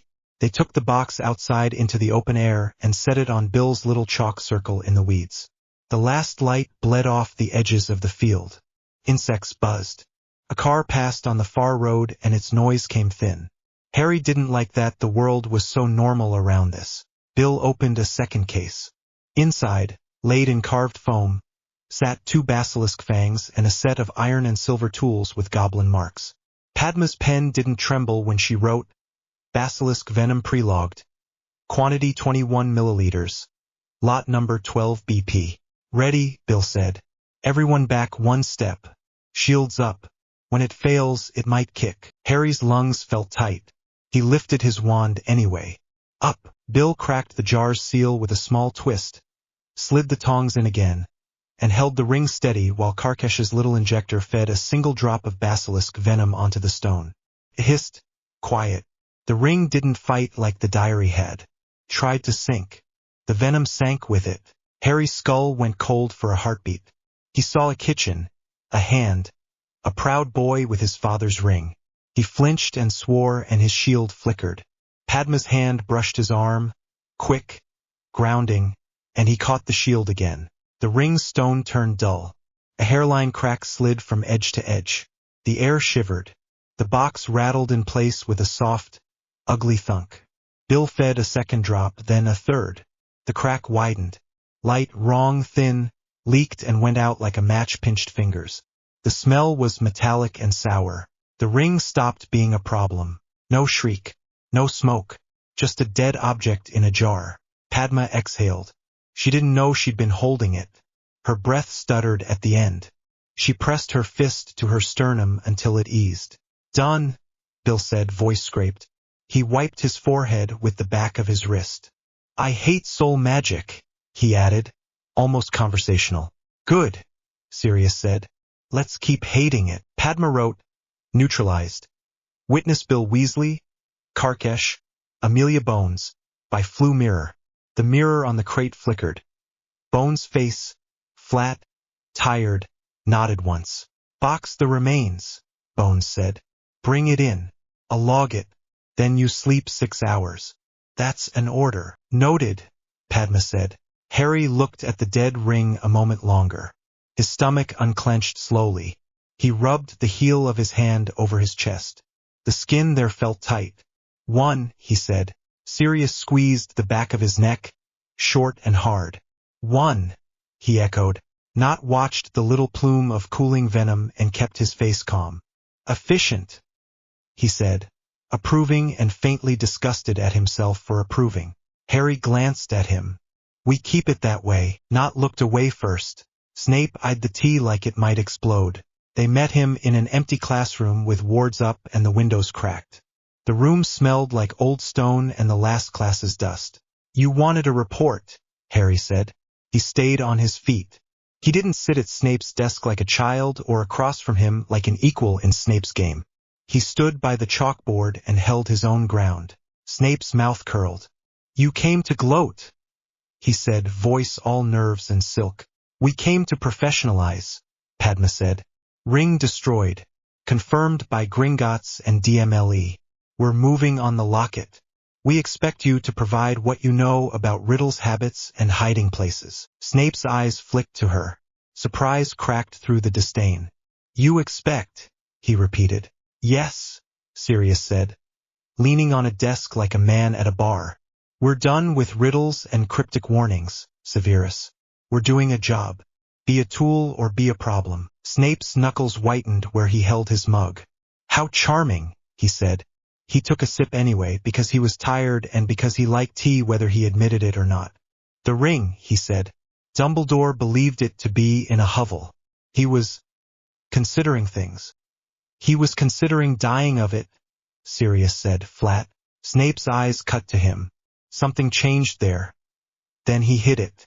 Yes, he said softer. He was. Locket, Padma said, bringing them back. Family. Pride. A place he could visit and feel clever. Snape's eyes went distant. The orphanage is burned away in him, he said, fingers tracing the rim of the cup. He thinks of it as a story he outgrew. He keeps trophies where he can admire his own cleverness. He likes old magic. He likes water. Cave, Harry said. Snape's gaze snapped to him and held. His voice thinned. If you have already guessed, do not pretend I offered you gold. Harry didn't blink. We're not pretending anything, he said. We're confirming. Cave. Snape looked away first. A cave by the sea, he said, grudging and precise. Cliffs. An entrance only a child would find fun. Wards that punish the unprepared. If you go, you do not go alone, and you do not go as boys. We don't, Sirius said. You'll be notified after. If we live, Snape's mouth twitched. Do that, he said. He stood, cloak whispering. One more thing, Potter, he said, not looking at Harry. If you have the option to kill him, he said, do not hesitate because an old man once liked stories. Harry's stomach went tight. I'm not here for stories, he said. Snape's nostrils flared. He gave a short nod. For once, he said, almost a whisper. We agree. He shut the door behind him quietly. Sirius looked at the wood a second longer. I hate him, he said. He didn't put heat in it. It sounded like weather. Padma capped her pen. Asset, she said. That's all. Harry let the word settle with the rest of the weight he carried. Cave, he said again. We go tomorrow night. Bill Kingsley, you, me, Padma. No crowd. Sirius' jaw worked. Fine, he said. We plan like it's a breach. We bring lines. We bring heat. We bring someone whose job is to say no if we get dramatic. Padma, Harry said. Always, she said. Creature, Sirius said, voice gentler than the house elf deserved and crueler than the past did. I need you to tell me about my brother. Creature's ears trembled. His eyes shone like wet coal. Master Regulus was good, he said. Master Regulus was brave. He told Creature to live. Sirius swallowed and didn't look away. He did, he said. Tell me the place. In the scullery light, Creature's voice went thinner, higher, a thread unspooling. He spoke of a cave, a boat, a black lake, a cup of burning drink that wasn't hot, and hands in the water. He shook by the end. Sirius put a hand on the table and made it not a fist. Thank you, Sirius said. You will not go back there. Creature will not, Creature said, and scuttled into the cupboards like memory could be outrun. Sirius stared at the scraped table and set his palms flat on it. He was 17, he said low. Harry nodded.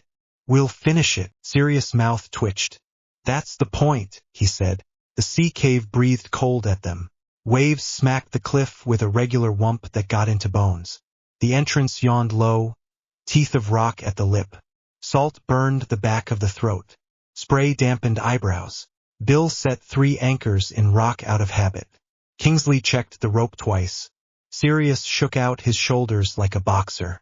Padma handed Harry a vial of anti-nausea draught and pocketed one herself. You are not heroic, she said, a rule disguised as a joke. Harry swallowed the draught. I'm not, he said. They slid along the ledge, backs to stone, toes feeling for purchase. The water below looked flat until a wave rose and showed teeth. The wind curled. Harry's hand throbbed. Scars from the Dragon Day still complained when it was cold. The crack in the rock was a child's door, exactly as Creature had said. Harry slid through sideways and scraped his coat. The dark inside swallowed voices. Their lights made small circles. The air went colder. The sound changed. Less wind. More drip. The lake spread black and still. No ripples. No smell. That was wrong. Water should smell like something. Harry didn't like that it didn't. There, Bill whispered, pointing to a little chain on the rock, half submerged. Boat trigger. Designed to take one. We're not one, Sirius said. Good, Bill said. He pulled a coil of fine line out of his bag and threaded it through the boat's ring. We ride it like a stubborn lift. No one touches the water. If anyone falls, Padma's tether is your god. Padma clipped the tether to the back of Harry's belt herself and tugged. It locked with a click. She tested it twice. Her breath fogged in the air. Look at me, she said. He did. Don't be brave, she said. Be exact. He nodded. Yes, they crouched into the tiny boat in a way that would have been funny anywhere else. The boat moved without being touched, smooth, soundless. Harry's stomach lurched. He breathed. In. The dark made it hard to count breaths. He counted anyway. At the island, the light showed a basin and a dull shine like glass over liquid. Bill ran a detection charm. It crawled back over his skin with the itch of compulsion and pain. He grimaced. Potion, he said. Refills itself. Won't be siphoned. Wants a body to suffer. Pass, Sirius said. You can't, Bill said. The ward is tied to the basin. No removal without consumption or replacement. We don't drink it, Padma said, even and stern, like she was scolding the cave. We do staged replacement. Bill nodded. Yes, we have the goblin vessel. He lifted a squat, ugly jug with runes scarred into it. It takes liquid in equal measure for a short time. You pour in neutralizer it takes. You scoop out potion. It fills with your neutralizer until the basin is full of not poison. But the process wakes the room. Define wakes, Kingsley said. Bill looked at the water. Them, he said. The water moved under the skin. Shapes, fingers, mouths. Harry swallowed bile. Fine, Sirius said. We go fast. Harry's job is the locket. Everyone else keeps the water ashamed to try. Padma set the neutralizing draft by Bill's knee and read the label for the 3rd time. Ready, ready, Bill said and poured. The jug drank the potion with a soft slurp that made the hair on Harry's neck stand up. Bill scooped. The basin level dropped, rose, shimmered, became a little less wrong. The water at the island's edge shivered. Here we go, Kingsley said, calm as if he were stepping into a lift. The first white hands broke the surface without sound. They reached, grasping, too many joints knuckling at the air. Padma's wand snapped up. Incendio. Fire rolled out in a clean sheet. The heat bit the air. The smell of wet rot hit the back of the throat. Harry gagged once, swallowed it down. Sirius flanked left and through a tight, hot fire that clung like oiled cloth. It whooshed. The water hissed. Steam hit. Harry's face went wet. He didn't rub his eyes. He didn't stop watching the basin. Again, Padma said. Kingsley's fire came in a controlled breath, heavy at the base, light at the edge, like a cook knowing when to stop. The nearest hands retreated, charred. More came. Bill poured, scooped, poured. His hands shook. He kept going. The jug's runes flickered, then held. Half, Bill said through his teeth. Padma's mouth was a line. We have you, she said, and burned another line of hands away. Something cold wrapped round Harry's ankle. He jerked. The tether yanked hard and held. He didn't scream. He looked down, saw white fingers, and brought his wand down like a hammer. Confringo! The fingers blew apart at the wrist. Black water slapped his boot. He staggered, caught himself on the rim of the basin, and didn't touch the liquid. His stomach flipped. Harry? Padma snapped, and he heard the fear under his name, thin and tight. I'm up, he said, voice too high. He swallowed again. I'm up. Sirius burned another wave. He grunted. The room flashed the cut at his side in Harry's mind, and Harry had to breathe twice to make it not become the only thing he could see. Bill, Kingsley said, even. 3/4. Bill panted. It's fighting the ratios. We fight harder, Padma said, and set another pane of flame between the island and the nearest hands. The jug burped. The basin's last skin of potion gave up and settled into a muddy, safe green. The wrong taste in the air eased. The water beyond the island hissed once and went still, as if it had a mind and was sulking. Now, Bill said, hoarse. Harry reached in with the dragonbone tongs and lifted the locket. Felt heavy wasn't the word. Felt like carrying someone else's hunger. He didn't let it touch skin.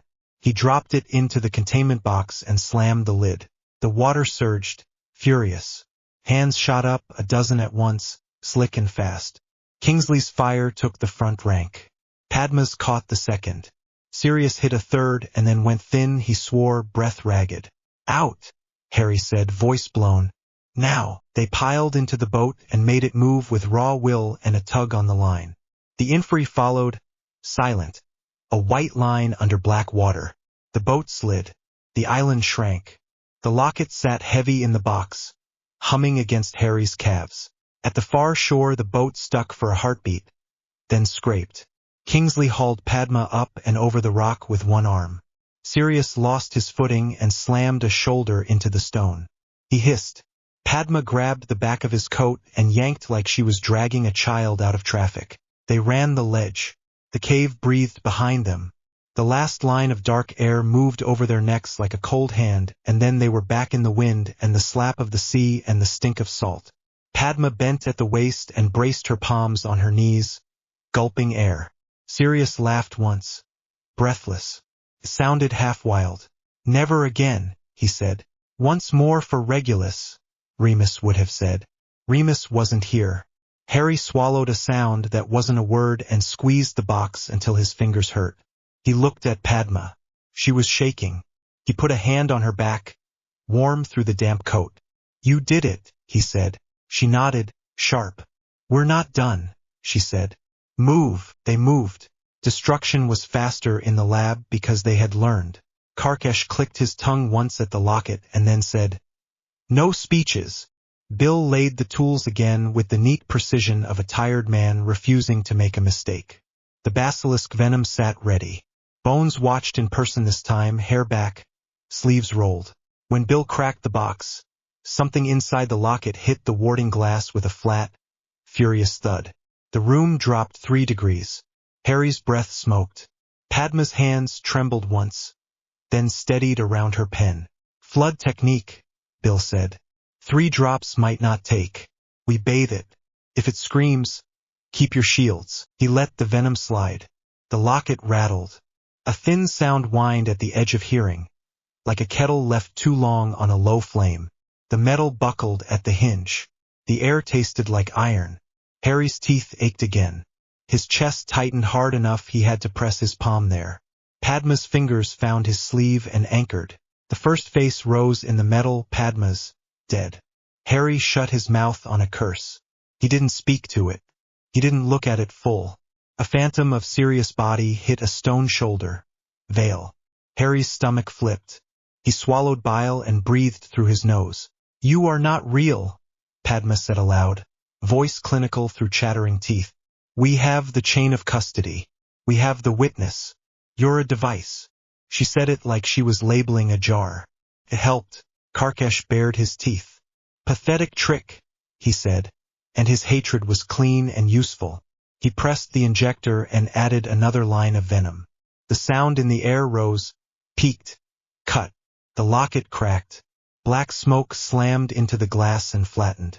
The smell turned sour-sweet. The metal sagged. Then it was a dead bit of jewelry. Bill sagged back on his heels. Sweat ran down his temples. Done, he said. Bones exhaled through her nose and the line of her shoulders loosened by one notch. Logged, she said. 2 down. More, Padma said low. She tucked the shaking away and wrote her tidy letters. Harry leaned on the lab bench and let his arms hold his weight. His hands buzzed. He willed them to stop. They did, slowly. Bones turned to him. How are you? She said, as if asking about a tooth. Functional, Harry said. He didn't try to be tough. Cold. Bones' lips thinned. You will be, she said. Hot tea for everyone. Then statements. Then sleep. Karkesh rang a little bell. A goblin clerk brought mugs as if they were in any office anywhere. The tea hurt going down and helped anyway. Padma wrapped both hands round hers and let the heat come back in stages. Harry watched her jaw work. He wanted to take the cup for her. He did not. She didn't need that. She needed him steady, present. Do we tell Creature? Padma asked afterward, voice quiet. Sirius looked at the ruined metal. His eyes went wet. He didn't let them spill. Yes, he said. We tell him. Then we feed him something decent. Then we ban that cave from the world. Bones wiped her pen nib and closed her book. On it, she said. I have men who make rooms not exist. They went home and washed the stink away.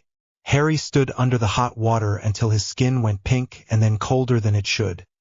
He turned the tap off when he noticed his hands shaking again and pressed his fists into his thighs until the tremor stopped. He dressed with the small, clumsy care of a tired boy and found Padma in the library. Hair damp, sleeves rolled, notes out, a blanket over her legs like she had decided she could feel safe if she made enough lists. He sat beside her and let his shoulder touch hers. She passed him a towel without looking. He scrubbed his hair dry. We're getting good at this, she said, voice small and dangerous. I know, he said. He stared at the fire. Popped. He liked the sound. It meant a thing was burning for a reason he understood. She set her pen down and turned. We're learning to treat souls like plumbing, she said. Her breath hitched on souls. We're counting drops and percentages and contact times, and it works, and it feels like I should scrub my hands with salt. Harry swallowed. He didn't reach for something clever. We're treating war like plumbing, he said. His soul isn't a person. The people are. We did this so the number of people who get hurt is smaller. Her eyes went wet. He watched her blink slow to keep the water in. I know. It's the knowing that makes it bad. This isn't an accident. We chose it. Yeah, he said. We did. He tried to slow his own breath to give her something to match. It worked after a beat. The shake in her hands eased. She took a breath that didn't trip her ribs and let it out. Kiss me, she said, very quiet. He did. Not dramatic. Not to fix anything. To remember they had bodies and mouths and warmth. Her fingers curled in the front of his shirt like she was anchoring herself to something that didn't move. He kissed her hairline once after and sat back.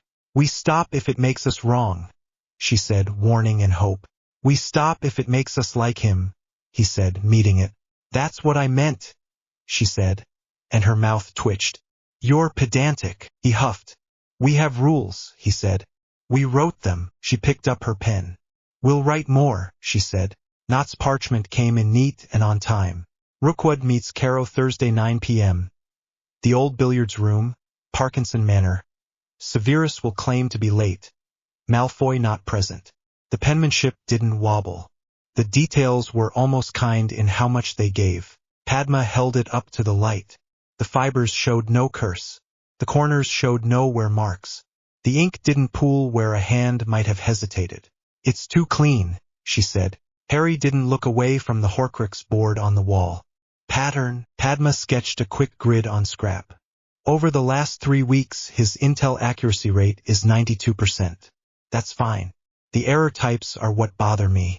Every mistake makes him look brave. He's wrong when he warns us off something that later proves bigger than expected. He's never wrong in a way that makes the Death Eaters distrust him. Harry frowned. He's managing trust on both sides. Yes, she said. He's good at it. Too good for an honest boy playing double.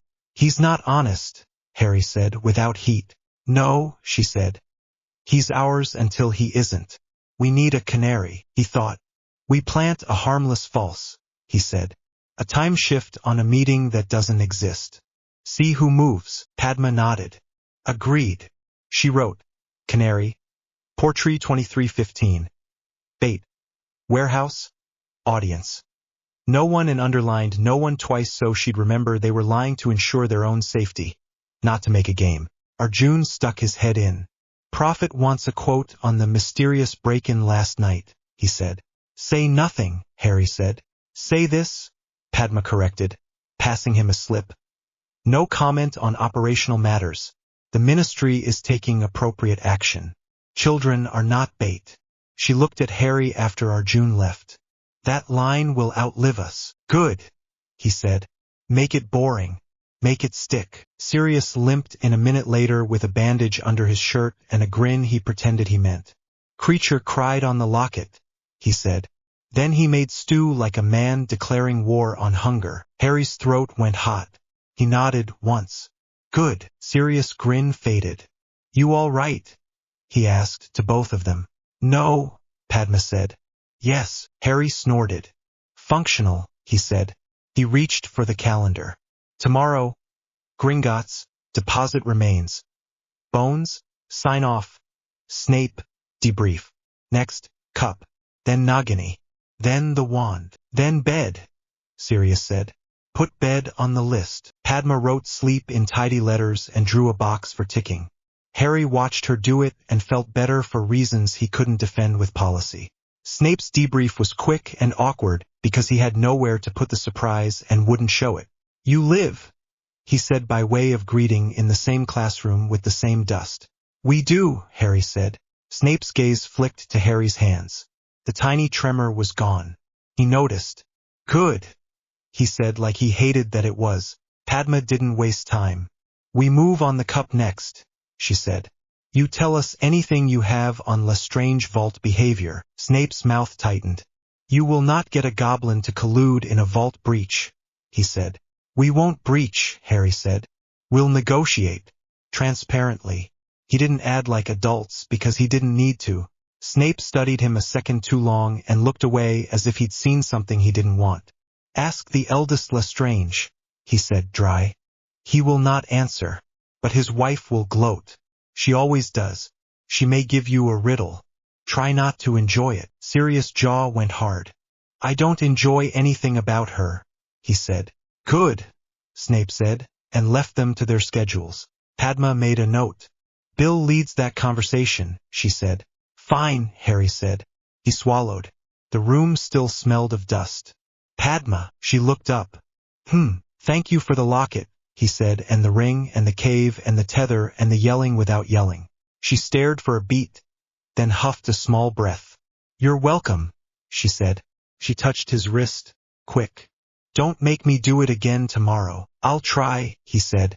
We'll both try, she said. They stepped into the corridor. Hogwarts breathed around them. Stone, voices, a cat's click. For a strange second it felt like being students. Then the weight settled back. Fine. They were good at carrying weight. They ended the night at Grimmauld, not because the house was kind, but because it was theirs. Arjun pinned 2 new cards on the board. Ring, neutralized, and locket, neutralized. He stepped back. The holes left on the right side of the chart looked less like a wall and more like a door. 3, Cho said from the sofa, counting. Cup, diadem, Nagini. 4, Padma said, eyes on Harry. He met them. They didn't say the word. They didn't have to. Dumbledore's silence had been loud enough. The possibility sat between them like a live wire. They ignored it for now because they had work they could do. Sirius put 3 bowls of stew on the table and glared until people ate. Harry ate. Salt and meat and heat. His stomach unclenched. His hands stopped doing the little pointless movements that made Padma touch his sleeve. Knock came late. He smelled of cold air and arrogance. He handed over a neat summary of Rookwood's movements and pretended it didn't please him to be listened to. Padma scanned it, set it down, and smiled in a way that meant nothing. "Drink?" she asked. "Please." Nott said equally nothing. Harry watched them both and thought, we keep him close. We watch the seams. He wrote it in his head. He didn't need paper for that one anymore. After, when the house quieted and the calendar stopped looking at him like a boss, Harry stood at the sink and washed the last mug. Padma came in without noise and leaned a hip on the counter. The gas light buzzed faintly. London traffic hummed like a far machine. "Quiet exhale," she said. He smiled without teeth. "Yeah." She nudged his shoulder with hers. "Two down," she said. "Two down," he echoed. They stood like that for a minute, breathing, present. Then Padma yawned, covered it with the back of her hand, and made a face. "Bed," she said. "On the list," he said. They climbed the stairs. The boards creaked in familiar places. Creature snorted in his cupboard. The house settled. The city breathed. Harry lay down, felt the bruises complain, welcomed the complaint and closed his eyes. Tomorrow would be contracts and vaults and a woman with a laugh like broken glass. Later would be a snake. Right now was warm sheets and a door they'd reinforced, and the sound of Padma brushing her teeth through the wall, and a calendar with a tick next to sleep because they decided they deserved it. He slept. Chapter 10: The Fall of the Strategist. Wind slapped the astronomy tower flat and cold. Harry crouched 2 steps below the parapet, cloak hood up, back pressed to stone. His thighs burned. His breath came quiet. Padma's shoulder touched his for 1 second, pressure, release, before she slid lower into shadow and set a palm to the flagstones, counting patterns of feet. A door banged open. Draco stumbled in with Dumbledore's wand in his shaking hand and panic leaking through his careful face. Dumbledore stood skeletal in the dark, blackened hand tucked under his sleeve, that ruined curse pulsing like a weak heartbeat. The Elder Wand lay loose in his fingers. Harry's stomach tightened. He watched the angle of wood, the line of possession. Draco's wand moved first. The spell snapped. Expelliarmus. Dumbledore did not resist. The Elder Wand leapt, spun, landed at Draco's feet. The Old would watch the floor. There, Harry thought and forced his jaw to unclench. Witness. Transfer noted. Draco holds allegiance. Not Snape. Not yet. Footsteps clattered. Death Eaters spilled out of the stairwell. The air stank of cold and old smoke. Dumbledore spoke. Calm. Thin. Draco's hand shook. The conversation ran like a script Harry already knew. Fear, pride, a boy trying to be a man and hating the gap. Snape arrived on a gust of stone and night. He took in the scene in one cut glance. The wand on the floor, Draco's white face, Dumbledore's dead hand, and crossed to the parapet with a teacher's steady stride. His eyes flicked once toward the shadowed stair. They did not slow. Dumbledore's gaze found Snape's. It was not pleading. It was instruction. Harry's shoulder itched. Padma's fingers dug into his sleeve once. A reminder and an order. Hold. Dumbledore lowered his wand hand. Snape raised his. The curse cracked, green and final, and Dumbledore went over like a coat hung on air and then gone. The tower went very quiet for 1 beat. Someone laughed, high and wrong. Draco made a thin sound. A Death Eater cheered. Snape's face didn't move. He hissed directions and the group poured back toward the stairs as if they were water and gravity was instruction. Harry swallowed the taste in his mouth. We do not engage, he breathed, the words ghosting on the cold. Padma nodded once, eyes hard, mouth a line. They waited 10 counts, then 20. Then they went down fast, unseen. Harry hit the last step hard enough to jolt his knees. Pain cleared the fog for a second. In the courtyard, students cried. Staff shouted. The white shell of Dumbledore's body lay on the grass like something the castle had shed. Harry did not go closer. He looked up at the tower and memorized the angle, the line, the order of moves. Every part of him wanted to vomit or yell or run. He did none of those. He filed. Strategic loss. Elder Wand Allegiance observed. Draco Malfoy is the pivot. Padma's hand slid into his for one beat and left again. We get the castle safe, she said, voice raw. Then we get to work. He nodded. His throat hurt. The castle didn't sleep. People moved in slow jerks like they'd forgotten how to be bodies. McGonagall's voice held. Flitwick's too. Pomfrey worked like time owed her money. Harry gave statements that were facts without theater. He didn't talk about grief. He didn't have room for grief yet. Bones arrived before dawn in a coat and no makeup and took the hardest jobs without noise. She looked at Harry once for half a second like she could see the count tick under his skin and then looked away to keep him from breaking. At sunrise, Harry stood on the viaduct and stared at the lake until his eyes watered from the wind. Padma joined him. No words for a while. Breath showed white. Hands went numb, then came back. Say it, she said at last.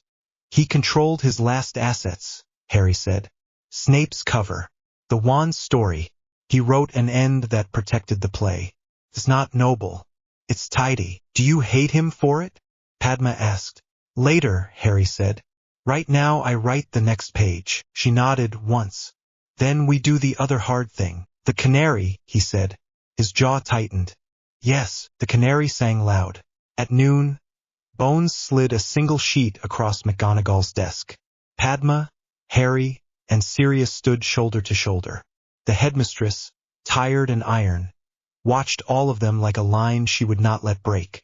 Report from a DMLE stakeout, Bones said. 2150 last night at the Portree warehouse we seated only in your nobody hears this channel. 3 Death Eaters operat in, looked confused at the empty room, and left in a hurry. She tapped the margin. No one else had that location. No one but your core. Harry didn't blink. Padma exhaled through her nose. Theodore, she said. No drama. Sirius rubbed his temple. We gave him a last easy out, he said, tired. He took the wrong door. McGonagall's mouth flattened. You are certain, she said. Beyond reasonable doubt, Padma said, precise. Errors cluster, timing matches, the Portree leak confirms path. He's managing trust both ways. That takes intent. Bones' eyes were flat. We do this legal, she said. I will not split the school in half with a midnight arrest. You neutralize him on your side. I'll prepare the outside. McGonagall set her palms on the desk. You will not duel him in my corridors, she said. We won't, Harry said. We'll take his levers. Sirius nodded. We already set the pieces. Gringotts Lean is ready. The black proxies he's been using through subhouse ties get recalled. Wizengamot observers will enjoy a morning surprise. He looked at McGonagall. We also need his house. McGonagall's mouth twitched once. Not humor. Severus is head of Slytherin, she said. Ask him. The thin edge of contempt under Severus told them she was more tired than she sounded. Bones stood. Tell me the time, she said. Tonight, Harry said. After dinner. Empty classroom. Paperwork first. Then the talk. Bones nodded. I'll be in the corridor if your paperwork needs a badge. She left without more words. McGonagall looked at Harry and Padma for a long second. Do not become the thing you hate, she said. I need you after this to still be you. Harry's throat ached. We will be, he said. It will look cold. She nodded. I prefer cold to dead. Gringotts moved like a machine when paid.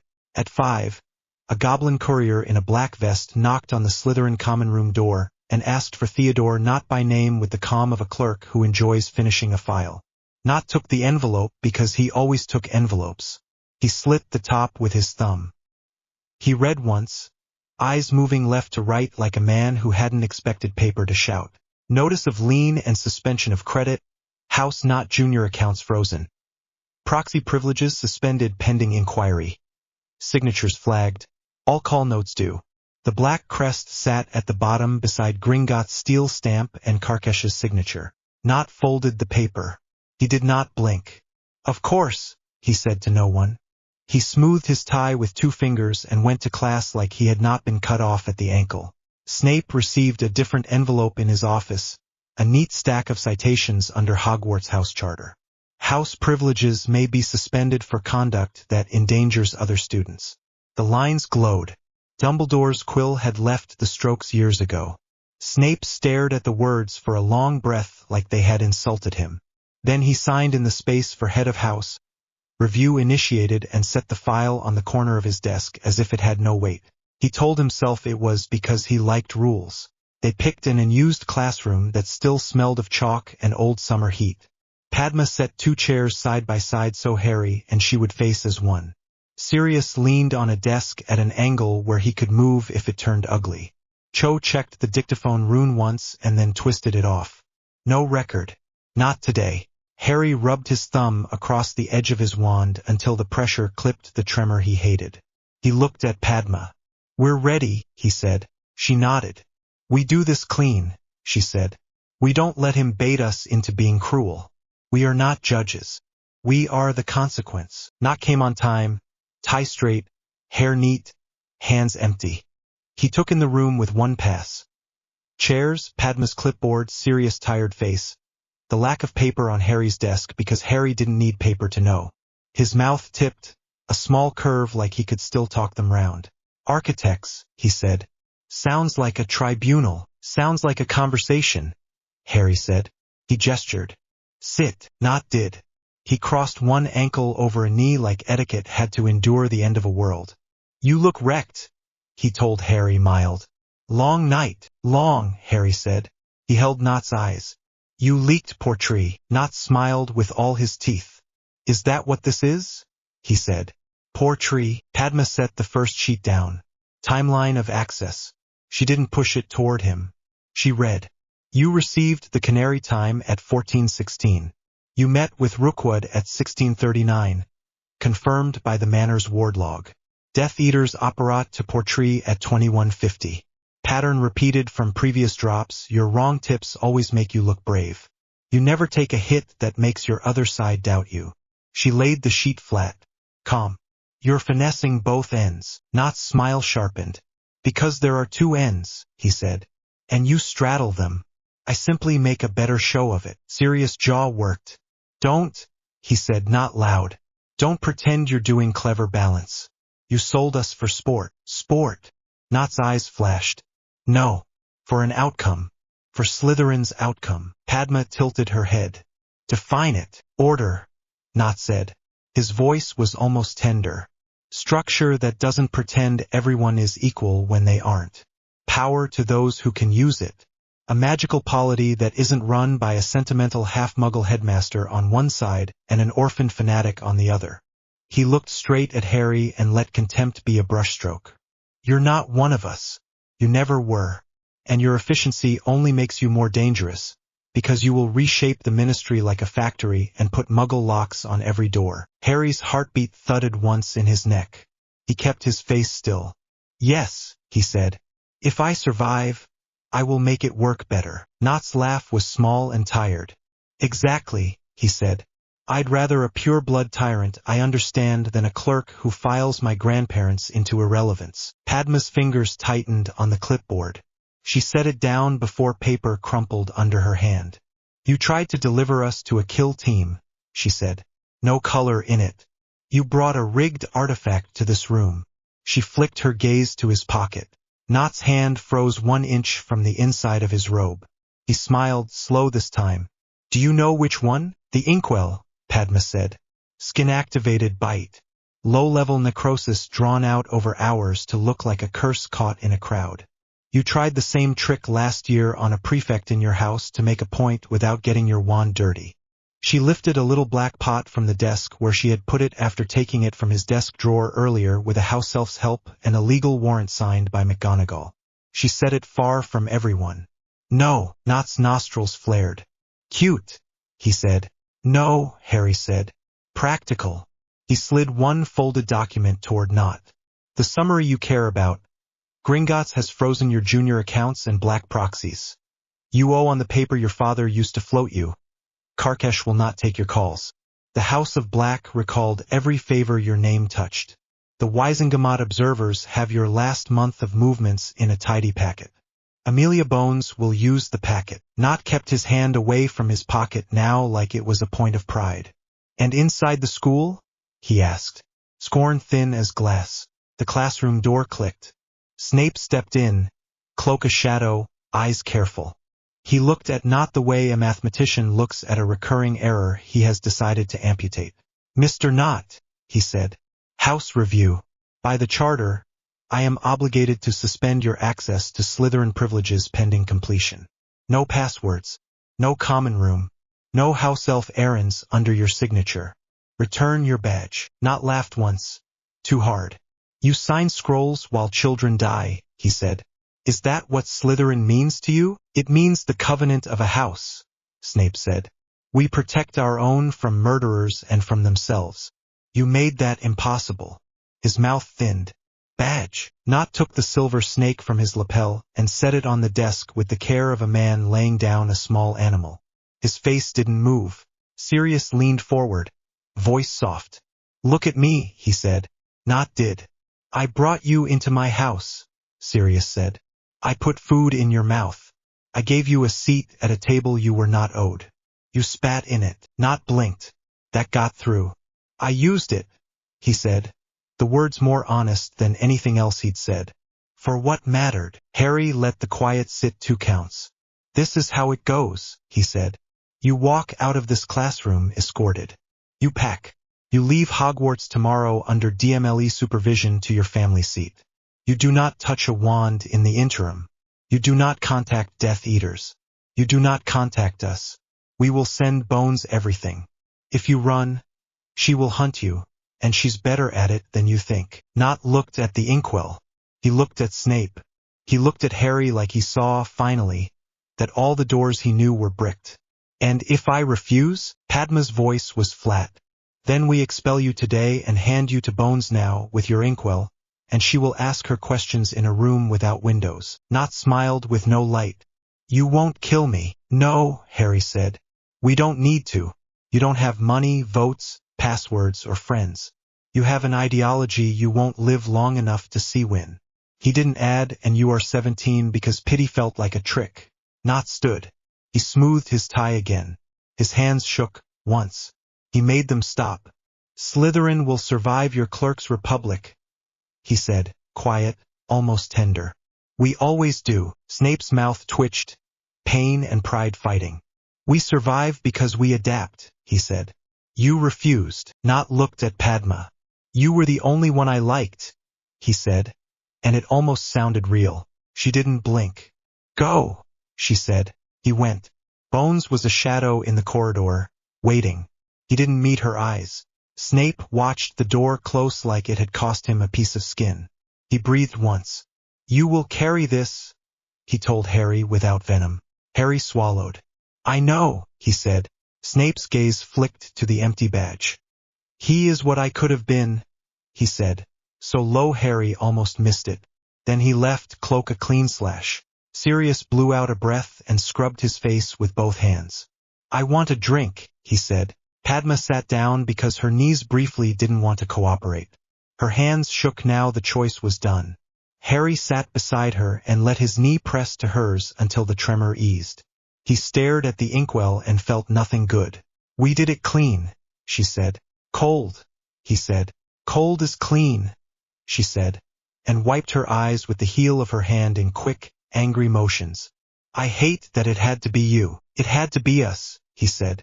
We brought him in. We take him out. Sirius came back from the corridor, voice lower.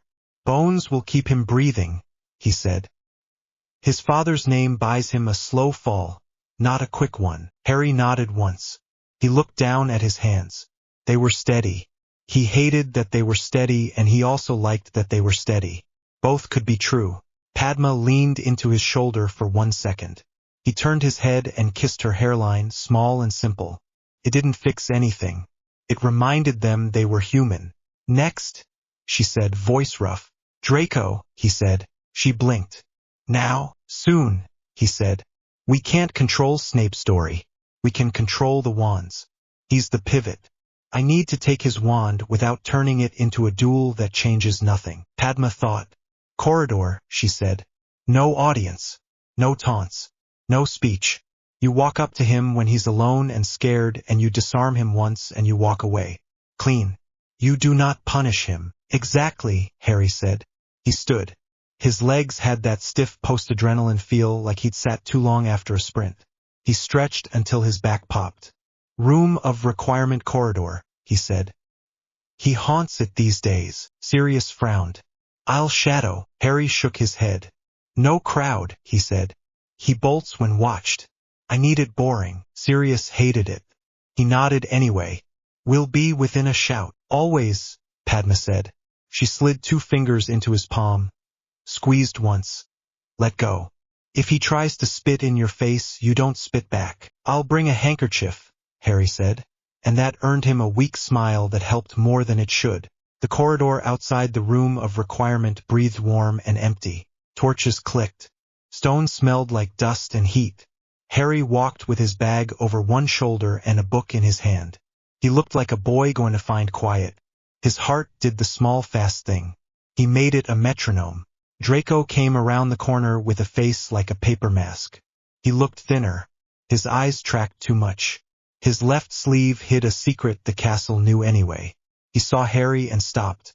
For a second, they were just boys in a hallway. Harry lifted a hand in a small, non-threatening wave. Draco, he said even. Potter, Draco said, and tried for a sneer that didn't land. His voice was hoarse. Come to gloat. No, Harry said.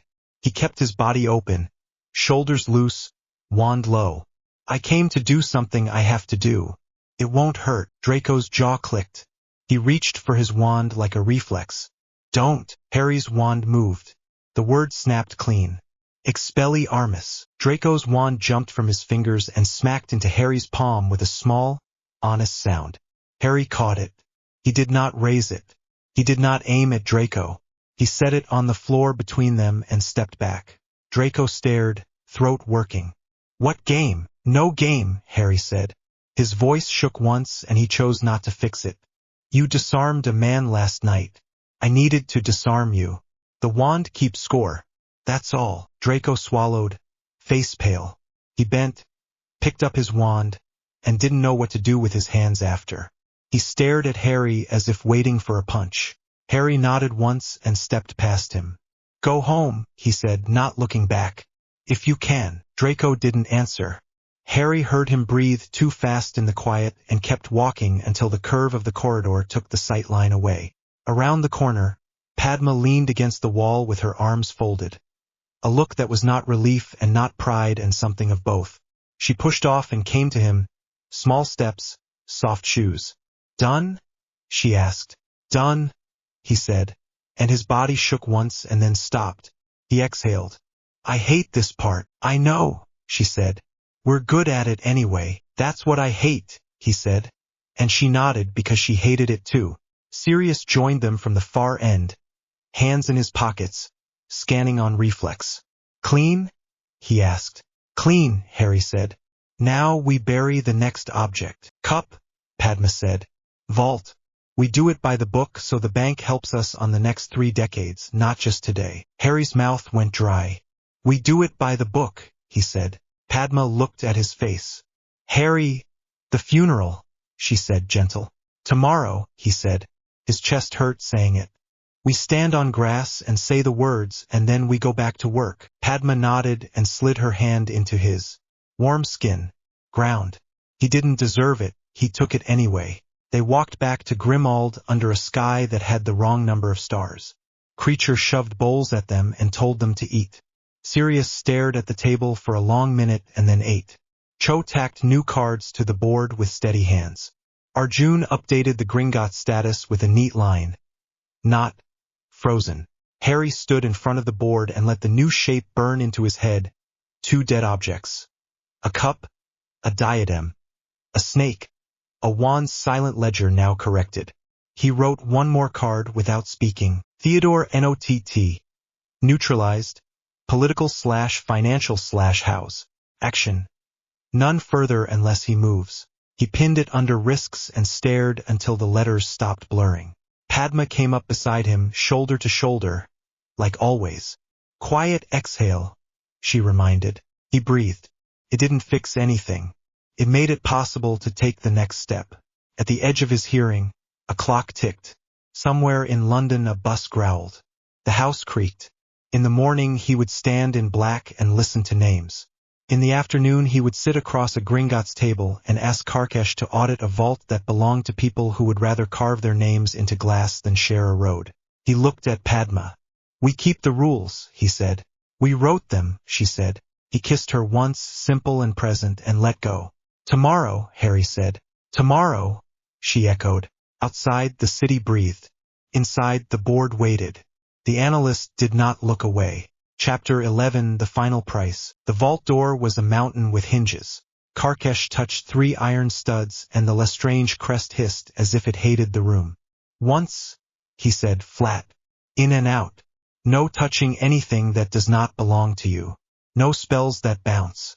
No heroics." "Understood," Padma said. She had her clipboard, 2 quills, and a second pen for when her hand shook. Bill checked the rune harness on Harry one more time. "No skin," he said. "Tongs only. If you feel a tug in your teeth, drop the thing and step back." Bones stood behind them, coat open, wand down, eyes up. "Chain of custody," she said. "Goblin witness, DMLE witness, human witnesses. If we die, we dialogued." Sirius snorted once, no humor. Motivating as always. The door rolled. Heat breathed out, dry, old, angry. Gold slept in ripples to the back. Spells hung in the air like cobwebs that cut. "On your marks," Bill said. Karkesh flicked 2 nails. A narrow path glowed dull, safe for exactly 5 pairs of boots. They went single file, breath shallow. The vault smelled like iron and old leather. Harry's harness hummed. He kept his hands at his sides until Bill nodded to the squat pedestal in a shadowed niche. The Hufflepuff cup sat looking innocent, small as a lie. The air pricked the back of Harry's throat. "Harry," Padma said, soft. He heard the rule inside his name. "Be exact." He slid the dragonbone tongs under the cup. The metal shivered. A line of pressure pressed against his eyes. His stomach dipped. He kept his grip steady and set the cup in the ward jar already waiting in Bill's hands.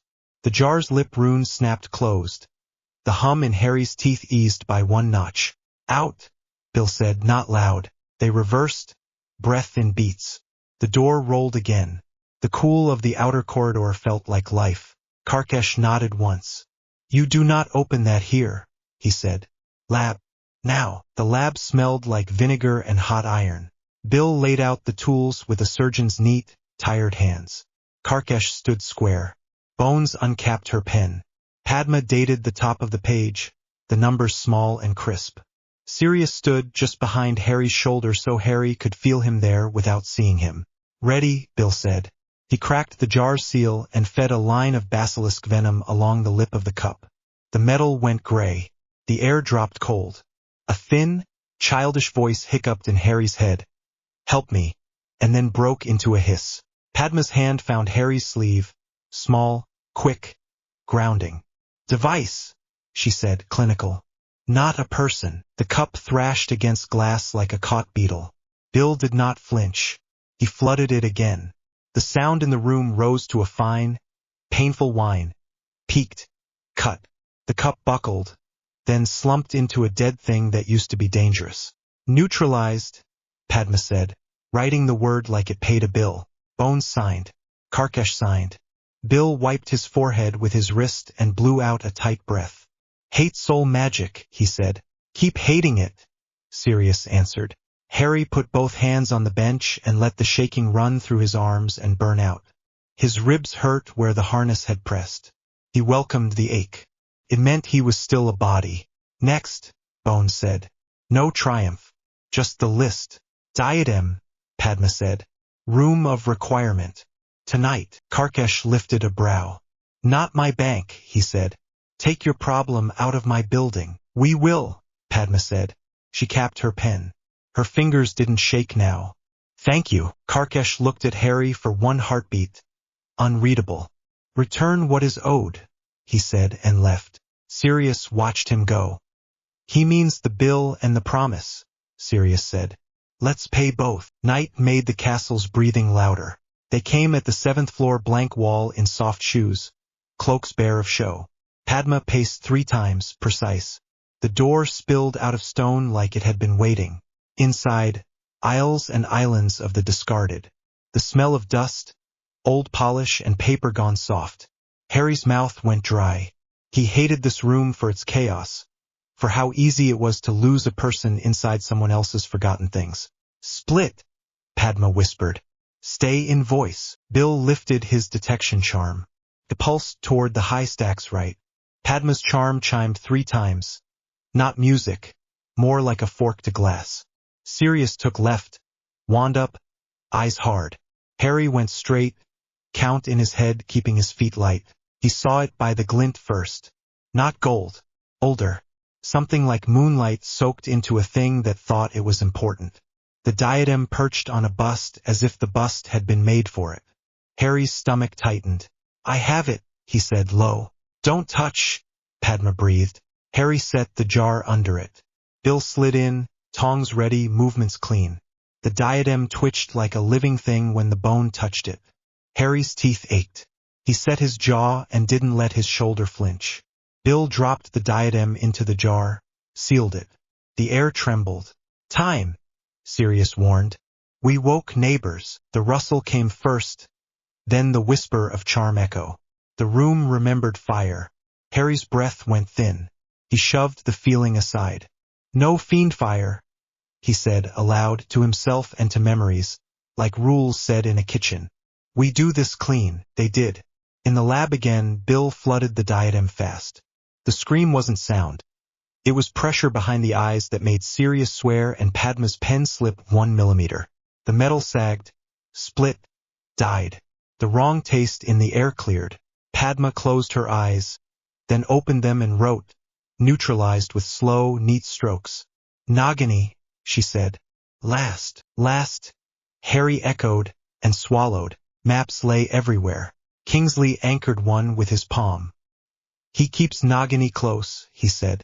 He's learned. If we try to take her in the open, we take him. Good, Bones said. Take both. Not a brawl, Harry said.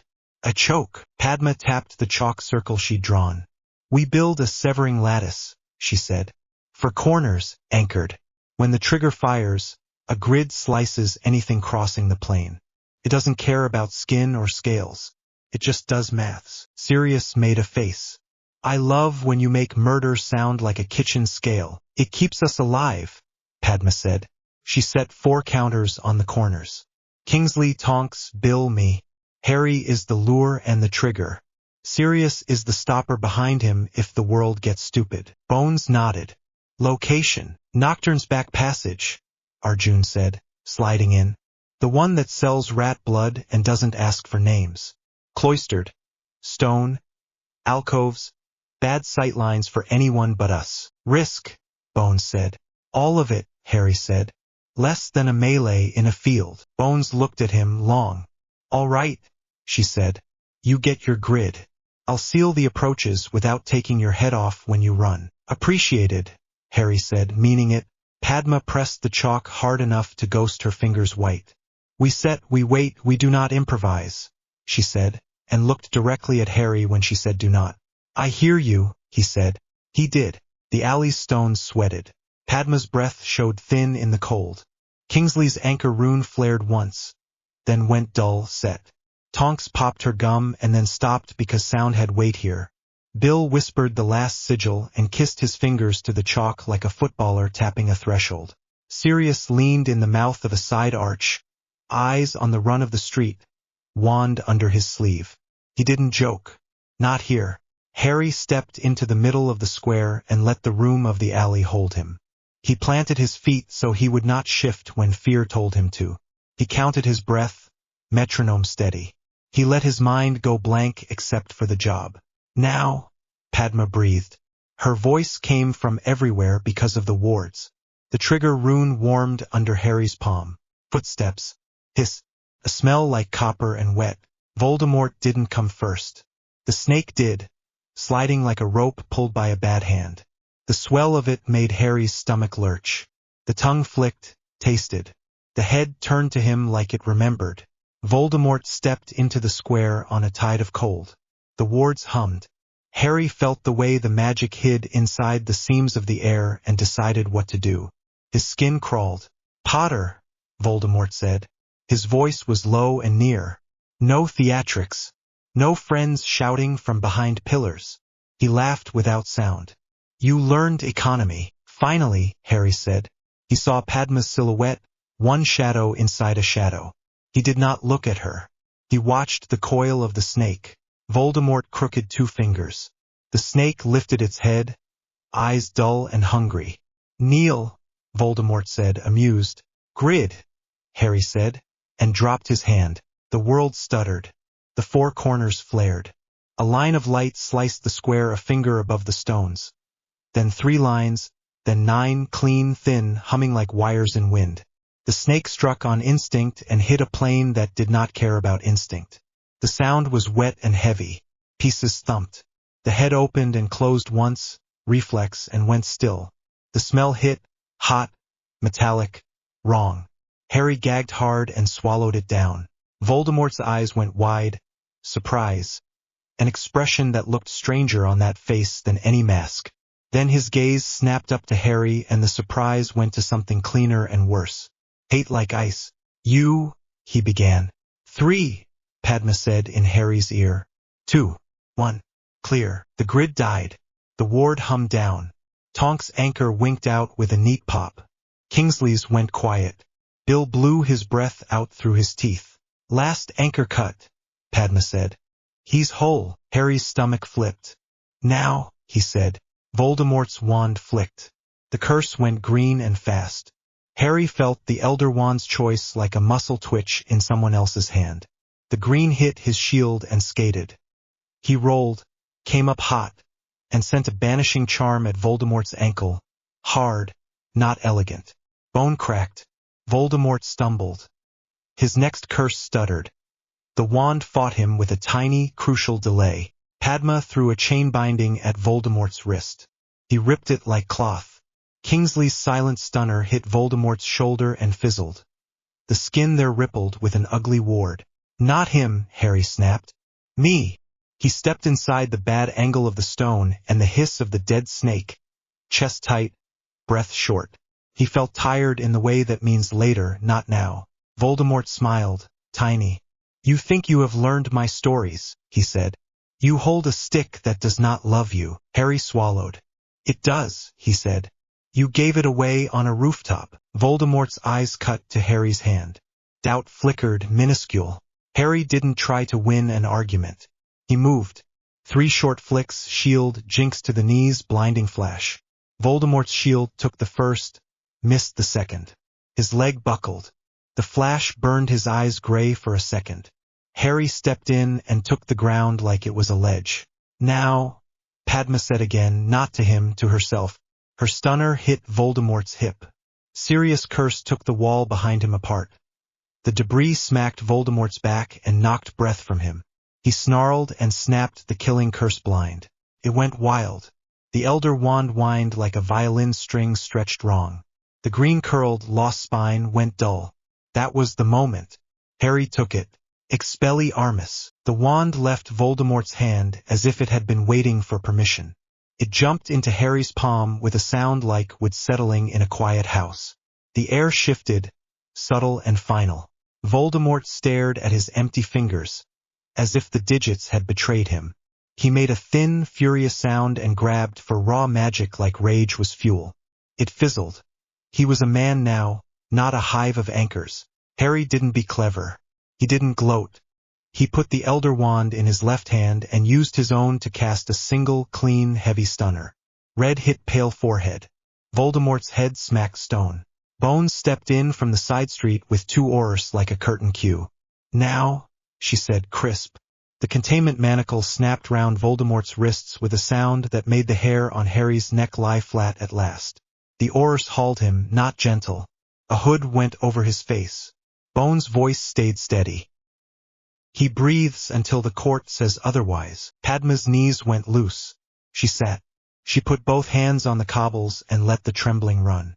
Harry's breath came in broken bits. He swallowed bile. The severed snake stank. Kingsley waved his wand and the worst of it vanished. He did not get it all. That was fine. Some things you lived with. Sirius appeared at Harry's elbow and shoved a flat tin at his chest. Breathe, he said. Mint. Helps. Harry opened the tin with clumsy fingers and sucked the sweet until the floor steadied. He stared at the elder wand in his left hand as if it might bite. Didn't. Felt like wood. That was almost worse. Bones crossed to him and looked him up and down the way a field medic looks at a soldier who says he's fine. You're bleeding, she said. Harry blinked. Where? She tapped his jaw, small cut. He hadn't felt it through the fog. He shrugged. I'll survive. Yes, she said, and it wasn't praise. She looked at the wand. You don't keep it. No, Harry said, immediate. We log it. We lock it. We break the habit of letting a stick run a government. Bones' mouth twitched. Approval? Paperwork, she said, and left to keep her people from making bad choices with a famous body on a stone. Padma stood. Her legs wobbled once. She put a hand on Harry's shoulder until the floor agreed to be solid again. She met his eyes. They were too bright. Quiet exhale, she said, voice torn up. Quiet exhale, he echoed. They breathed. The funeral smelled like grass and wool. Harry stood in black and listened to names. McGonagall's voice didn't break. Sprouts did. Hagrid cried without shame. The Great Lake was too shiny and the sky too clean. The wind flicked the edges of black robes. Harry didn't speak. He had nothing clever, nothing useful. He let the names cut. He let the ache work. Padma stood beside him, knuckles white on the program. Sirius stared hard at the ground until the letters blurred. Kingsley's hands were folded like a man in prayer who didn't trust the sky. After, under the beech tree, McGonagall came to them. There were lines on her face Harry hadn't seen before. She looked at Padma first. Thank you, she said. Then at Harry. You did not become what I feared. Not yet, Harry said, honest. She huffed a breath that counted as a laugh and patted his sleeve like you do a boy you can't quite hug. Hold the line, she said, and went to speak to a family whose name he didn't know and would try to learn. Sirius wiped his eyes with the side of his wrist, embarrassed and not, and then pulled Harry into a hard, short embrace. Proud of you, he muttered into Harry's hair. Hate that you had to be this. Harry's throat closed. He nodded against a shoulder that shook once. Same. Padma linked their arms and pulled them toward the path, away from the water, into a tomorrow they had to build because the alternative was to let the past grow back. The Elder Wand lived in a box. Karkash watched Harry set it in a lined drawer in a vault inside a vault. Bones signed. Padma signed. The lid slid. Goblin locks fell into place with a sound like stone deciding not to move. No one's toy, Harry said. No one's toy, Bones echoed. She pressed her thumb to the wax on the seal. If I die, Shacklebolt opens it. If he dies, McGonagall. If she dies, the key goes to the person least likely to enjoy magic as a party trick. Karkash was almost smiling. We will invoice you for the pleasure of being so reasonable, he said. Harry snorted. Send it to my office, he said. You have an office now, Sirius said. Trailing behind him, half pride, half tease, Harry made a face. Worse. A committee. Padma bumped his shoulder with hers. We make it work, she said. Yes, he said. We do. Epilogue 5 years later. Paper lived in stacks, but the ministry's hum had changed. Light panels buzzed in place of sputtering candles. Lifts moved without sulking. People queued for services without having to pretend the line was a test of character. There were signs. They helped. Harry's office was smaller than people thought it would be. He liked that. A map of the city hung behind his desk with dots where ministry muggle liaison points were, because he liked knowing a bus route mattered to a wand hand. On the bookshelf, 3 acts that had cost him 2 years and too much sleep. The Squib Protection and Integration Act. The Goblin Banking Transparency Accord. The Interoperability Charter. Muggle Tech in Magical Administration. He ran a finger along the spine of the middle one like you touch a scar. It had taken 4 all-nighters, 6 shouting matches with people who thought tradition was a spell, and 1 long tea with Karkash where they both said trust out loud and didn't choke. Padma knocked once and came in without waiting. Hair up, sleeves rolled, ink on her thumb, a stack of petitions tucked under her arm. She looked like the inside of his head. She put the papers down and leaned over his desk to kiss him, short and certain. Wedding bands flashed. He still wasn't used to how that felt, right? Inevitable. Bones wants you at 3, she said. And the McLeods are in the atrium with Arjun. Morwenna brought biscuits, as if she's never forgiven anyone but might consider us. Harry laughed, small and real. Will they do the plaque? He asked. The words felt dangerous, like they might split if he spoke wrong. They'll unveil, scowl, and leave, Padma said. It's perfect. They went down together. The atrium looked like itself, but cleaner, and with a quiet that wasn't fear. The little dais near the fountain held a cloth over a square. Bones stood there in a good suit, hair cropped, face etched deeper, eyes kinder. Karkesh waited at the edge in his formal vest, hands behind his back like a man who has decided not to clap. Morwenna MacLeod was smaller than Harry remembered and more iron. She squeezed his hand once like she was checking the bones. Don't make a speech, she said. Absolutely not, Harry said. She eyed Padma and softened by 1 degree. You've taught him to eat, she said. Good. Arjun counted them down with his eyes. Bones did not say citizens. She said people. The cloth came away, in honor of the MacLeod family, who raised a boy the world tried to waste. For squibs, for muggleborns, for anyone told they don't count. This ministry counts you. The applause was short and not loud. Felt like the right size. Morwenna sniffed and pretended a draft had made her eyes water. She handed Harry a paper bag that crinkled. Almond, she said. Thank you, he said. He meant it with his whole chest. Karkesh stepped in when the clapping died. The accord renews in a month, he said. Harry smiled. We've delegated, he said, and nodded to Padma. Padma nodded back. We audit, you audit, we both mind the numbers, she said. No myths. Karkesh's mouth curled. You are infuriating, he said. I like you. Bones clapped Harry on the shoulder hard enough to shift him. 3 o'clock, she said. People still try to be stupid after lunch. They do, Harry said. We'll be there. They were, and after that. The days ran like machines they kept oiling. Some nights they went home and fell into bed like dropped coats. Some nights they went to Grimald and let the house creak around them and ate creature stew because comfort didn't care about politics. Sirius came by to complain that committees were worse than Azkaban and then admit that was a joke with a bad taste. He told it anyway and Harry listened anyway and they lived with both. On one late evening, when the building had gone quieter and the city outside had sunk into the hum that means most people made it through, Harry stood at the window of his small office and watched tail lights blur.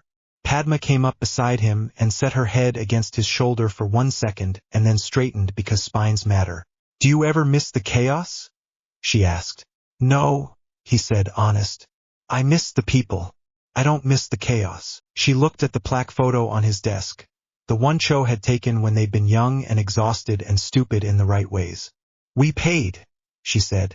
We did, he said. He breathed in and out and felt it work. Worth it, she smiled, tired and real. Quiet exhale, she said. He did. They both did. The room felt larger by 1 small human inch. Outside, a late bus groaned. Inside, a clock ticked. Somewhere a quill scratched. The world did not become a paradise. It became a place you could live in without lying to children. Harry picked up the top petition and read the first line. Padma slid into the chair opposite, pen ready. They worked, and the work felt like a promise kept.